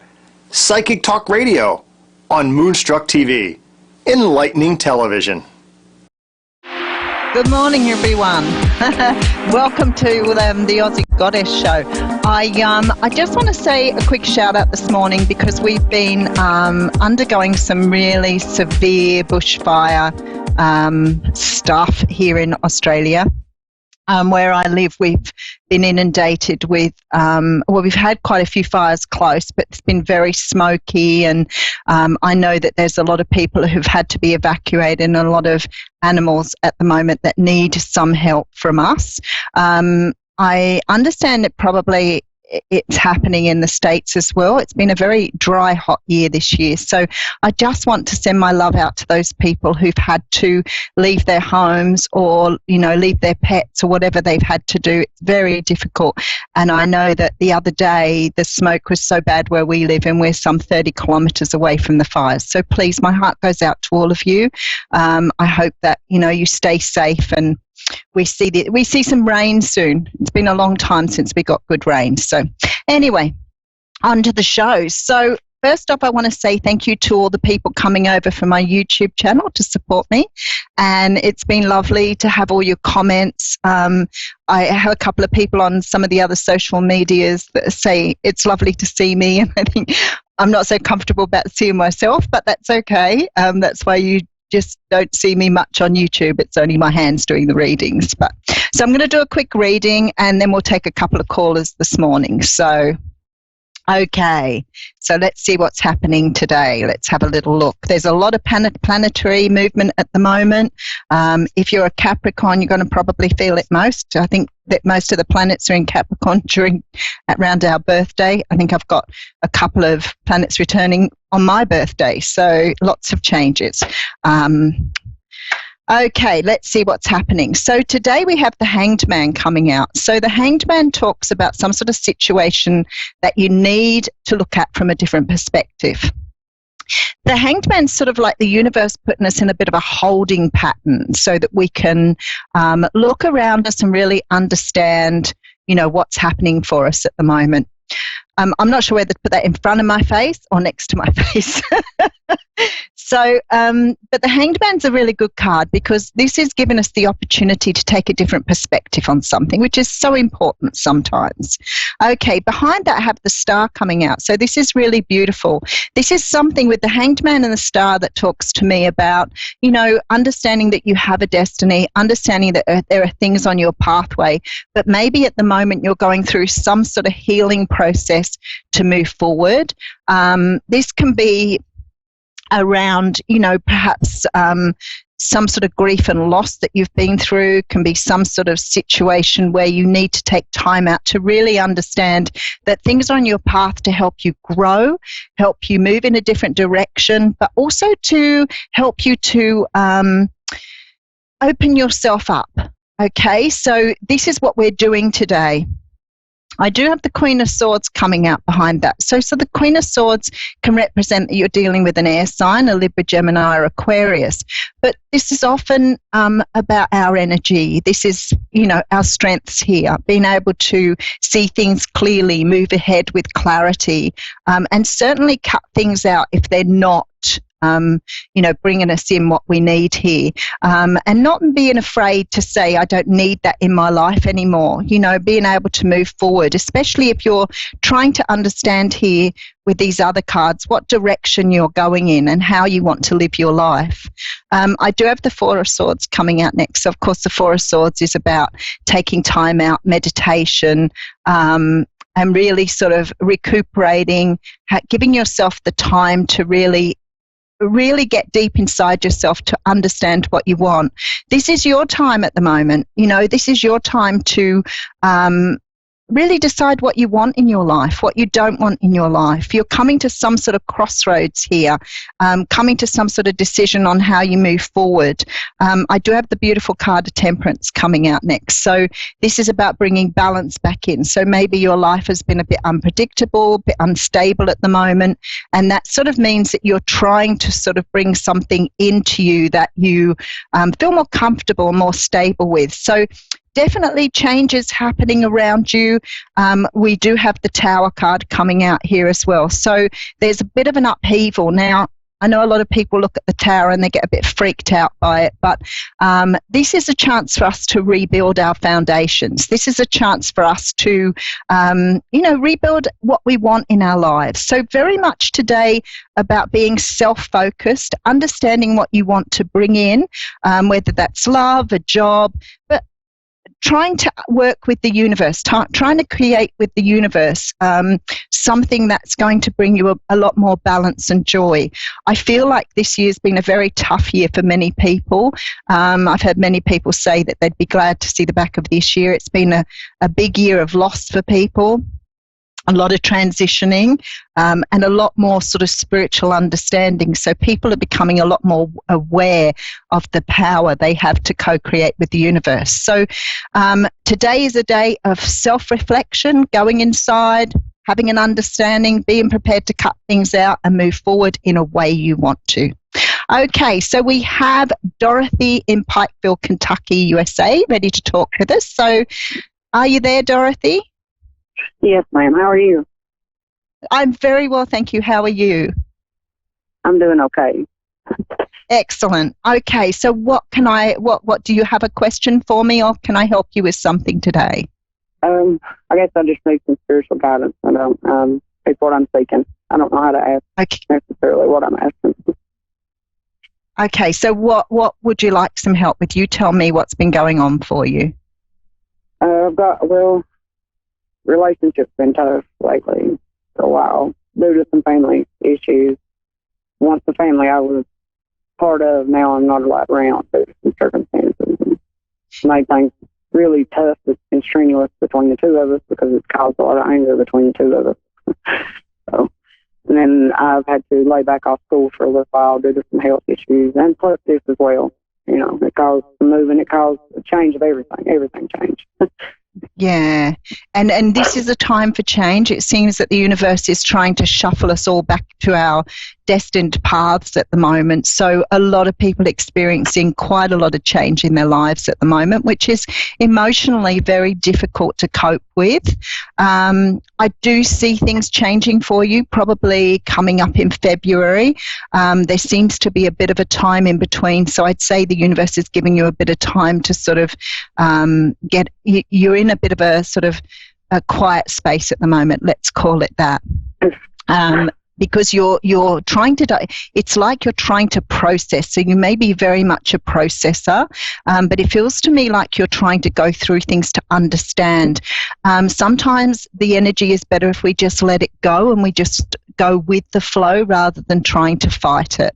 But it's natural instinct to fight against things, which is very, very difficult, and that would make you very emotionally tired. So I would say, you need to sort of tackle one thing at a time at the moment. You're beautiful. I can see you trying to do too many things at once. So trying to perhaps sort out what is the most draining or straining for you and just work with that energy first. Otherwise you become very scattered, and that can bring you down a little bit and make you feel a bit sad. I feel like I'm You're sad. Yeah, I can feel that energy. So maybe just picking out one of those things and just focus on one rather than trying to tackle too many. And I know that's your nature to do that, but you're spreading yourself too thinly, and it's going to wear you out. Yeah. Yeah, it's an exhaustion. I'm not able to sleep off. Yeah, and I can hear it in your voice, but I can feel it in your energy. Maybe concentrating on your sleep at the moment, trying to make sure you're getting enough sleep and rest, because your mind is just going 1,000 miles an hour. So, So you need to be kind to yourself. Remember, this is your life. This is what you're here for. And this is about looking after yourself first. Now, I always talk about being on the aeroplane when they say your mask drops, you put your own mask on first before you can help others. So try not to put others before your own.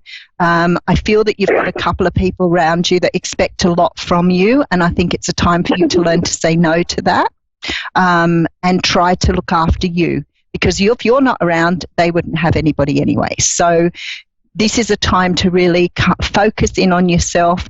Self-care is really, really important where you are at the moment. A nice hot bath, go for a massage. What was that, sorry? I wanted to get back to my career. I was in beauty school, and I only have 4 months left. That's not much. Yeah. That's the time that I've already consumed. Yeah, and I do feel things getting sort of somewhat back to normal by around February. So you've just got to sort of plot out the next couple of months. So it's not even that. It's probably, maybe several weeks to get back into some sort of more stability for you, because it's very erratic at the moment. But I see things turning around for you in February, and I think it will be a slow turnaround, but I do see you getting results around about February next year. And then things will start to move back along again, because you're very sort of stuck at the moment, and that's why it feels like change is, quite overwhelming for you.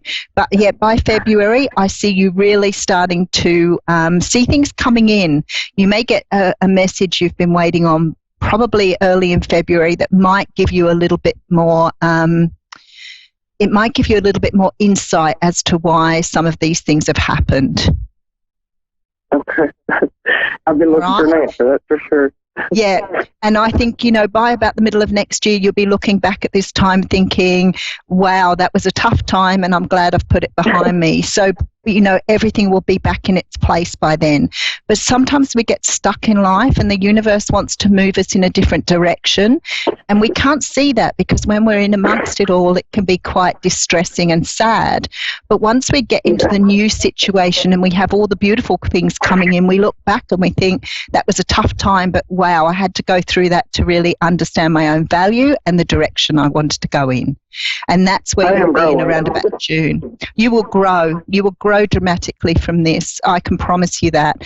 And as long as you try really hard to go with the flow, don't fight it.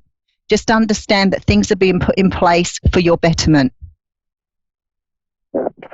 Okay. Thank you for your help. All right. You're very welcome. And honestly, by about February, you'll be starting to see the changes. I'm looking forward to it. No worries. Much love, Dorothy. Take care of you. Thank you so much, sweetheart. You're very welcome. Thank you. Yeah, it's a bit tough sometimes, isn't it? Sort of sitting waiting for things to happen in your life when you're going through tough times. I do have, Vanita in Birmingham, England, United Kingdom. Hello, Vanita. Hi. Are you Hello. there? Hi, how are you going? Hi, hello.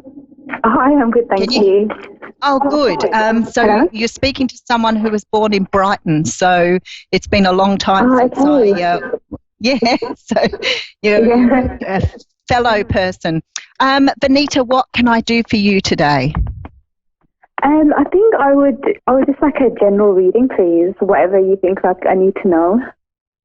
Okay. I've been speaking to a lot of people at the moment who are going through lots of changes. There seems to be a real stripping back by the universe at the moment to get us moving or get us a little bit more focused on what we want in life. And I think up until now, we've been very, going along with life and not realizing how important we are. And there's this real focus at the moment on getting us to understand how to move our lives forward.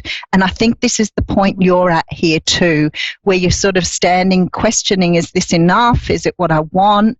Do I need to move forward? Do I need to manage my life differently? So I feel this sort of like, it's almost an excited energy with you. So good things are coming. I can feel it. And I have a lovely sort of warm feeling in my tummy. So I know that good things are coming to you. But it's like you want to sort of really sort of throw caution to the wind and get out there and bring new things in. So I want to say to you, don't try to do too much at once.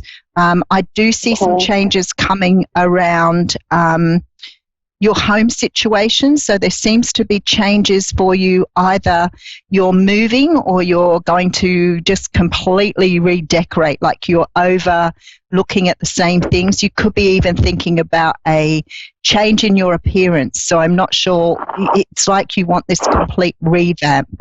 But you're trying to bring in a lot of new things, which is beautiful. And I love that you're manifesting because they're coming to you.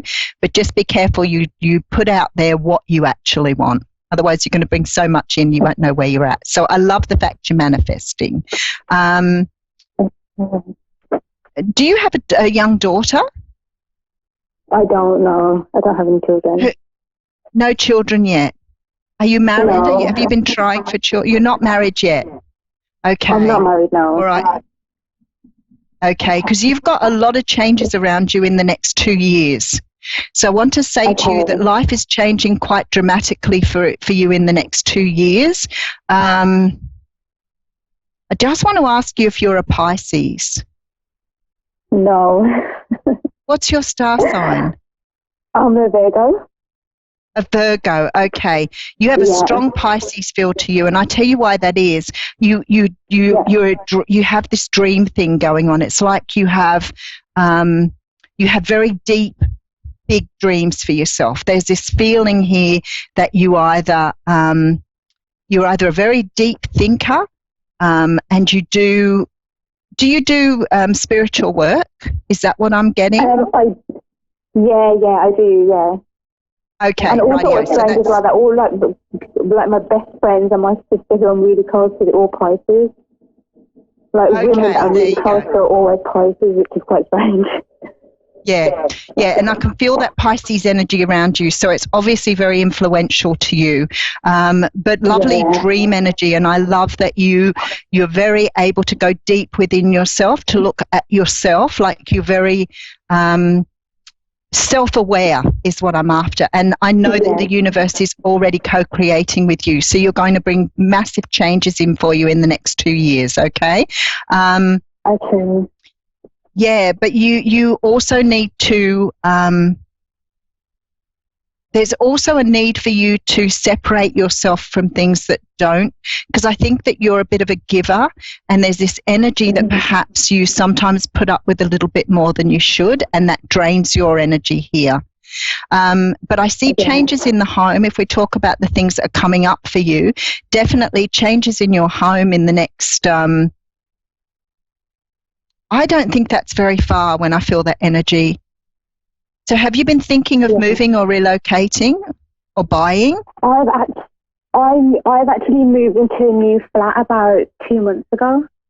Oh, okay, so I may be picking up on older energies, rightio. Because there's movement with the place you live at. There's also movement in your work or career. I see something shifting for you here as well. It may be the next step in your career. Have you already stepped out or planned? Are you a goal setter? I'm kind of struggling with that at the moment. I think I've always I try to, but I don't always execute. I don't go the distance and stick with things. And that's always been a really big struggle with me. Like I can't commit and see things to the end. That's why I get the dreamer energy with you. You're a little bit of a dreamer. Yeah. Okay, so let's go back to goal setting. if you're if you're a person who finds it difficult to finish things off, then I would say to you, goal setting is so important for you. Being able to look ahead and decide what you want and set yourself dates. I know that there was a study done with Harvard where the people who had set goals often achieved them so much more than people who didn't. So for you, maybe it's getting out of that dreamer energy a little bit and trying to do something practical. Vision boards. They're showing me vision boards here. Have you ever done a vision board? I haven't, but that's actually been on my mind a lot for the last few days. I've been thinking a lot about that's where you need to go. Yeah, because otherwise you have this beautiful, lovely energy of being, always dreaming about things, but you're not achieving. So move to a vision board, set yourself some goals, understand that, you can bring in what you want, but you have to be clear because when you're in that dreamer energy, you're sort of going to the universe and saying, I'd like this, but then I think I'd like that. And maybe that would be nice. And how about that? And the universe is going, wow, Benita, you need to be clear about what you want from us, because how are we going to give it to you when you're scattered like that? So vision boards are really, really good for you. But having a clear idea of where you want to go. Now, if you're not sure of the destination of where you want to end up, then possibly have a good do you meditate? It's something I want to start doing. I don't at the moment, no. I do yoga. Yeah, no, vision board. See, I want to, but I don't know where to start. Okay. If you're not sure about meditations, then go on YouTube and get a guided meditation. Find someone whose voice you can resonate with, someone who has a very pleasant voice.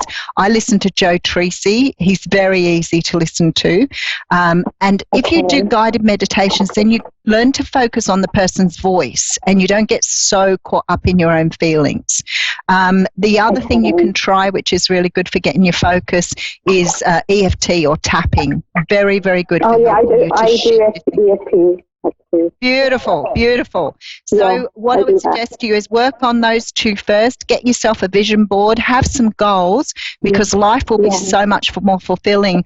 And I see so much change for you in the next 2 years. So all around you have change, and maybe that's why, because you're starting off by understanding the direction you want to go in. So there's changes to come in your career probably in the next 12 months.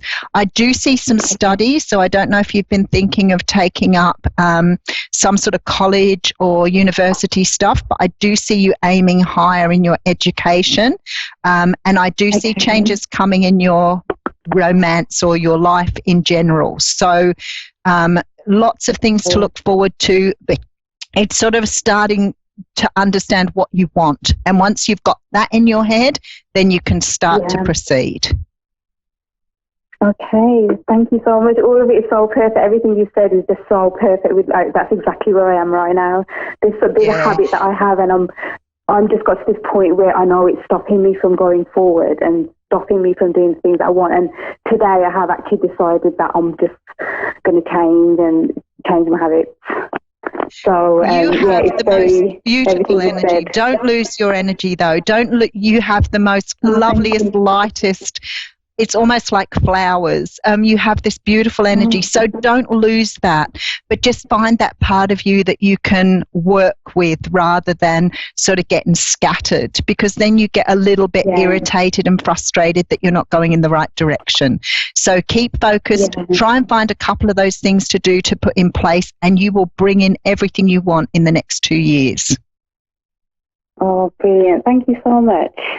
You're very welcome, Vanessa. Exactly what I wanted to hear. Thank you. No worries. Thank you so much. No What's your name again, sorry? Yvonne. Hello, I'm the Aussie Yvonne. Goddess. Yeah, okay, my business is the Aussie Goddess. Thank you. Thank you so much. Thank you. Bye. You're very welcome. Bye-bye. Okay, so before we go today, I just want to, because somebody wants to know where I'm from, so I'll give you a little bit of a background and a few places you can find me. So in my day-to-day work, I work for the government. I work in disabilities. I've been working in disabilities for, I don't even know how long. I started off in youth homelessness, youth work. I moved. I kept trying to find what this thing was that I had, and I kept studying, and I got myself a bunch of degrees and a bunch of certificates, and I tried lots of different things, and all the time not realizing that my calling was around this type of work. So I got into life coaching. I also am a certified life coach. I have a stack of qualifications, but actually all I was doing was trying to find myself, and trying to understand this gift that I'd been given, that I'd had from a young child, and never really understood what it was about. I read the tarot as soon as I read cards. I read playing cards as soon as I could understand what I was hearing, seeing, and feeling these feelings about people, and these always having these ideas of coincidence, what I thought was coincidence, because I was manifesting and didn't realize it. So I spent a long journey coming around to this side of myself. So now I have my own business. I've been doing this professionally for about 5 years.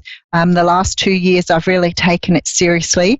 So you can find me on YouTube. I do daily readings. I've been doing it about 1.5 years on YouTube. I do dailies, weeklies and monthlies. I do a lot more personal readings now. So I do readings from my home if you're in the Sydney area.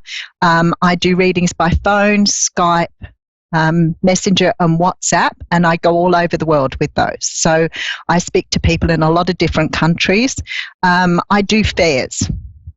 So I get to do, and last year I did way too many fairs and it was just ridiculous. So this year I'm cutting back the fairs a little bit and just probably doing some, maybe one a month over the year. But I love fairs, but a lot of traveling for me.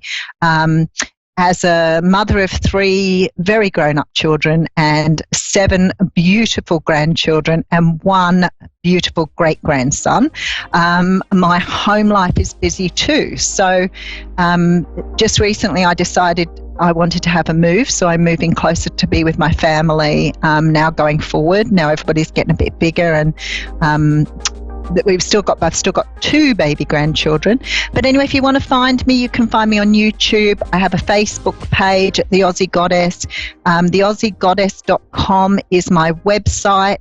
I'm also on Instagram, LinkedIn, Twitter, so all the social platforms. So please look out for me. Do come over and follow me on the Aussie Goddess Facebook page. I'm currently running a competition there, so if you'd like to have a chance at winning a half-an-hour reading, then you can come over and visit me there. Please say that you've seen me on Moonstruck Television, so I know who you are and I know where you're coming from. I answer all of my emails. I answer all of the communications I get in. So please share the journey with me, join the community, love every time like the first time, and much love to you all in your day-to-day life. Mwah.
Tonight, how are we all doing, depending whereabouts in the world you are. Here on the Gold Coast in Australia, it is hot, very hot. We've got like temperatures up to 40 degrees. Some parts of Australia, it is still burning with fires. And yeah, it's a bit hazy outside, it's a bit warm, but summer has hit, and so is the festive season leading up to Christmas. So I actually was only just realised as of today that I think for us for all of us, it's like 19 days, 19 sleeps, maybe 20, depending whereabouts you are located, until the big jolly man arrives. So yes, it's lots of excitement in the air. Lots of the shops are busy. Everyone is chaotic. Traffic on the road. The energy, everyone's energy is high. And I guess what's really important this week is to really listen to your body. Coming into the weekend and as of next week, to really listen to your body. I know that it's for all of us. We're either finishing work or about to go on holidays leading up. But yeah, really listen to your body and, rest. And I think eating in moderations as well. So it's something that, I know my spirit remind me constantly that yes, we can have fun, but it's all in moderation, and to really look out for everyone else. So yeah, so that's, it's just excitement in the air. So my week has been huge. I have had lots of connections with spirit, connecting them with loved ones, and it's been amazing. It feels like my service with spirit has really stepped up high now that I've reached lots of goals recently, but I'm ready to I'm looking forward to next year. I think it's going to be an exciting year. And my spirit guides and my team that I work with are all very excited to connect. So yeah, so I think probably the most memorable, I guess, for me, readings this week, it would have been something personal to me. I do actually connect. I do see our pets when they pass over, and I had a cat of 17 years, no longer had lived with me, actually decided to live next door in my neighbour's house, and then I moved away, and this lovely neighbour of mine still looked after my cat. So last night in the kitchen, I had my own cat, Raffy, which some of you have met. He was up on the table, but I had another cat, jump out of nowhere onto the table, and my first thought that, it was my cat Passion that had passed away. I didn't know, but I definitely felt in my heart that it was him. He was letting me know that he has crossed over safely into the animal and connected with all my loved ones. So I think probably about 2 hours later, I received a text from my neighbour that my cat had passed away. So, not only do I connect loved ones, I also can connect you with your pets too. And I think it's, our pets are such an important part of our life. They are family to us, and we all share that special bond. Some people, I'm sure, would say they have a more connection with animals than they do with people, and that's okay too. So so all my fur babies are all together, and it's just really nice to know that it's that he arrived safely. So so that was probably my highlight with all the other spirits that have been around me this week. But the connections with everyone has been beautiful, very healing. Brought a lot of beautiful messages, and especially coming up to Christmas, I know that I'm sure that some of you have lost, loved ones, and this time of the year, it's very important to hold everyone close and to really live in the moment of celebrating every day and enjoying everyone's company. So so that's my huge week. But I'm looking forward to seeing if we have any connections yet, but we don't, so I might just keep on talking. So apart from all the loved ones in spirit, my goodness, I've just looking forward to, I guess, my own holiday. I've got them coming up in 2 weeks, but I still will be on part of a 1 hour psychic radio. So yes, I will still be doing my shows, but I'm having a holiday from my work, and it's going to be a great time to spend that with loved ones and friends as well, and just really just taking it easy. I hope that all my spirit guides, my whole spirit team actually go on holidays as well. But I doubt, I'm sure they will be around still bringing true messages for me to connect their loved ones to. So I'm just waiting to see. So apart from that, let me just see what else. I was drawing some cards, and it was interesting because I know I was talking about, really listening to your body around this busy festive season, and really looking out for one another during the community. But yeah, the one card I just wanted to show quickly was listen to your body. So it was very much, needed a message for everyone to really just take it easy over the next few weeks. Alrighty, so we're going to connect with Chelsea in India, USA. Hello, Chelsea. How are you? I'm doing good, and you? Very well, thank you. How can I help you tonight? I just wanted to get a reading about my love life. Yep. Okay. Wow. Okay. I have this image at the moment in front of me, and I have this image of your heart around your heart chakra, and it looks like you've had it's been very emotional lately for you. It feels like in the last 6 months has been up and down for you, because what I'm seeing for you is that I've got your beautiful heart, but I can see the tears, I can see the tears falling away. But not only that, when I say that it's been an emotional roller coaster for you, it can be tears of joy as well, not just tears of sadness. So it just feels like it's been up and down in the last 6 months. Can you resonate with what I am seeing at the moment? Yes. Yeah, and that's what I'm feeling as well. And I also feel that, in the past you have been hurt dearly by someone very close to you. And I've also see that, do you have 2 children? Because I keep seeing the number 2 around you. I have 3. 3 children, okay. And does all 3 children live together? Because I'm just wondering why I've seen 2, but it doesn't matter. I don't always get it right. But I keep seeing, do they all live together under the one roof? What was that? Do all your children live together underneath the one roof? Yes. Yeah, okay. Okay, so what I've got going on with you, with your love life around your children as well, I feel like you've, because I feel like this new relationship, I feel like the relationship that you're in now it isn't all that old, but at the same time, I feel like you have been friends prior to that. Does that resonate? Yes. Yeah, okay.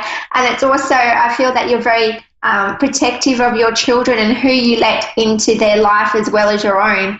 And I can see that because you've been hurt in the past, that, you're very protective of your babies, and, want to make sure that, everything's, that what you're feeling is correct. Like, I feel the excitement around your heart, but I also feel that, there's, I guess, some unanswered questions. Are there some unanswered questions in your relationship at the moment? But it also feels like in regards to whether your partner at the moment, like whether he has kids to somebody else, does this resonate with you with what I'm seeing?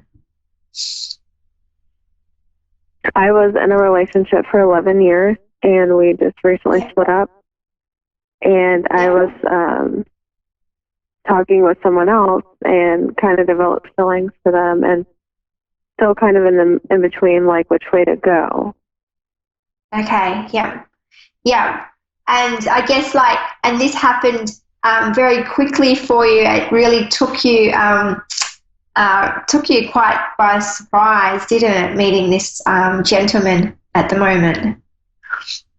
And but I also feel that, the relationship of, was it 17 years with your last partner, it feels like emotionally you had disconnected, and it feels like it's, for, even maybe half the years, maybe, like even the last 5 years that you have been earning for somebody to love you as much as, the love that you had given to your husband at the time, your ex. So what I'm feeling and seeing for you is that, all the excitement that you're feeling at the moment, it can be quite nervous, but what I'm also seeing is that, just to take one step at a time and really just see where this relationship is going to go without rushing into anything too seriously. But at the same time, you know within yourself if it's right. But I know that just what I keep hearing is that not to rush. Okay. I also, and is there like driving distance? Because I keep saying whether the partner with you or with now, is there some driving distance? Or unless I'm seeing that he drives a bit to get to you, like, does he live far by is what I'm trying to say. Yeah, he lives an hour away. Yeah, because that's why I see there's quite a distance as well. And I feel like that, each day the heart is, it's stronger for this other person in your life. I just see that taking things slowly, but I also see by the next 6 months, I also see a big shift coming into your life, and whether that, that your current loved one moves closer to you. The current one? Yes, the new one.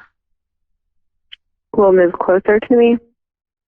Yes, that's what I'm saying. There seems to be some kind of move, unless you make the move. There seems to be someone moving to live closer, but it feels like it's not going to happen until next year, at least from now until the next 6 months. Yeah. So it feels really exciting, but at the same time, it just, it feels like the traveling can cause a lot of frustration as well. Wow, that seems spot on.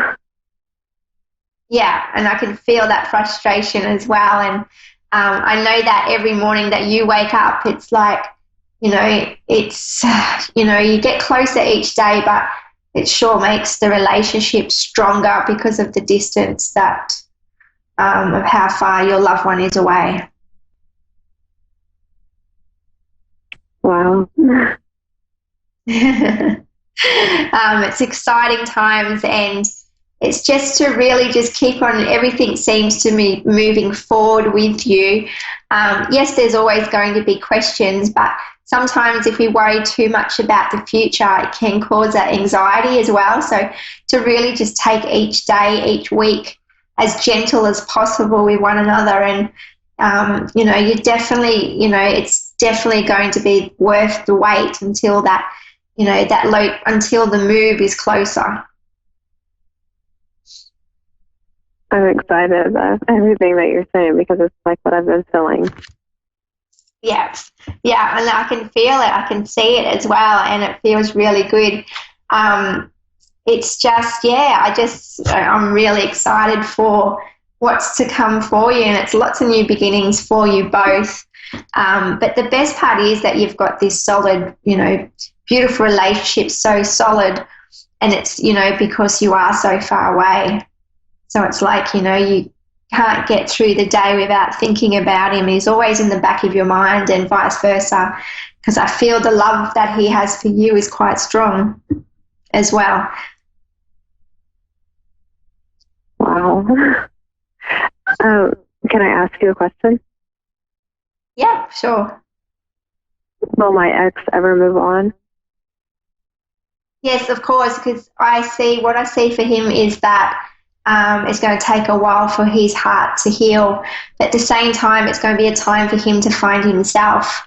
And I feel that over the last 17 years, it feels like he's kind of lost himself a bit on who he is, and that sense of enjoyment that just seems to have disappeared. So when he finds himself, I see that he's going to start embracing new changes and, happiness back into his life. But at the moment, it feels like even in the next, even next year is just going to be as hard as what it is. But at the same time, he knows that it was, the best decision was the breakup because you've still got, your beautiful children. Right. I just see that for him it's just going to take a lot longer, but I don't see him, like I see him moving on basically, so it's just going to be a matter of time. And, I keep seeing the 9-month mark, but a lot can happen in 9 months and a lot of change for him, which is great. Good. I just want him happy. Yeah, definitely. Know that he gets to see you happy, and for both of us, for both of you, that's is what we all want for one another, is to be happy and to be able to find their twin soul mate. So it's just a new chapter for everybody, and we're on our own personal journey, and he definitely will be okay.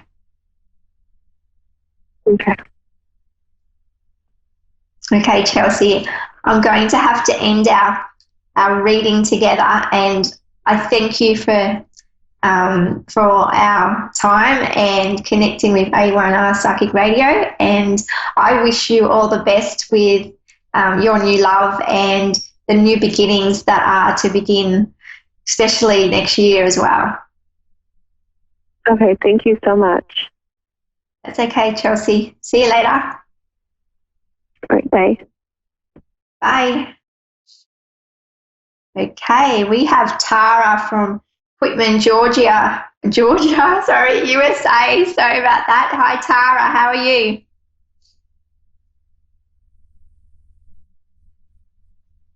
Hello, Tara. Do we have her? Let's just see. We'll just wait a few seconds.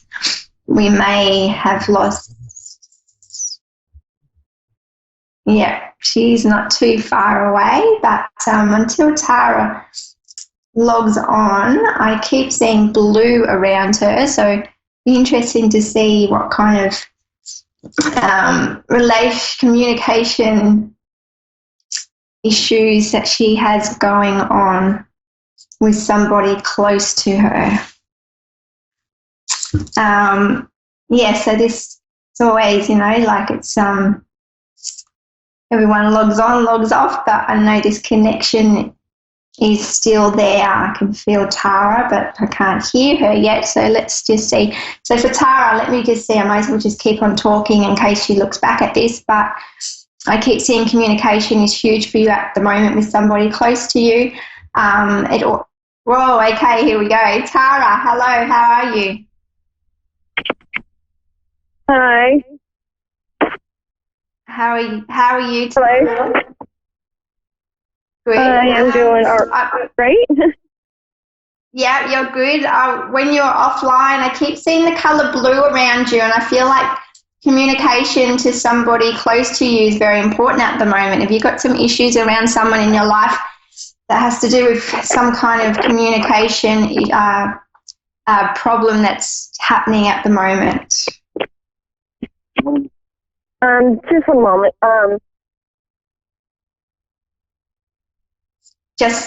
Did you say just a moment or just, sorry, I didn't hear that.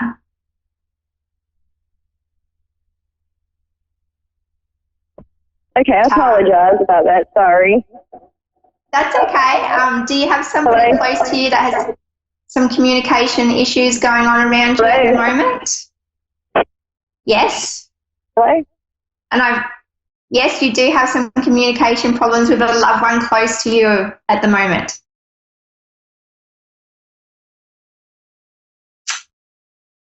Okay. Let's see who else we have, because we have lost Tara. There definitely was a communication problem between my end. Okay. So I definitely see lots of colours. Sometimes I see get lots of images before somebody logs on. At the moment, I keep seeing trees, so it'd be interesting to see someone that's very close to connecting with nature or has nature at their back step, at their back door. Let's see. Okay, we get somebody online. I know that.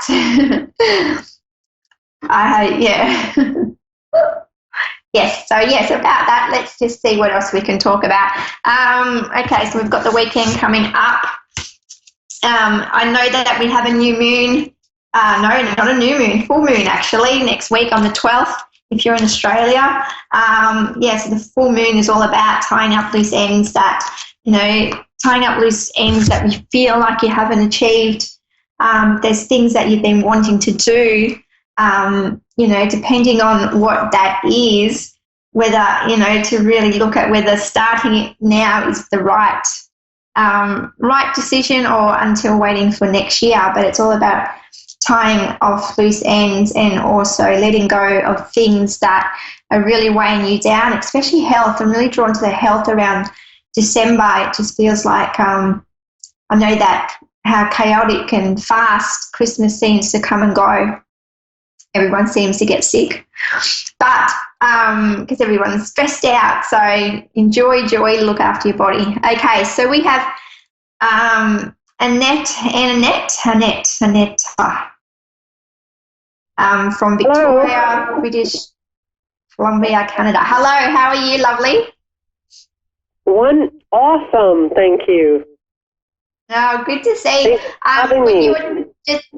It's good to see. It's good to speak to you. And I know that when we were trying to connect to you, at your back door, do you have lots of green around you, lots of trees? Are you close to nature? Yeah, I do have lots of trees around my house, yes. Yeah, because when I was because I had no one online and I knew that you were connecting and I was already getting some images and I could see the beautiful nature at your back door. So basically you're surrounded by all these trees and green. So it feels really uplifting and it just feels so good to be able to bring nature indoors as well. And I feel that you're quite, you're more grounded. And, whether you either talk to your plants, but I know that your love for nature is big and it's something that you enjoy every day connecting with. Oh, thank you. I'm just wondering, I had a son that passed away in 2014. Yeah. And I'm just wondering what he is doing up in the spirit world. Like, how is he doing and what is he doing? Yep. So what I have at the moment coming through, I have this gentleman with me, but he's showing me something about his car. Was he into cars at all? No. Okay, was his accident anything to do with the motorcycle? Pardon? No, he never had a vehicle. Okay, and he didn't have any kind of trauma around the head at all? Yes. Okay, because that's what I'm getting through. He keeps showing me something about a car, and I keep seeing the driving wheel is what I keep seeing. So that's why I'd asked whether he had some kind of connection with cars. Oh. But what I keep seeing, yes? Oh, okay. Yes. So, yeah, I keep seeing cars around you, but what I keep seeing is that, the active life that he lived here on Earth with you is that it's quite active over there, because whether he was into adrenaline, really he had high energy, and what he's showing me is that he was not afraid to try new things. Yes. He was exactly like that, yes. Yeah, and that's what he's showing me. And so what he did on Earth, he still does over in the spirit world, and he still continues to have those, those adrenaline rush and, and to enjoy life. He lived life to the fullest, and he was quite young, I feel, when he passed, because I can see him. But he's also, I'm very drawn to him trying new things, and he was a risk taker, and to the point that, he had lots of friends around him. But what he keeps showing me is that he keeps bringing to my attention, do you have a bracelet or some kind of bracelet? It may have even been a bracelet of his, but he's really showing something in a jewelry box, but it feels like it goes on the wrist. Oh, I do have one bracelet. Yeah. And is there a connection with him regarding this bracelet? Not really. No, I'm just wondering, like I'm in the process of getting my grandson. I'm just wondering what he would tell me to do. Like what would he want me to have his son live with me? Or would he, like I'm in the process of not knowing where my grandson's going to be. If he's going to be with my father or if he's going to be with me. Yeah, and everything seems to be up in the air because I keep seeing stairs. Unless where he is, it feels like you have to go to great heights to be able to make that connection happen again. I also feel, are you in contact with him? I feel like more around Christmas time that you will have this connection with him. Oh, that's what I was told. I was told around December, yes. Yeah, that we would be seeing our grandson again. Yeah, and that's what I keep seeing around Christmas, that you're going to have this beautiful connection again it feels really soon, and it's just within just a matter of time, and I know that he's very close, you feel really close to him, but he's definitely got his dad, he's looking, over him. Oh, that's so wonderful to hear. I always wonder, like, what my son's doing and what he's thinking and what does he want for his son? What does he want us to do? Like, does he want his son to live with me? Or does he want his son to live with his dad? Yeah, it's also what I'm getting is that the connection's strong to join everyone up, and that's why I was showing the bracelet, because it's the shape of a circle to bring everyone together. Okay. Yeah, I'm sorry. I think I've only got 30 seconds left. Just let me see how long I have with you. I just want to make sure that if I keep talking with you, I don't disconnect. But I know that, it's yours, definitely Christmas time is a celebration for everyone, and I also see that, there's lots of new beginnings next year for you. I'm very drawn to, I keep seeing lots of, whether your son, you've got lots of clothes to pass down as well.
Welcome to Divine Guidance with Angel.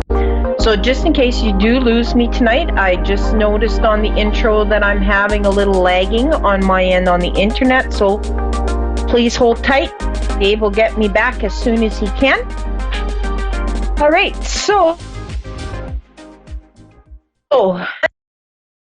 you can get a hold of me at crystalclear101.com, or you can get a hold of me at Cosmic Earth Angel at outlook.com, or just tag me on Facebook, follow me on Twitter, follow me on TikTok, follow me on Switch, follow me on LinkedIn. I'm on a lot of those sites. So just Google me in, get in touch with me. So this week I've had a lot of phone calls and messages regarding grief. Well, I guess the universe is telling me what I should be talking about. So the thing with grieving, okay, that's a loaded question because there's so many types for grief. We can have a loved one that we've lost. We can lose an important item that was given to somebody that we loved or a family member. It can be a divorce. It can be a family pet, and so on and so on. So on. Depression is also a type of grief or a loss of oneself. Health issues are also stuff that we can be grieving over. So just know that there's many different types. Everything in the world is a yin and a yang, and with happiness comes grief, comes loss. With finding comes losing. It's a balance, okay? And there's no right or wrong way to grieve. There's no set time to grieve. Just know that I'll use an example. If you lose a loved one, just know that there's more than one person in the family that's also lost a loved one. And everybody grieves at different stages. So don't hold things or grudges against them at different levels, okay? It's the same thing with diseases and health issues. If one person in the family is, say, diagnosed with cancer, and the next, like your partner, is reacting differently than you are regarding the diagnosis, just realize that you're both grieving just at different levels, but you're grieving different things, all right? Just, it's compassion and understanding when you deal with the loss, okay? When we get into the holidays, these are the toughest times for a lot of people, and a lot of people grieve, and a lot of people get depressed. But the best part about the Christmas holidays is it's a time for miracles in all shapes and sizes. Christmas is about reflection on the past year, the good and the bad, changing what we wish to do and doing for others unconditionally. Like everybody, I don't know how to put it other than Christmas, in my opinion, has become materialistic. It's about what size of gift and how much you spent. And to me, the true meaning of Christmas has been lost because it's about unconditional love. It's about doing for others and not expecting anything back. So people at Christmas are lonely. They don't have any family. Their friends are all gone to their sides of the family. So show some kindness and show some generosity and go in a direction of just making a phone call, saying Merry Christmas or Happy Holidays, or showing up on somebody's doorstep that you know that's home alone at Christmas time, and just sit there and visit with them. It goes a long way because you're gifting from your heart, from your soul, and you will feel better, and it'll be easier to get the Christmas joy coming in because you go from the heart, which basically comes into the card for everybody that's watching, which is sacred self, okay? And that's expressing your gifts. That's dancing. That's doing unto others as you wish done unto you. Spreading the joy. I mean, to you, you may take for granted that you have a roof over your head and this big Christmas meal on your kitchen table at holidays. But there's some people who don't have that, who are on the streets, who have nothing. And just having a meal delivered to them is a miracle for them. It doesn't seem like it to us, but to them, that's a miracle because they didn't have it. They haven't had it. It's a grief. It's a loss for them. And for somebody to unconditionally go and deliver this and spend time with them and wish them happy holidays or a Merry Christmas just makes their world so much happier. All right. So just tag me, text me, email me. Tell me what you love to do for your Christmas holidays, and what do you do to lift your Christmas spirit show. All right, so I see we have our caller, Roman in Montreal. Yes. Hi, how are you? Good, and you? Okay. I'm actually doing quite good, and I was just in Montreal over September that night. I already miss it. So I would love to see what the Christmas lights are over there, because you guys celebrate with all the good food, the potato pie, the sugar People pie. are starting to lighten up and everything. So do you Can you just give me a second? I'm also working at the moment. Just going to advise my customer. Sure. Thank you. Okay.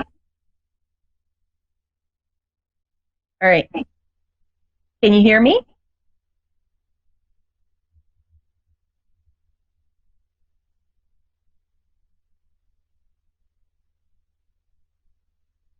Okay. So let's just keep talking about the grieving and the Christmas joy and the decorating until she's able to come back. So, like I was saying, text me, email me, let me know what you do. I love hearing Christmas stories, and I love hearing the miracles that happen on Christmas Day and Christmas Eve. The things that we do for other people and things that other people do for us always brings joy.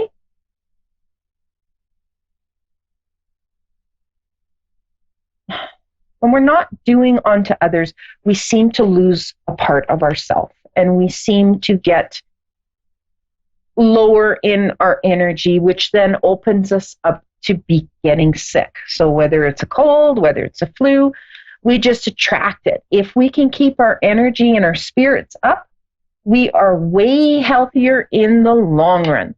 So everyone, just give from your heart. Don't worry about the money. Don't worry about the big gifts. Worry about the memories, the good memories, the laughing, the giggling. Angel, can you hear me? I'm back. Hi. Okay. So I have your card. I will just kind of put it up here. And you've got the heart awakening. So that tells me that your giving and receiving is in balance. Okay. Your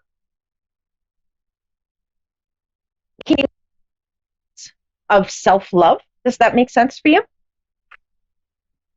Sorry? Does that make sense to you? You're cutting off. I can't hear you.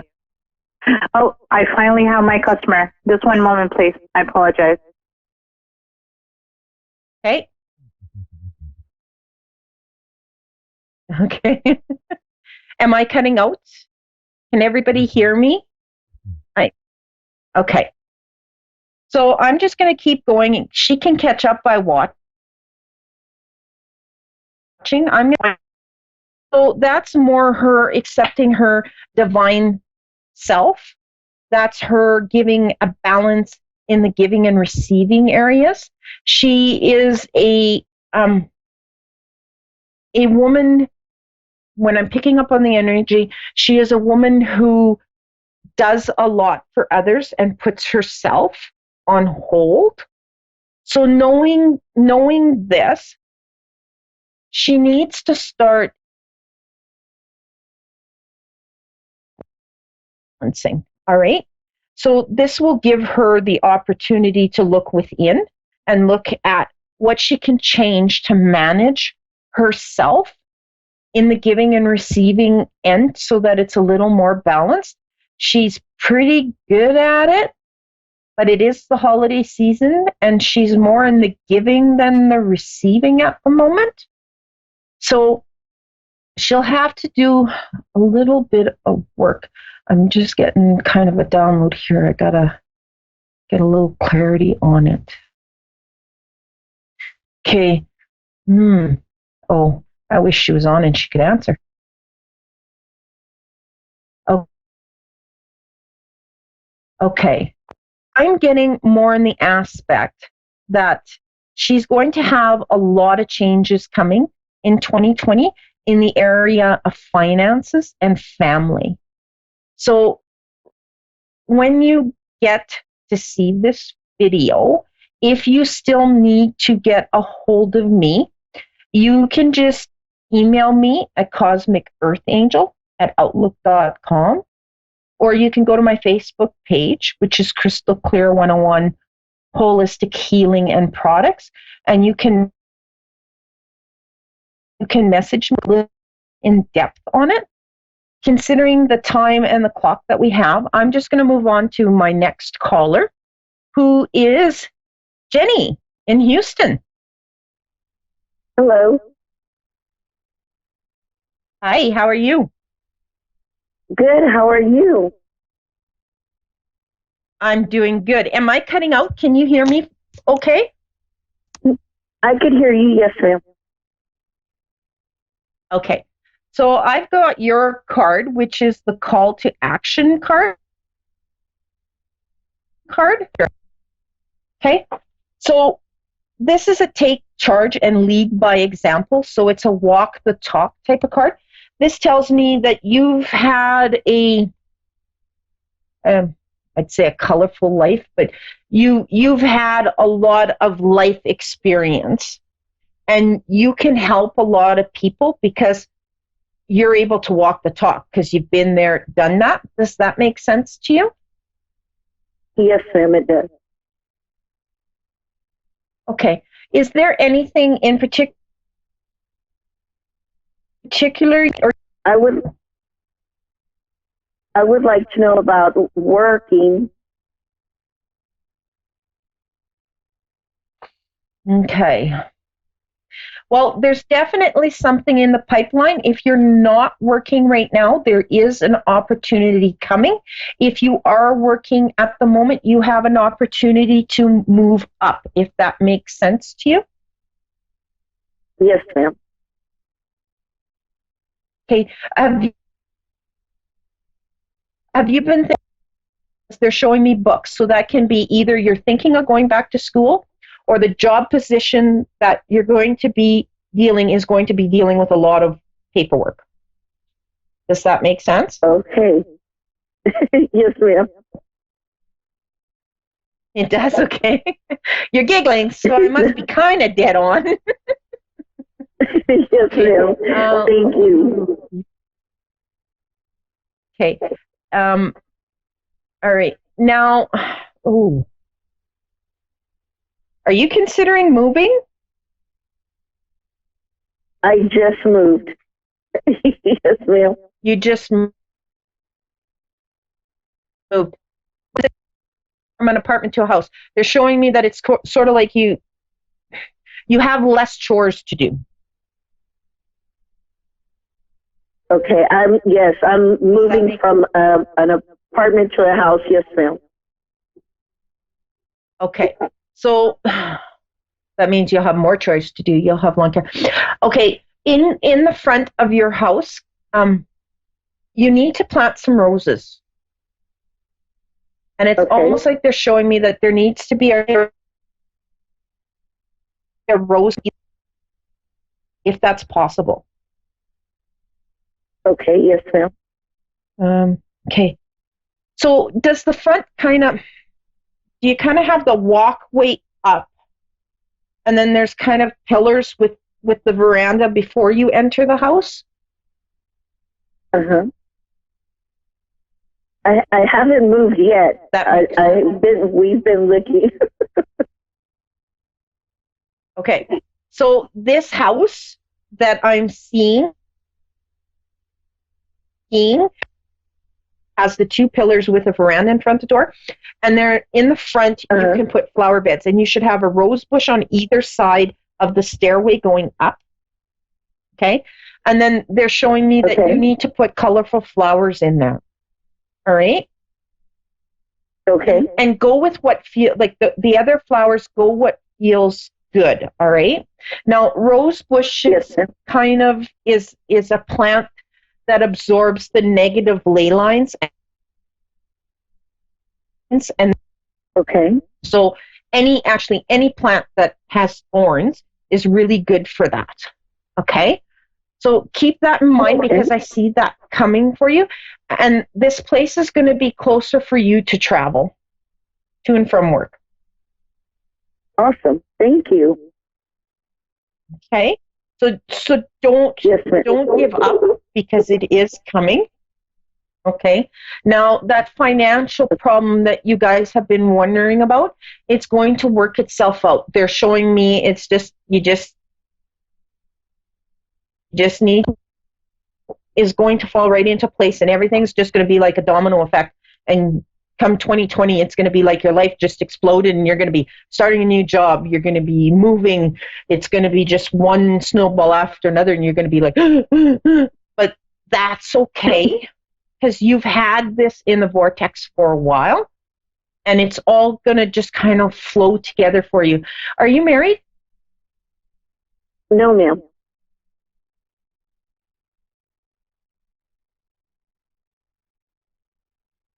Well, you're going to be soon. They're showing me a commitment. So whether it's actually in a church or in front of whomever to say I do, or there will be a commitment where you're living together, but there is going to be a solid consistency for you in that area of your life. Do you have a boyfriend right now? Yes, ma'am. Well, it's kind of like the beginning of a boyfriend. Kind of. Okay, so is he kind of like 5'8", 5'9", and he has silvery hair?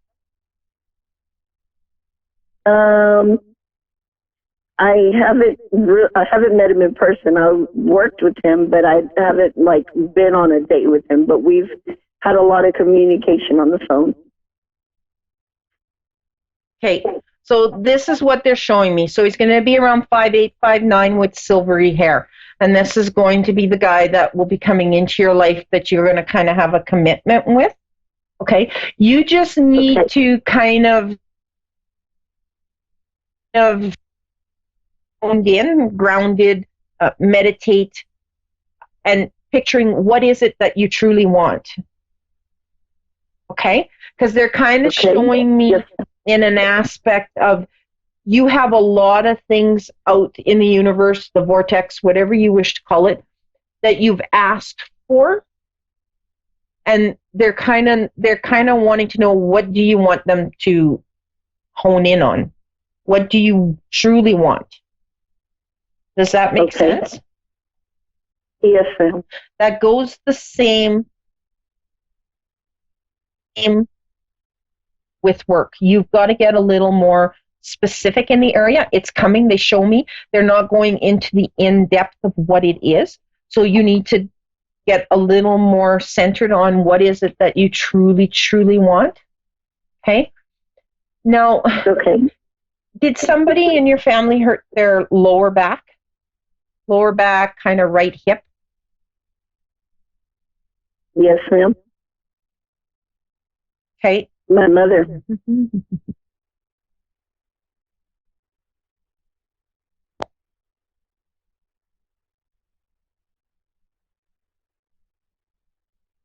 Did she have a fall?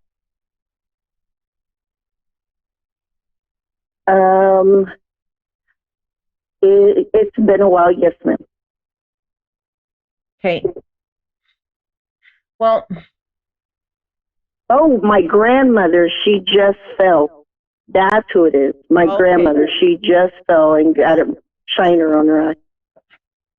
I was going to say, well, she may want to go back to the that long, like the pain is really strong. So if this would be then your grandmother, and have they x-rayed her hip? Did they find a hairline crack? No, ma'am.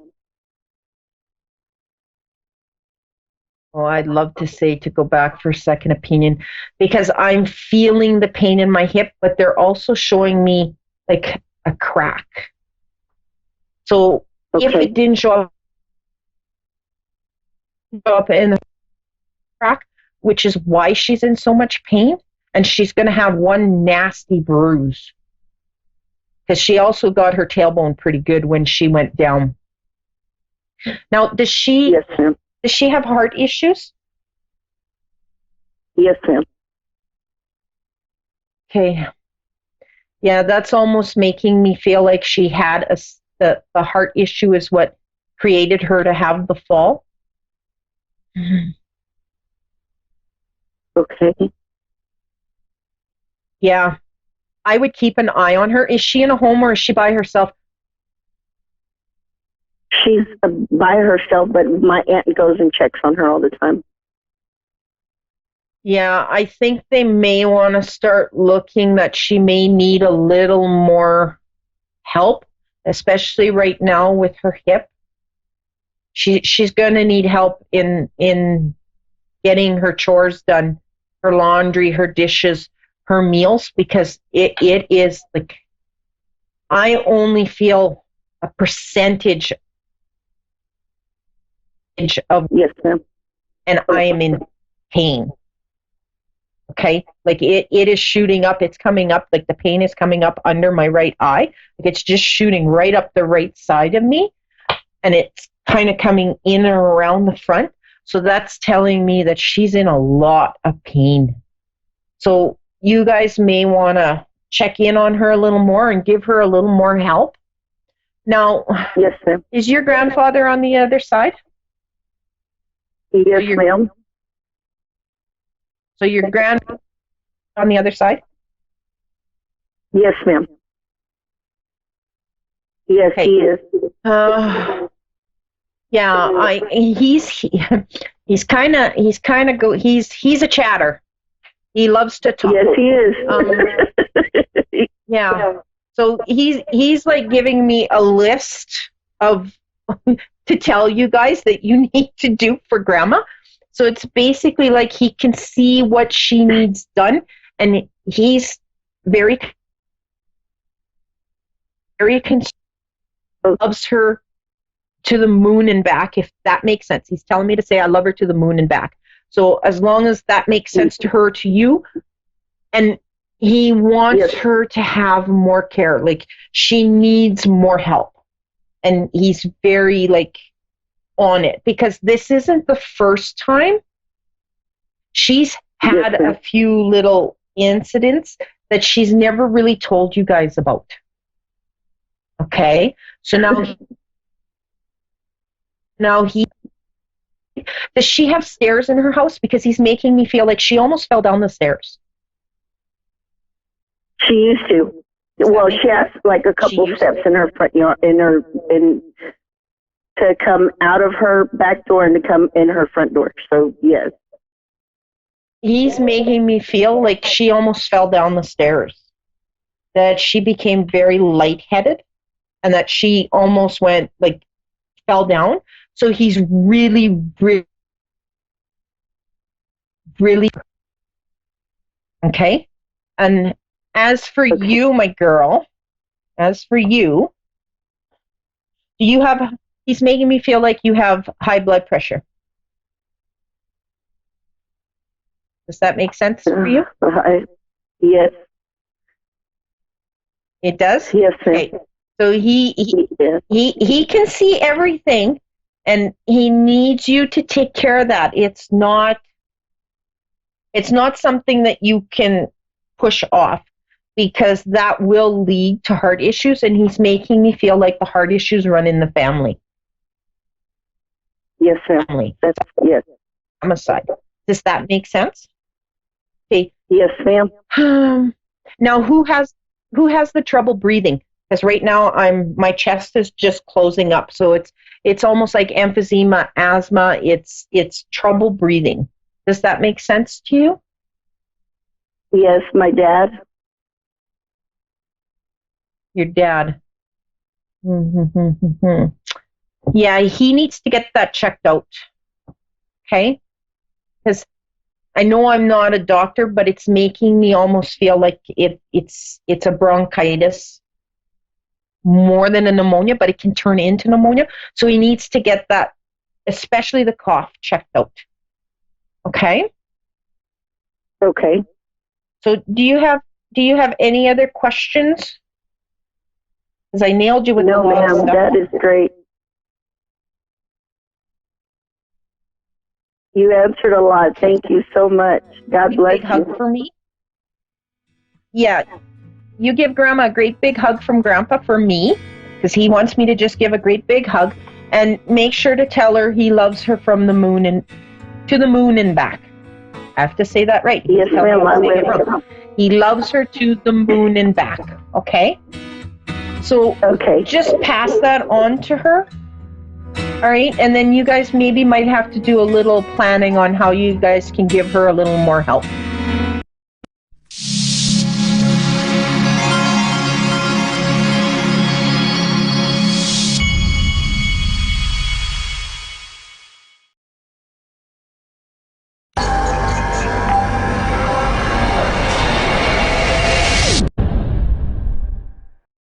Hi, I'm Dean, and thanks for watching Moonstruck. And now back to A1R on the air. Psychic Talk Radio, now on Moonstruck TV, enlightening television. Hi everyone. Hello, thank you once again for tuning in. It's always a pleasure to be here. Hopefully you've all enjoyed and recovered from your Thanksgiving, which I have been assured from my American friends was an absolute hoot of a time. So hopefully you're all back into the swing of your daily routines again, and still enjoying life and still giving gratitude and thanks for everything that we have in our lives. There's a few things going on for me this week. The weather has been absolutely terrible in Sydney. We've had, if it's not bushfires, it's a lot of smoke. It's and breathing difficulties for a lot of people here at the moment. So most of us are cooped up inside. So hopefully in the Northern Hemisphere and wherever you are tuning in throughout the world, your weather is a lot more forgiving than ours is right now. So, yeah. I've got a few crystals with me today. I've got some cards out. I've got my cog chart, so we're ready to get into it and see what life brings about for us this time. Have had numerous readings this week all about changes in energy levels. So we've come from a very chaotic time around that October, November, and now we're starting to feel a lot more calm, I suppose, even though we're going into the silly season or the crazy season that Christmas can sometimes bring about. There's a sense of calmness around the energies. So it could be something to do with Jupiter going into Capricorn as far as transits are concerned. So that's quite a nice placement for a lot of people to have. It's certainly a lovely placement for me to have because it means that my luck will change in my career and what I'm doing in my life as far as 10th house or career and jobs and what we do for how we make a living has been looked upon favourably. So all my lights are lining up, all the stars are in alignment for me at the moment. So it's a really very pleasant time. So hopefully that you're all tapping into that lovely energy and enjoying the stars aligning for you as well. So we're going to take some callers in a moment, which I'm looking forward to. It's fast becoming less nerve-wracking for me and much more exciting now. So I have had some listeners reach out during the week to me, so I'd like to have a big shout out to a lady called Leah. Thank you very much for your lovely, kind message. Hope you don't mind me shouting out to you, but I just... your lovely message was very nice. It was really nice to receive, so I thought I'd let you know that as well. So yeah, and of course Molly, who always tunes in, so thank you very much for doing that as well, Molly. So it's very nice to have a following all the way over in the States. So I'll have to put this on my roadshow places to visit. I think it's certainly growing. My roadshow is definitely growing. So far I've only got nationwide in Australia, looking to go to New Zealand, but obviously the States is a runner-up, really fast runner-up that I didn't see coming. So that's really is a lovely blessing. So thank you all very much for doing that and participating in that as well. So very cool, very cool. So last week I think I unveiled my black quartz.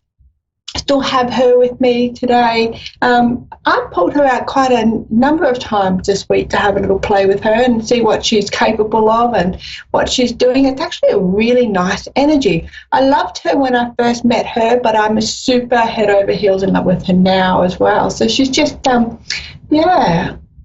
If you are into crystals or you like them or you're just not sure where to start, there's so much information online. There's some stuff on my website as well. I've got a workshop on crystals and how to tap into crystals. I'm not even going to pretend that I'm an encyclopedia of crystal information.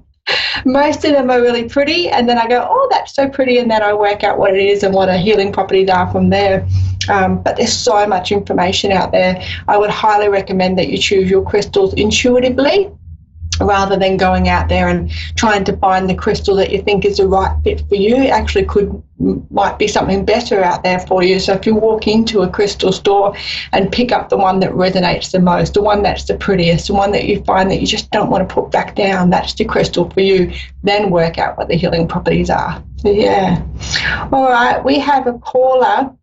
We're going to slip straight into it. Excellent. Love it. I'm so fast, and sometimes I have to slow things down, and I like going super fast. Got so much to say. So we're going to shoot across to Kelly in Somerville. Kelly, can you hear me? Yes, I can. Hello, how are you? I'm good. How are you? Good, thank you. What can I do for you? Well, I just want to know if I have any loved ones that are trying to connect with me, and also maybe some relationship advice. Sure. Are you seeing somebody? What's your current relationship status? I am engaged. Yeah. Okay. I think what the issue is here for you, I think some of the people that you're perhaps attracting into your life are not emotionally available. I'm kind of getting, when you said about relationship advice and a little bit of guidance around that, I saw a man walking towards you, but then he turned his back and walked away from you. And I kind of get the feeling that is a commitment issue, or I'm not entirely sure whether I want to be with this person or not. And what we're really looking for is a man that walks straight up to you and puts his arms around you, as opposed to turns his back and goes, oh, I'm not sure. So I'm not, I know that you've been deeply hurt in the past, and there are some little emotional walls around protecting yourself so that doesn't happen again. And we all do that. That's human nature, you know, that just, I had them for a number of years, so I can relate to you. The thing is, though, that when we have those walls and we look at them as a means for preserving ourselves and preserving our energy, and so we don't get hurt, sometimes it stops people from being able to see through those walls, because it looks like we might have something to hide, or we're not being our authentic selves. And we're not really being our authentic selves because we're so worried about getting hurt again that we're kind of keeping some of our stuff in reserves.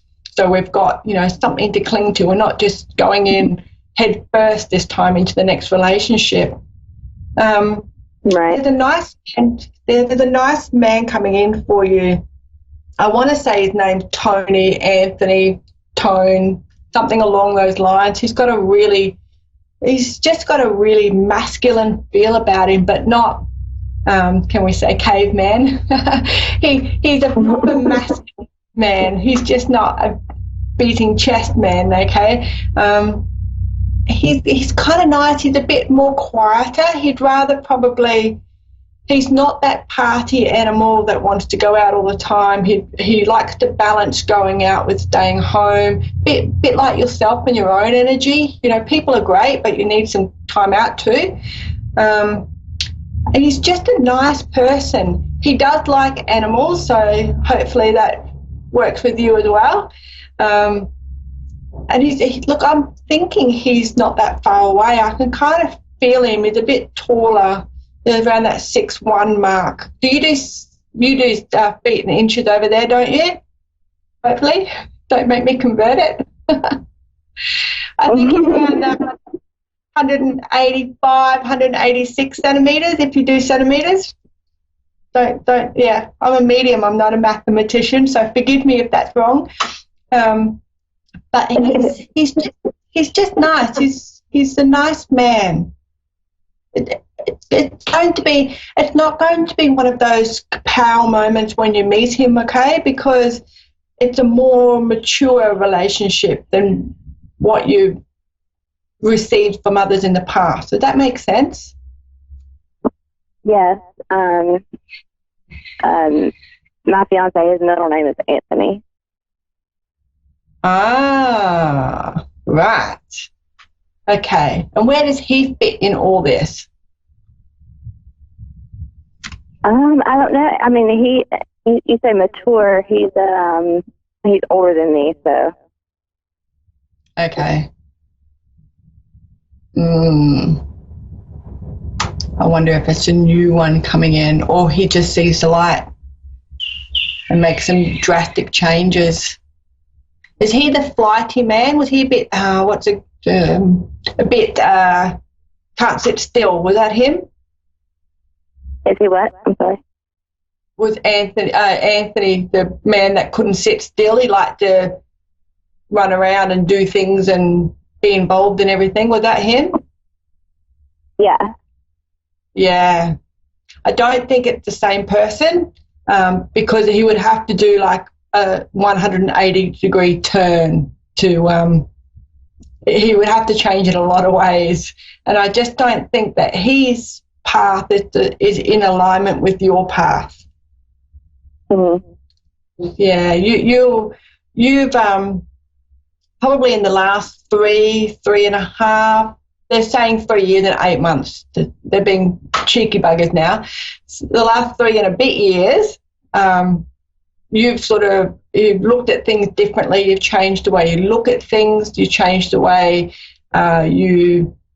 just the way you talk to yourself. Your observations have been, you've been paying a bit more attention to little things that may not have necessarily you've noticed in the past. So it's been a big spiritual journey for you the last few years. 3 years and 8 months. They keep saying 3 years and 8 months, so I don't know what that is. You might want to work out what happened 3 years and 8 months ago. But it's for you, it's a nice, you're sort of coming out of attracting those style of people that are not in alignment with you. So it's really important for you now, and in your own mind as well, not just me chatting with you, but that you have that person that is working towards that common goal with you, and that's working towards that common journey, enjoying the path together, as opposed to being two very individual people and having a bit of a tug of war over which path is going to be followed. So it's really nice that you've reached that point in your life. It's just really cool. I like it. How are you feeling about that all? I feel good. I feel right now I kind of went through a little rough patch, but I feel like everything's kind of starting to come back up a little bit. Yeah. And I think that's part of the grieving process too. And even though, when relationships expire and we go our separate ways, there's still a grieving process, I think, that we all need to go through. And some of those memories, just like when you lose a puppy, or you lose your favorite animal, or you lose a loved one, those little triggers come up every now and then, and stuff surfaces and we work through it. And it's just, I still think that that's part of the grieving process. And And I don't think it's got anything to do with the level of love or whether it's a really nurturing relationship. I think it's just the gravity of the lessons that we learnt during that relationship or that friendship or whatever that interaction was that we had with that person. So the fact that what I'm really happy with is that you're able to identify that that's, you know, that was part of the process and that you're able to work through that and come out the other side. So that's a huge testament to you being able to do your spiritual work on yourself and get yourself in that right place. Yeah. Yeah. A very, very nice place for you to be in. You can look forward to 2020 being less taxing on you, less draining on you, okay? It's just nicer things are about to come into play for you because you've done a lot of soul-searching and that's about to pay dividends for you, okay? Oh, good. Lovely. Excellent. Thank you so much for your call, Kelly. You take care. Thank you. You too. See you later. All right. Thank you. What a lovely lady. It's so cool when we do this sort of work that we're able to see people and tune into their frequency of where they've come from and how many things they've worked through and their layers to get where they are right now.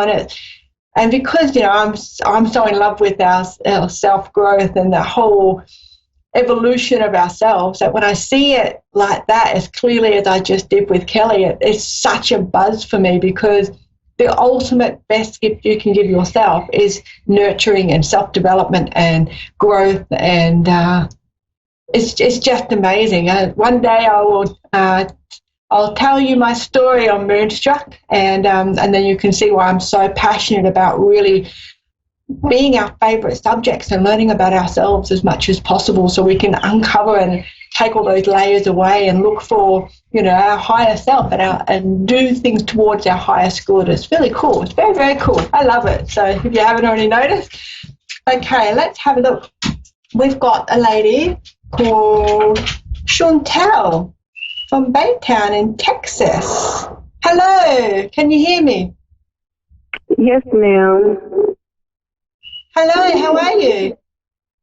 I'm fine. How are you? Good, thank you. You know, I have to say that each person that I speak to in the States have got such a different accent. It's really kind of cool to hear so many different accents, all from what you perceive as a one country. It's amazing. Very cool. Yes, ma'am. Actually, I'm from Alabama. I'm just here in Texas. Ah, okay. So that's different again, isn't it? It's a different accent again. Yes, ma'am. Oh, wow. Wow. I think us Aussies all speak the same. I'm not convinced that we're quite as different as the Americans, that's for sure. What can I do for you? I have been experienced, I don't know if you deal with my situation, but I have been dealing with spirits in my home, and I just, how do I explain it? I don't know if it's a good energy or a bad energy or what's going on. My daughter, I have a 2-year-old daughter, I'm sorry. Sometimes she's scared of it, and sometimes she plays with it. My son, he plays with it. My stepson, he's here off and on, and he's scared of it. And one night he was like, Mommy, he calls me Mommy. He's like, Mommy, she scared me. And I asked who. He pointed in my guest room, which, you know, nothing was there. And I let him sleep with me, and he was like, Mommy, she wants you. And he was pointing to something, and I couldn't see it, but I'm a very spiritual person, and I could feel something there, but I can't, you know, I think my children can see it. Yeah. But I'm just trying to see, you know. That's the thing with kids, isn't it? They're so receptive to, they don't have all those environmental changes, and it's not, they're not talked out of, you know, anything that they might, or it's not dismissed as in children. Like they come through seeing things so clearly, and you're definitely seeing something. There's actually two spirits there, okay? So there's one that's a little bit cheekier, which is the one that can be a little bit intimidating. The other one, though, is quite a friendly sort of soul. You know, they're both human-based entities, okay? So there's nothing too weird going on aside from dead people in your house. They actually passed away not that far away from you, okay? And I'm going to say that one of them is a little child. I kind of feel it's a female energy that is the smaller child, okay? That's the friendlier one. The other one gets a little bit stroppy every now and then, but I think it's just because frustration more than a meaning of intimidating or frightening or anything like that. I think it's more frustration that they're not getting heard. Has stuff been moved around your house yet? Like if you come home and you put your car keys somewhere and then the car keys are not there when you go to get them shortly after? Has that sort of stuff started happening yet? No, not yet. Okay, all right. We'll give that a little bit of time. When did you move into the house? Actually, I've been living here a year now. Okay, cool. All right. So if they're not moving your stuff yet, give it a little bit more time because they do want to talk to you. You're clairsentient, okay? So that means that you can clearly feel them, which is what you said before, but I can confirm you're definitely clairsentient. You're empathic as well, and you've passed on those beautiful qualities to your children, which is why they can see and hear these people so clearly. You can put boundaries in place with them, okay, by saying that they're not allowed to come in the bedrooms at night time when your children are trying to sleep. You can do other things like, you need to find somewhere else to hang out after 5 p.m. at night time. This is my family time. You can do things like that. You are in charge. I know that some people think that that's just crazy, but I have a lot of spirit dropping into our home and I always have boundaries with them. They're not allowed to come with me to the toilet, for example, because that's my time. And they do listen to those boundaries, okay? They're not, the two that you've got in particular are not meaning to, they just want to be heard. They want to be recognised and acknowledged that they're there, okay? And your kids are doing that. So they're sort of kind of hanging around because they're being acknowledged and they're liking them. You've actually got really cute little kids too. So they're well-grounded, nice kids. I know that they're kids, so they're going to have their moments, but yours are they're cute little kids, okay? So, if they start talking to you a little bit more about, which is not going to happen, but if they start thinking that or blaming the spirits for if they're doing something naughty, you might need to redirect their own behaviour in that way, okay? Because sometimes kids can try to blame spirit on things. I know my cousin certainly did that, and that wasn't the case at all. So if your kids are doing that, just redirect them and distract them and get them thinking about something else, or assure them that the ghost did not tell them to do that naughty thing, okay? Because your two are not like that at all. They just want to be acknowledged. So if you do have little things that are being moved around the house, don't pay too much attention to it. Don't buy into it. Say you need to leave my things where I leave them, thank you, and be firm with that, and that will bring them back into line. There's no reason for you to move at all. They actually do enjoy you being in that house. Have you still got some stuff that you haven't unpacked yet? I think so. Yeah. Are they memories or something? Have you got photo albums or pictures of the kids or paintings that the kids did when they were younger? They kind of feels like memories are in these boxes or 2 boxes that you need to bring out. I had a son that passed away when he was 7 weeks old, and I had a son that passed away like 5 years ago. So I have memories of him. I have photos of my grandmother that passed last year. I have, memories from Alabama and in a boxes and stuff. It's not that I unpack them; I just leave them there. So I don't unpack them.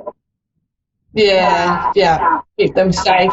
Can you perhaps take the lid off every now and then and just have a chat or let them know, or even speak to recall some of those memories verbally or talk to your grandma, okay, and just give them a little bit of acknowledgement as well. I think some of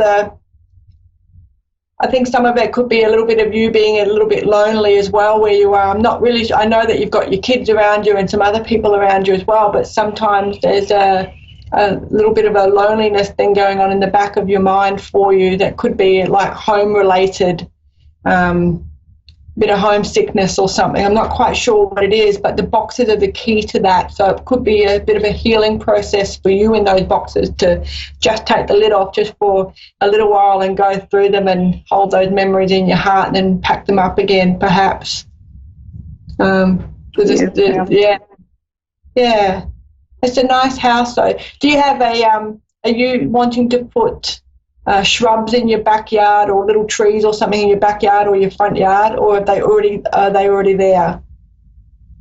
Yeah, there are trees there that when I moved here, it's a tree like in front of my house. Well, it's some apartment homes, they look like, but it's trees in the front. Okay, cool. Yeah, all right. So make sure you water and nurture those because they keep the energy free in the house as well, okay? You can see that from your front door. Yeah. So really nurture those shrubs and those little trees, okay? That'll keep everything nice and grounded and the beautiful energy going through the home for you. Yeah. Excellent. Yes. All right, my darling, do you have any more questions for me? You said that you were speaking on my gifts or whatnot. I was trying. What do I do to make my gifts stronger? Because I know it's been passed down from generation to generation, and I'm just trying to. My family. Oh, you can go ahead. I'm sorry. With your clairsentient, if you touch things. Because you'll tap into psychometry, okay? So that's the way for you forward. So when you touch things, like I'm touching my little selenite, so I can tell you apart from your previous caller, then you touch things and then you'll be able to tap into your clairsentient. So you'll use psychometry, okay? So look that up or drop me a line through my website and I'll be able to give you a hand with that. But that's how you do it. That'll be a touchy-feely thing for you to engage it. Yes, ma'am. Yeah. All right. I've been given that. Hurry up, my darling. Yes, ma'am. Thank you. It? All right, darling. You take care of yourself. Thank you very much for calling in. Thank you. Bye-bye. Bye-bye. And that's it for Moonstruck at A1R Radio for another week. It goes so fast. This is an absolute joy bringing this to you. Thank you very much. If you'd like to book in for a private channel reading with me, please do on www.insightbyjanita.com. I'm on Facebook as well. I have lots of lives and giveaways and all sorts of things. And of course, if you are a Moonstruck caller, you get a discount on 30 minutes reading and I will give you an hour instead. All the details are on my website. Please do find me there. And I will see you same time next week in the same beautiful location. I look forward to your time and your energy. Thank you very much.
to my show, Angel Guidance by Lisa. I am happy to be here on the A1R radio network and Moonstruck TV. If you have never met me before, I am Lisa. I am based out of Kansas City in the middle of the United States. Right now it's about 12 degrees, so it's a little bit chilly here, but pretty typical for the Midwest. No snow today, so I'm grateful for that. I am a healer. I am a psychic. I am a medium, and I love to teach about all things spirit.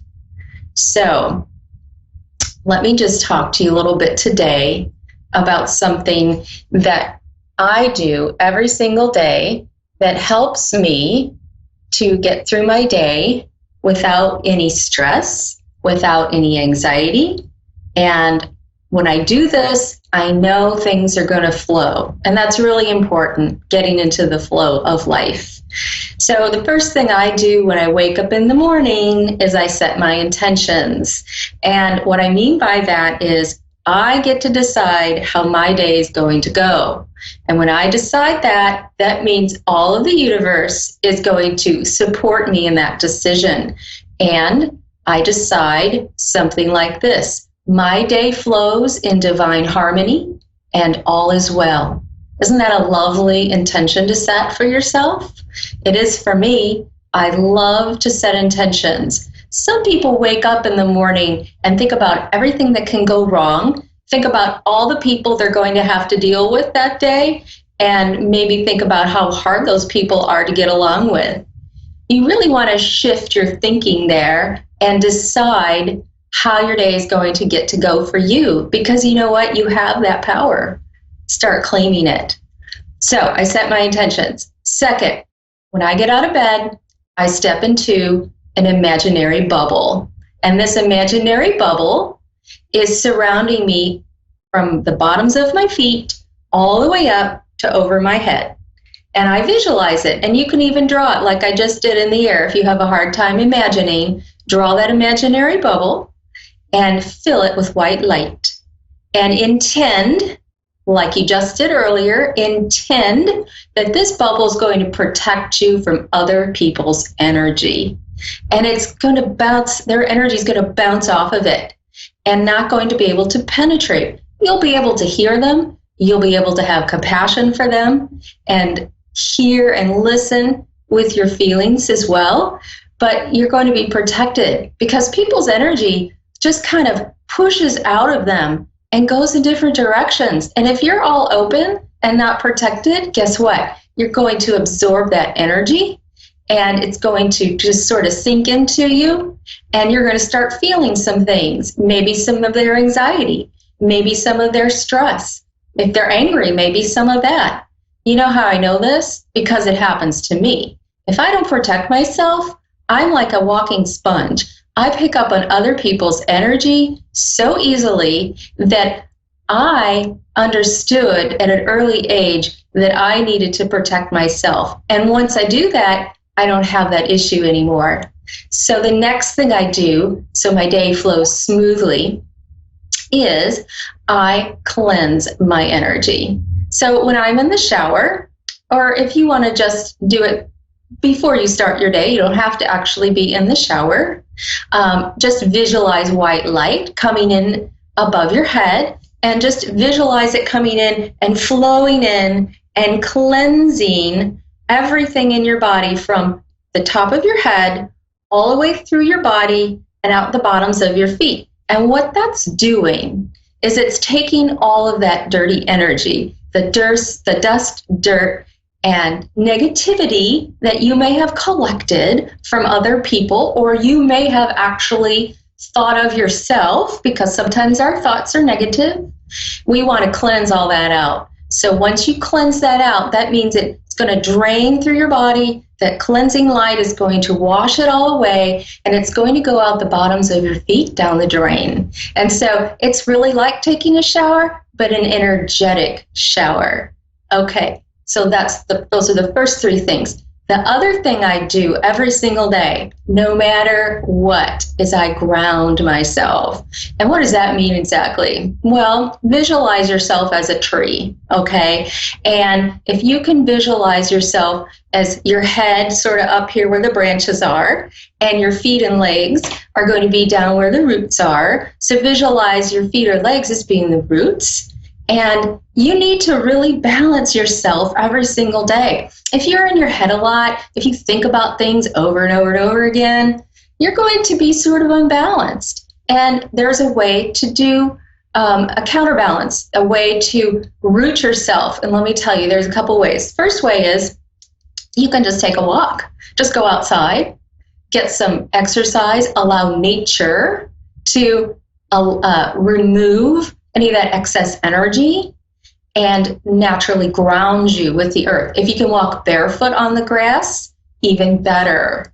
It's the other way you can do it, and there are many, but this is the other way I do. If it's raining or cold, like today, it's really cold, you could sit in a chair, visualize energy growing from the base of your spine all the way down through your legs and out the bottom of your feet, deep into the earth. And you want to visualize that energy connecting you to the center of the earth. And when you visualize those roots growing through the bottoms of your feet, you're going to see them grow all the way down into the very core of the earth and anchor there. And you know what an anchor does? It holds that boat in place. The boat may move around a little bit, but you're still going to be secured, meaning you're not going to float off into the ethers and not have a grounded sort of base for yourself. So those are the 4 things I do every single day to help myself get through my day in a very natural, easy way, connected to spirit and allowing flow. First thing, just to review, I set my intentions, how my day gets to go. Second thing, I protect myself, step into my protective bubble of light.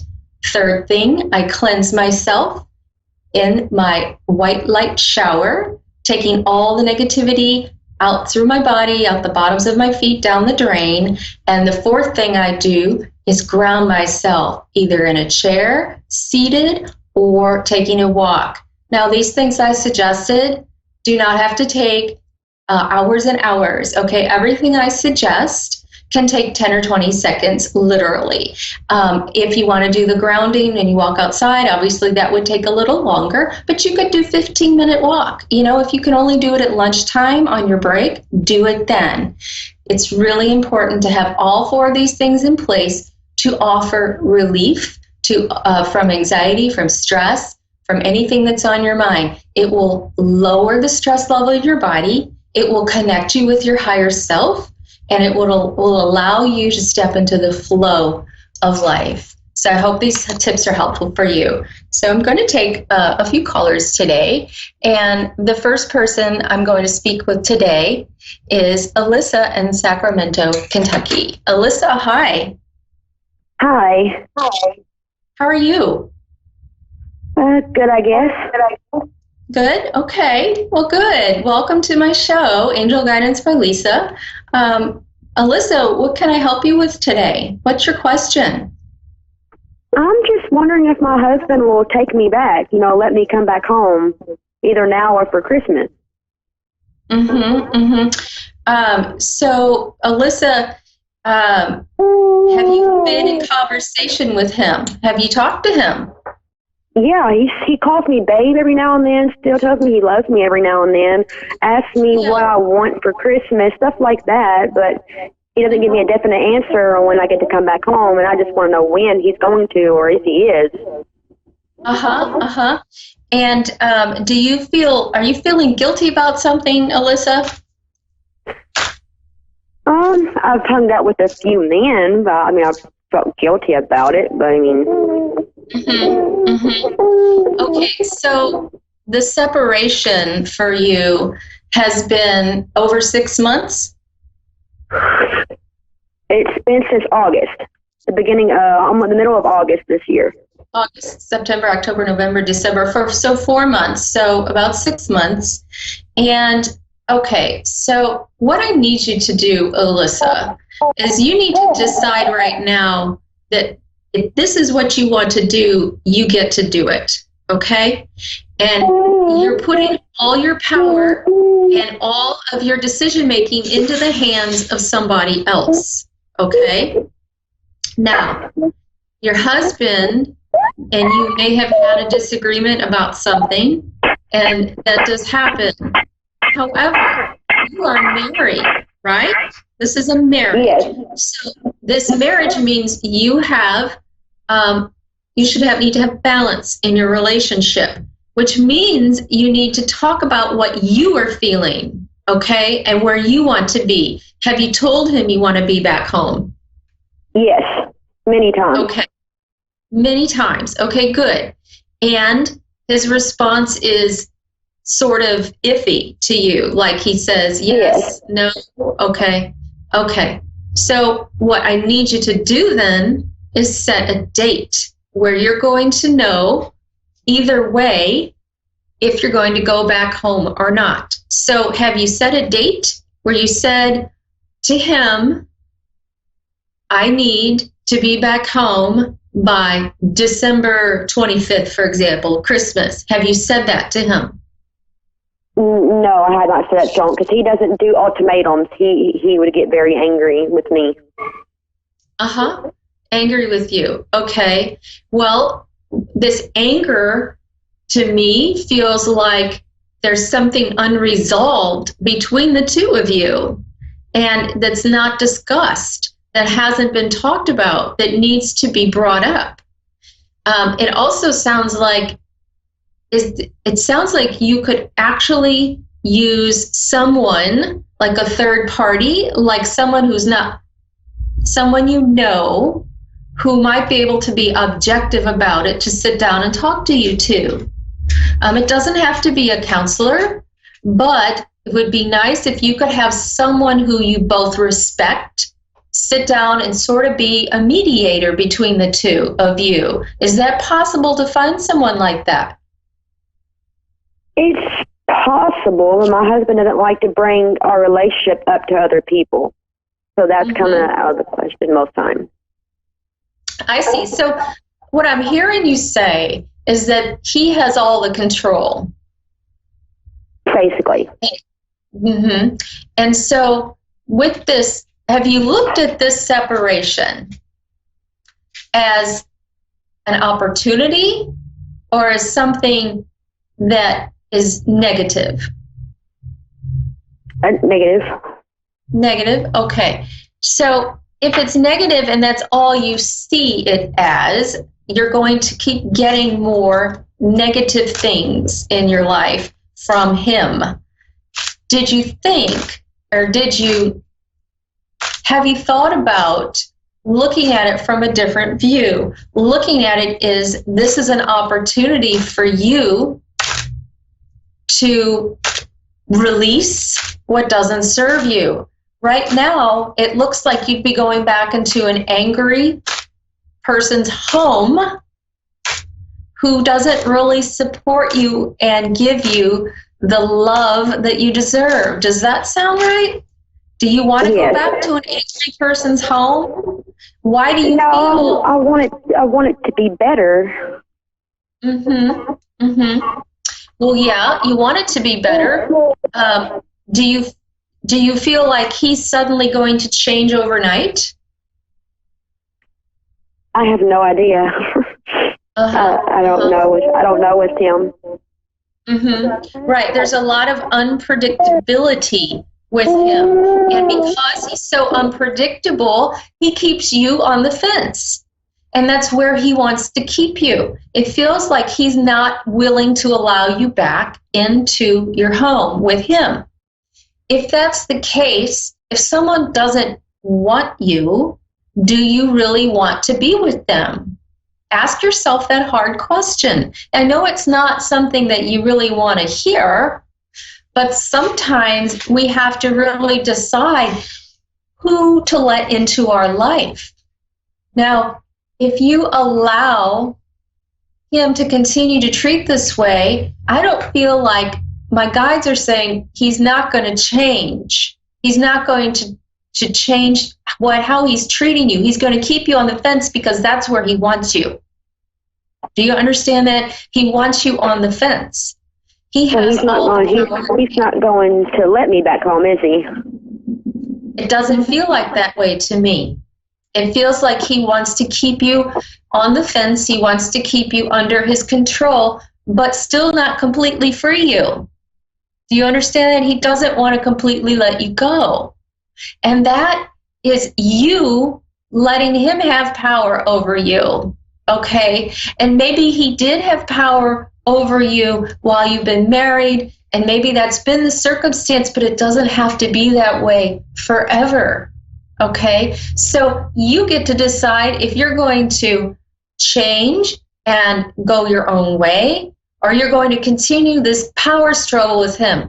Because honestly, Alyssa, I don't see it changing for him and how he treats you and allowing you back into your home. And I'm so sorry to tell you that, but it feels very, there's a lot of pushback from him. There's a lot of resistance from him. And you're not honoring yourself. Love yourself enough to recognize that you need to set a date when you're going to decide it's him or someone else, okay? It's him or you giving yourself the honor and the path out, okay? I'm so sorry to tell you that, but I really don't see this changing, okay? So Alyssa, if I go back home, he's still going to be the same? Yes, ma'am. Yes, do you see him even let me come back home at all? I feel like it would only be temporary. I don't feel like it would be a permanent situation. I feel like there's a possibility in the springtime that he would allow you back in, but I don't feel like it's going to go back to the same way you had before, which I know is sad because we don't like to let go of things that have been sort of comfortable.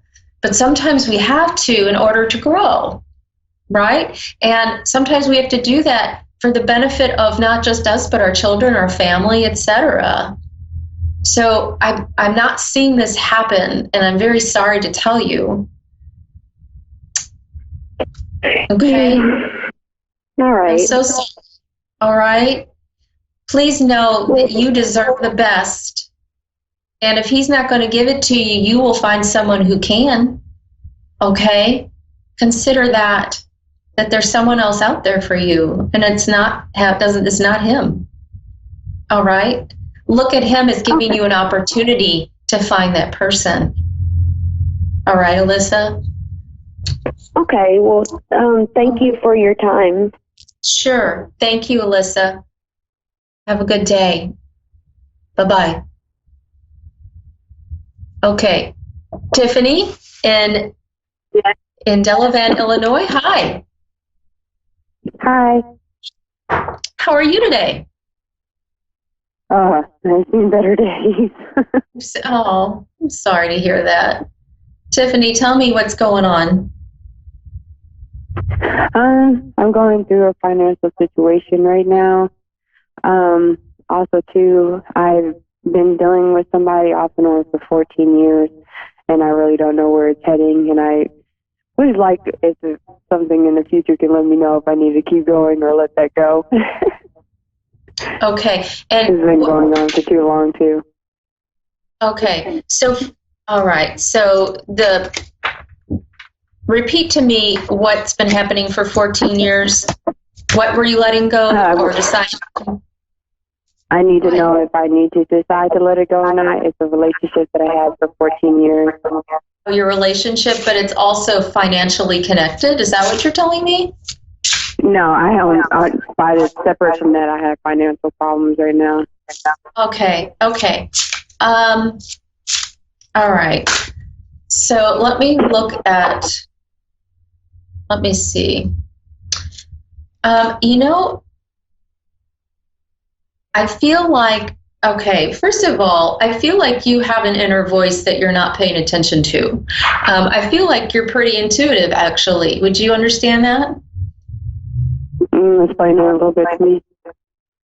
Yeah, it feels like you're intuitive and you're not really allowing that intuitive information, which is our higher guidance, to come through and to guide you. And so when that higher guidance is not in place, we kind of react to our circumstances versus moving forward with intent and purpose. Okay? I feel like there is, with your relationship, it feels like there's a large imbalance there. And it feels like you really need to decide and get off the fence, because what you're doing is, I feel like you've been debating this for quite some time. Like in your heart, you know there's something not quite right for yourself, or how you get to move through life, what makes you happy. It feels like you've been debating this and been on this fence for a long time. I feel like when you reach 16 years, okay, and I know this is going out a couple years, but I feel like at 16 years, that's when it's going to be completed. That's what I feel. There will be completion in 16 years. Now, to me, that means there's going to be this decision you can make at that time where all of the energy, all of the power, everything you put into this will either just dissolve and you'll go your separate ways, or you will decide to put up with it and leave it and stay with it. All right? I don't know what's going on in 16 years total. That would be 2 more years from now. But I feel like at 16 years, that's where it's going to go away. It will be a point in your life where it's like we have these points in our life where there are milestones where we can, on our soul path, we can walk on our soul path, and like it's like a highway, and we get off at exits, okay, and take another turn. Or we can decide, because we have free will, to stay on that same highway and keep doing things the old way. In 2 more years, it's like I always feel like a rebound, and everything I wanted always was given to other females. Right. And it's like some things that he had taken from me that had made me feel less of a woman to myself. Yeah. You know what I think also in 2 more years from now, it's going to be so painful and it's going to be so apparent that you need to stop what you're doing. You need to change directions. And, I don't know how that's going to look at that time, but it's going to be very obvious to you that that's the direction you need to go to move on. Now, knowing this allows you to get your house in order, meaning decide, get your ducks in a row. If you were to leave at that time, in 2 years, if you were to leave, then you could prepare and decide how to take care of yourself the best, financially, physically, emotionally, spiritually, in all those ways, okay? So if you're going to decide that, you need to act on it. You need to see into the future how you want your life to look. All right? What's it going to look like in 2 years? Because my biggest thing is to move away from here. That's funny you said that. You need to definitely see how that will look. This is the thing. So many people feel like we don't have our own power, like we have no control over the circumstance or the situation, but we really do. It's a lot of times we are picking up on other people's energy and they kind of manipulate us. They manipulate us into believing this and believing one way when in your heart it's really not. But you allow that. And it's not a bad thing, and it's not anything that you should beat yourself up over. But it's also deciding where you draw the line. What do you put up with? Where are you going to stop? Where are you going to stop for yourself? Where are you going to give yourself the love and support that you deserve? If you move on, I'm telling you there's someone else for you. and it's not doing you any favors to stay. All right? It's decide, you're talking about moving away, decide how that's going to look. Visualize how you would see yourself in a year or 2 years. It may come faster if you work on it now.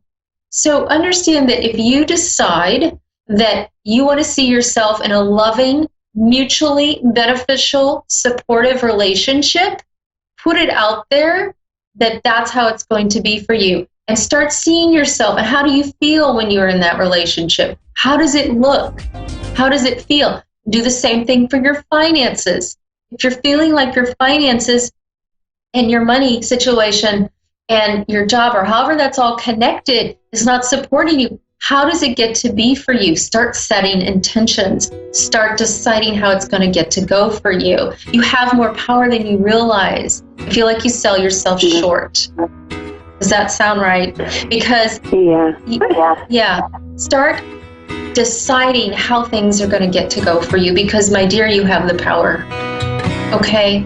I really, really do wish you all the best. I'm sorry I don't have any more time right now, but I do want to let you know, if you have any questions, message me on my Facebook page at Pure Love Energy.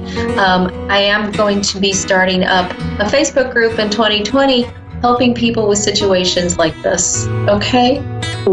Tiffany, thank you so much. I wish you all the best. You're welcome. Stay. Thank you. Bye-bye.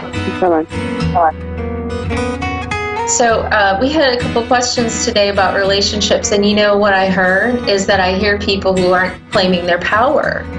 And that's nothing to be ashamed about, and I'm not beating anyone up for it, because I've been there, I've done that, not claim my own power. But I will tell you this, you can do it, and I will teach you how, and I'm going to start doing that in 2020. So pay attention and listen for details surrounding that opportunity for everybody, okay? Thank you so much for joining me today on my show, Angel Guidance by Lisa. I hope everyone has a great day. Bye-bye.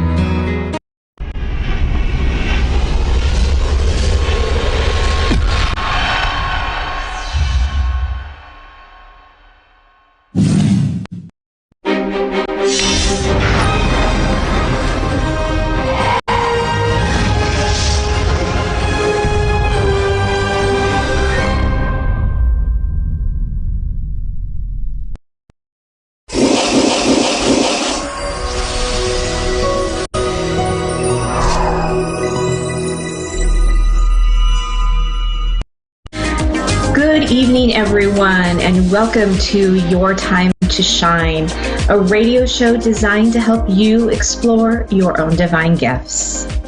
How are you, everyone? I have been on a little bit of a hiatus for the last 6 weeks, trying to recover from a pretty nasty illness and juggling some family turmoil and issues on top of that. So it's been a really interesting few weeks, but I am back and I am ready to talk with you and hear what you all have to say. So we just came off of Thanksgiving week here in the U.S. and, Thanksgiving, all about being thankful, being with friends and family, and all the great things that go along with that. And, that brought me to kind of not only what I've been dealing with in my personal life, but then Thanksgiving on top of that made just this great topic to talk about tonight. So as we go through life, we're going to hit bumps and hiccups along the way. Some of them are going to be a little more extreme than others. And some of them we're tearing our hair out. Some of them we slide right through, no big deal. But it's those times when things pile up. It's like, it seems to be like one thing after another, after another, after another. And pretty soon you feel like you have the weight of the world on your shoulders and you don't know how to crawl out from all of this, what seems to be bad luck and negativity. And I personally pride myself on being a very positive person in life. And it takes a lot to get me down. And so when I get to that point, it makes me stop and think about how I need to find more things to be grateful in life. Now when you're that kind of far down, is so much easier said than done. I will be the first one to tell you, so much easier said than done. So what do you do when you find yourself in that spot? Because sometime during that peak of your life, you're going to find that. There's just going to be things that go on. How do you cope with that? How do you find the gratitude? How do you come back to that space? And I have to tell you, I had to dig really, really, really deep, probably deeper than I have ever had to dig in my life. And so it really made me aware of some of the things that helped me get through that. Now, what are some of those things, you ask? So, I did a lot of meditation when I could. Now, granted, I was sick a good portion of that time. So trying to meditate was not my thing. But once I kind of got out of that and I was feeling a little bit better, meditation really helped, really helped me get to a different level. Leaning on my friends and family and those trusted ones around us. We all have those people. We all have those trusted people that we would just hold so close and know that they are with us through thick and thin. So lean on those people. And, maybe you don't need anybody to give you any answers. You're just looking for someone to hear you out, just to let it all out so that it's not in you anymore. It's not in your body. You're releasing it and letting that go. And so I relied a lot on my friends, my very close friends, to help me get through that. And I also tried to do what I call, and I've talked a little bit about this on some past shows, ramblings of gratitude. And what is that? So ramblings of gratitude are picking either one thing or a multitude of things that you're thankful and grateful for. They could be as simple as the shoes on your feet. So it can be super simple. You could go into something and you just have to carry the thought for 17 seconds. And if you carry that thought for 17 seconds, you kind of feel a little bit of a lift. If you can carry that thought, or even if you can carry that through your voice and continue to talk about it for a minute, you raise even higher in your vibration. If you can talk about it or think about it and visualize it for 3 minutes, that's when all the manifestation, all the good things that come to you, that's where all that yummy juiciness comes from. So what does this look like? So I'm going to take the example of my car. And you just start by saying, I love my car. I am so happy and grateful for my car. I know when I get in my car, it's going to take me from point A to point B because it's so reliable. I'm so grateful and thankful for my car. I get in it and it's nice and toasty warm after it's been running. And I know that I'm safe and I'm warm and I'm going to get from point A to point B. And I'm so happy and grateful and thankful for my car. I love my car. I love the way the seats feel when you get inside of it and you sit down and you start going down the road. It's so comfortable. It's so plush. I absolutely love my car. I love how I can go put gas in it and it runs just perfectly. I am so grateful and so thankful for my car. I'm so grateful for what it can do. In the summer, when it's hot, I can stay cool. In the winter, when it's warm or cold, I can stay warm. I'm so grateful and thankful for my car. So that's just an example. You always want to start off with, I am so thankful for, You always want to end with, I am so thankful for. Now, some of you are really great visualizers, so you can visualize things in your head.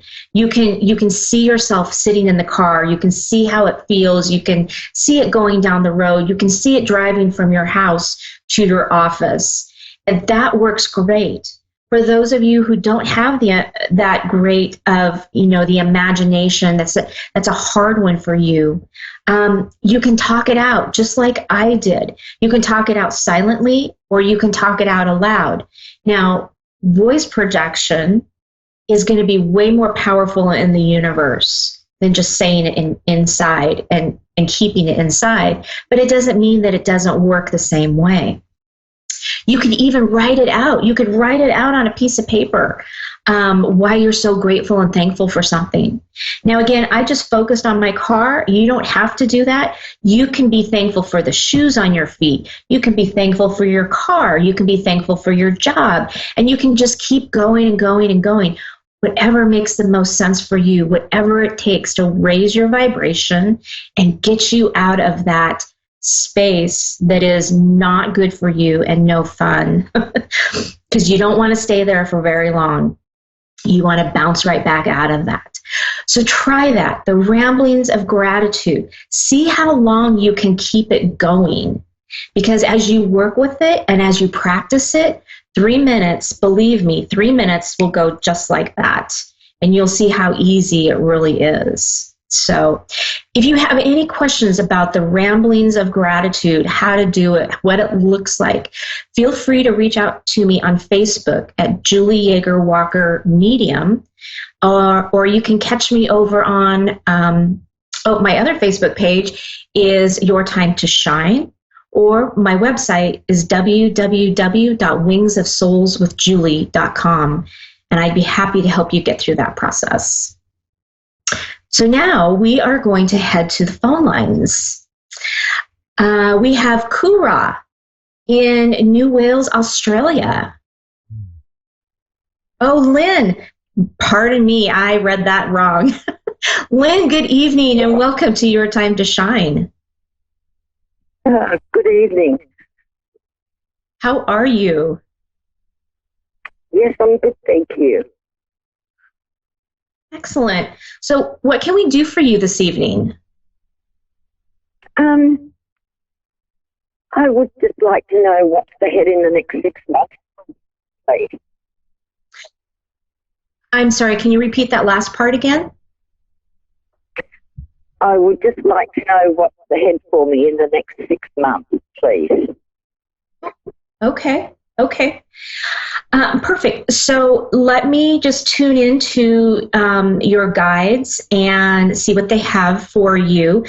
There's going to be a little bit of silence while I tune in here, but be assured that I haven't gone anywhere and I'll be right back with you, okay? Thank you.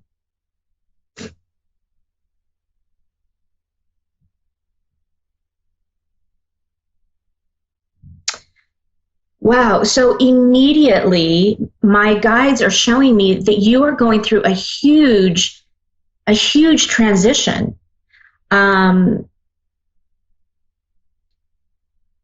It's a very big transition. Hang on, let me see if they can show me exactly what that transition is.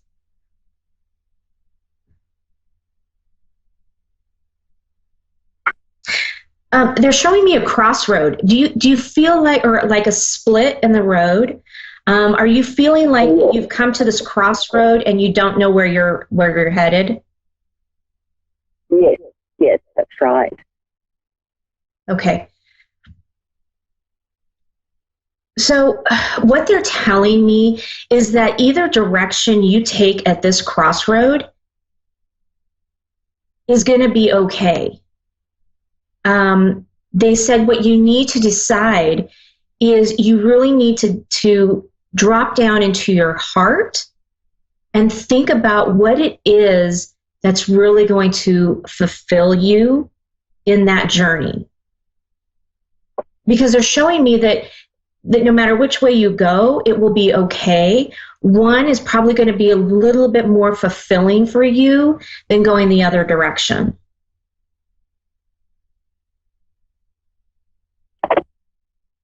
So okay. I'm getting the feeling. I'm getting the feeling that it might be a job-related transition. Oh, okay.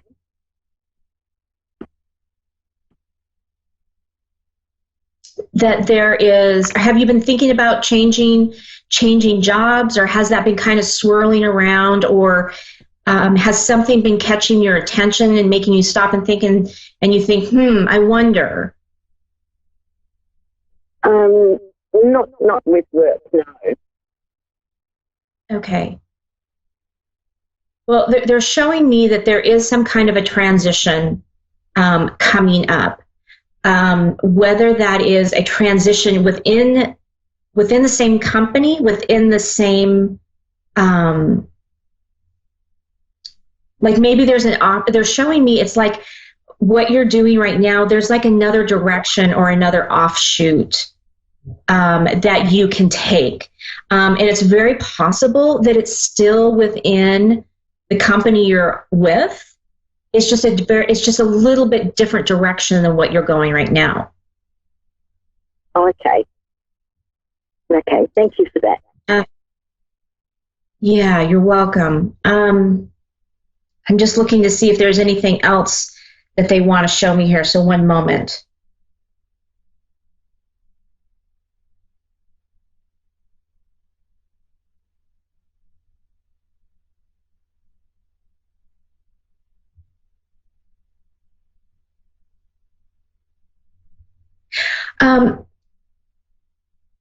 They're showing me that you have a healing side to you. Do you practice like Reiki or some type of healing modality right now? Or have you been thinking about that? Yes, I do Reiki. You do Reiki. Okay. Yes. They're showing me that you need to do a lot more with your Reiki business. Are you doing it as a business, or are you just kind of just playing around with it? You know, doing Reiki for friends? Now. Okay, because so they're kind of showing me. So, do you have another job besides Reiki as well? I'm not working at the moment, but I usually do pet work. Okay. Because what they're showing me is that you can take your Reiki to there's like a whole nother level that it's almost like you're holding back a little bit on your Reiki. And they're saying that you need to get out there. People need you. People are waiting for you to come. But you need to be able to get out there and put yourself out there. They're showing me that you've been a little bit hesitant to put yourself out there and be that vulnerable person with your business and with Reiki. Right. Yes. Yeah. Yes, they said that. Right. Okay. They're just showing me that you can be so much more with that than what you're allowing yourself to be. Yes, I work with animals. Okay. They're showing me like you and connecting to different people around your community. They're showing me that it's almost like you need to get like a networking group, or you need to find common people who can work with you and kind of pass your name out there. I'm also being shown that your guides are saying, ask for help. Don't do this on your own. Ask for help. Write down what it is that you want your business to look like. And then give it to your guides. Give it to your guides and say, here's my outline for my business. Show me and help me get through this. Because they say you're trying to take this on your own, and they could help you with this.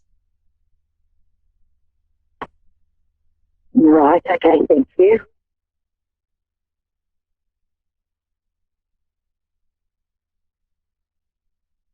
They're showing me you have a very, very bright future. I mean, like when I first connected with your guides, it was like this huge explosion.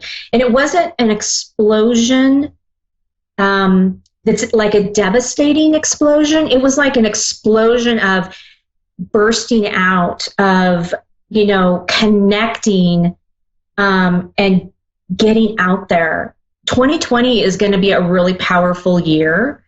And so I'm seeing that, I'm kind of seeing that with you and what's transpiring. And it's like right now, this month, and probably into January, they're showing me is when you need to start looking at your business, start creating what that looks like. You know, write down how many people am I going to see during the week, and actually start putting them down like on a calendar, like you have those people there signed up, and you say on Saturday from 12 to 1, I'm going to be seeing a customer.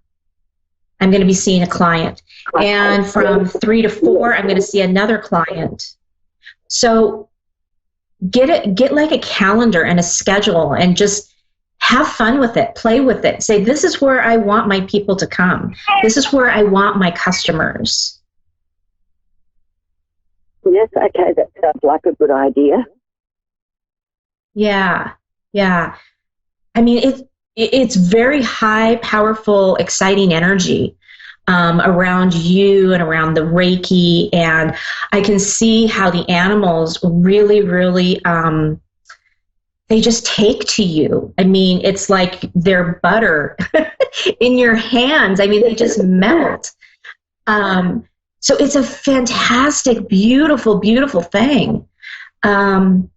So work with that. Really outline what it is you want to see this become. And then call in your guides and your angels and say, here it is on paper. Help me with this. Show me. Yeah, a little bit like manifesting. Exactly like manifesting. Exactly. Yeah. Yeah. Yeah. Yeah. Okay, could I ask which guide you spoke with, please? Oh, I'm sorry. Can you repeat that? Could I ask which guide you spoke with, please?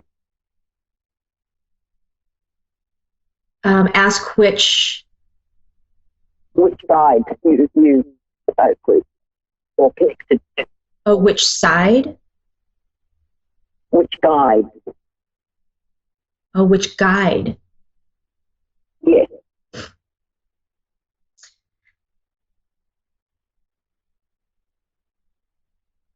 You have many of them.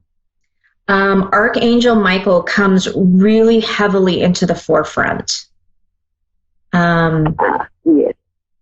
He is really out in the forefront for you. I see other angels around you as well. And I see Archangel Azrael around you as well. So, you know, you can call on them, or if there's somebody else, if there's another guide, if there's a loved one that you know of, you know, feel free to call on them. It doesn't have to be Archangel Michael or, you know, anyone like that. But I can feel their presence around you very much. Okay, great. Thank you. You're very welcome. Is there anything else that I can help you with tonight? Oh, yes, there is actually. I was applying for a housing allocation. Just wondering how will that go? So for a new place to live, okay. For a public housing.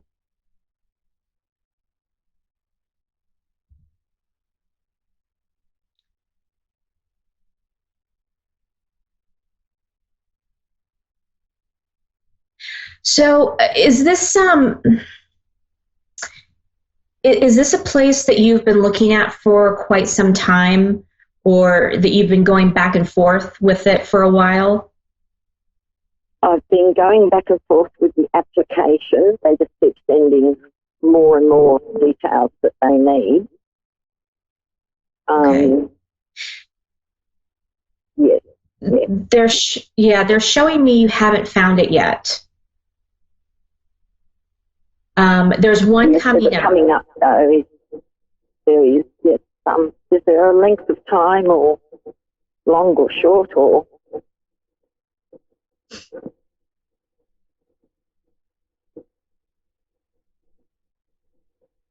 So they're showing me that it's coming up soon. Okay.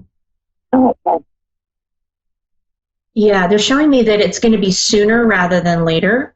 The one little caveat that we'll put on that is that their time frame and our human time frame don't always coincide. But I'm feeling like that it's probably within the next 6 months that something is going to come up. Yeah. Wonderful. Thank you so much. Yeah, you are very welcome. Is there anything else I can help you with tonight? No, I think that was all I wanted to know. Thank you so much. Okay. I'm really being shown that a lot is going to be happening in the next 6 months for you. So it feels very, very exciting. So do a lot of manifesting, a lot of reflection, a lot of writing, and of course, ask your guides for help. Okay, wonderful. Okay, well, thank you so much. You're so welcome, Lynn. Have a wonderful evening. Yes, you too. Thank you again. Okay, bye-bye. Bye. Well, that almost wraps it up here for us tonight. Again, if you want to get a hold of me, you can reach me over at my website at www.wingsofsoulswithjulie.com. I can also be reached on my Facebook page at Julie Yeager Walker Medium, or Your Time to Shine. And I have been very lackadaisical about posting any new and exciting things coming up, but I will have some new upcoming classes coming up in the first of the year. And so be on the lookout for that. I'm going to be changing things up a little bit for all of you who have been following me so diligently. And I want to just put a shout out there to those who have reached out to me during these last 6 weeks with encouragement and prayers and all the wonderful, wonderful things that you have all done to support me during this time. And remember, ramblings of gratitude, huge, huge. And don't be afraid to sit down and work with it. And sit down with a friend or a partner and do it, because it's very, very powerful when you do it with somebody else, when you sit down and you have to look them in the eye and talk about these ramblings of gratitude. It can be very, very powerful. So don't be afraid to get out there, raise your vibration, explore all the great things that you are so grateful and thankful for,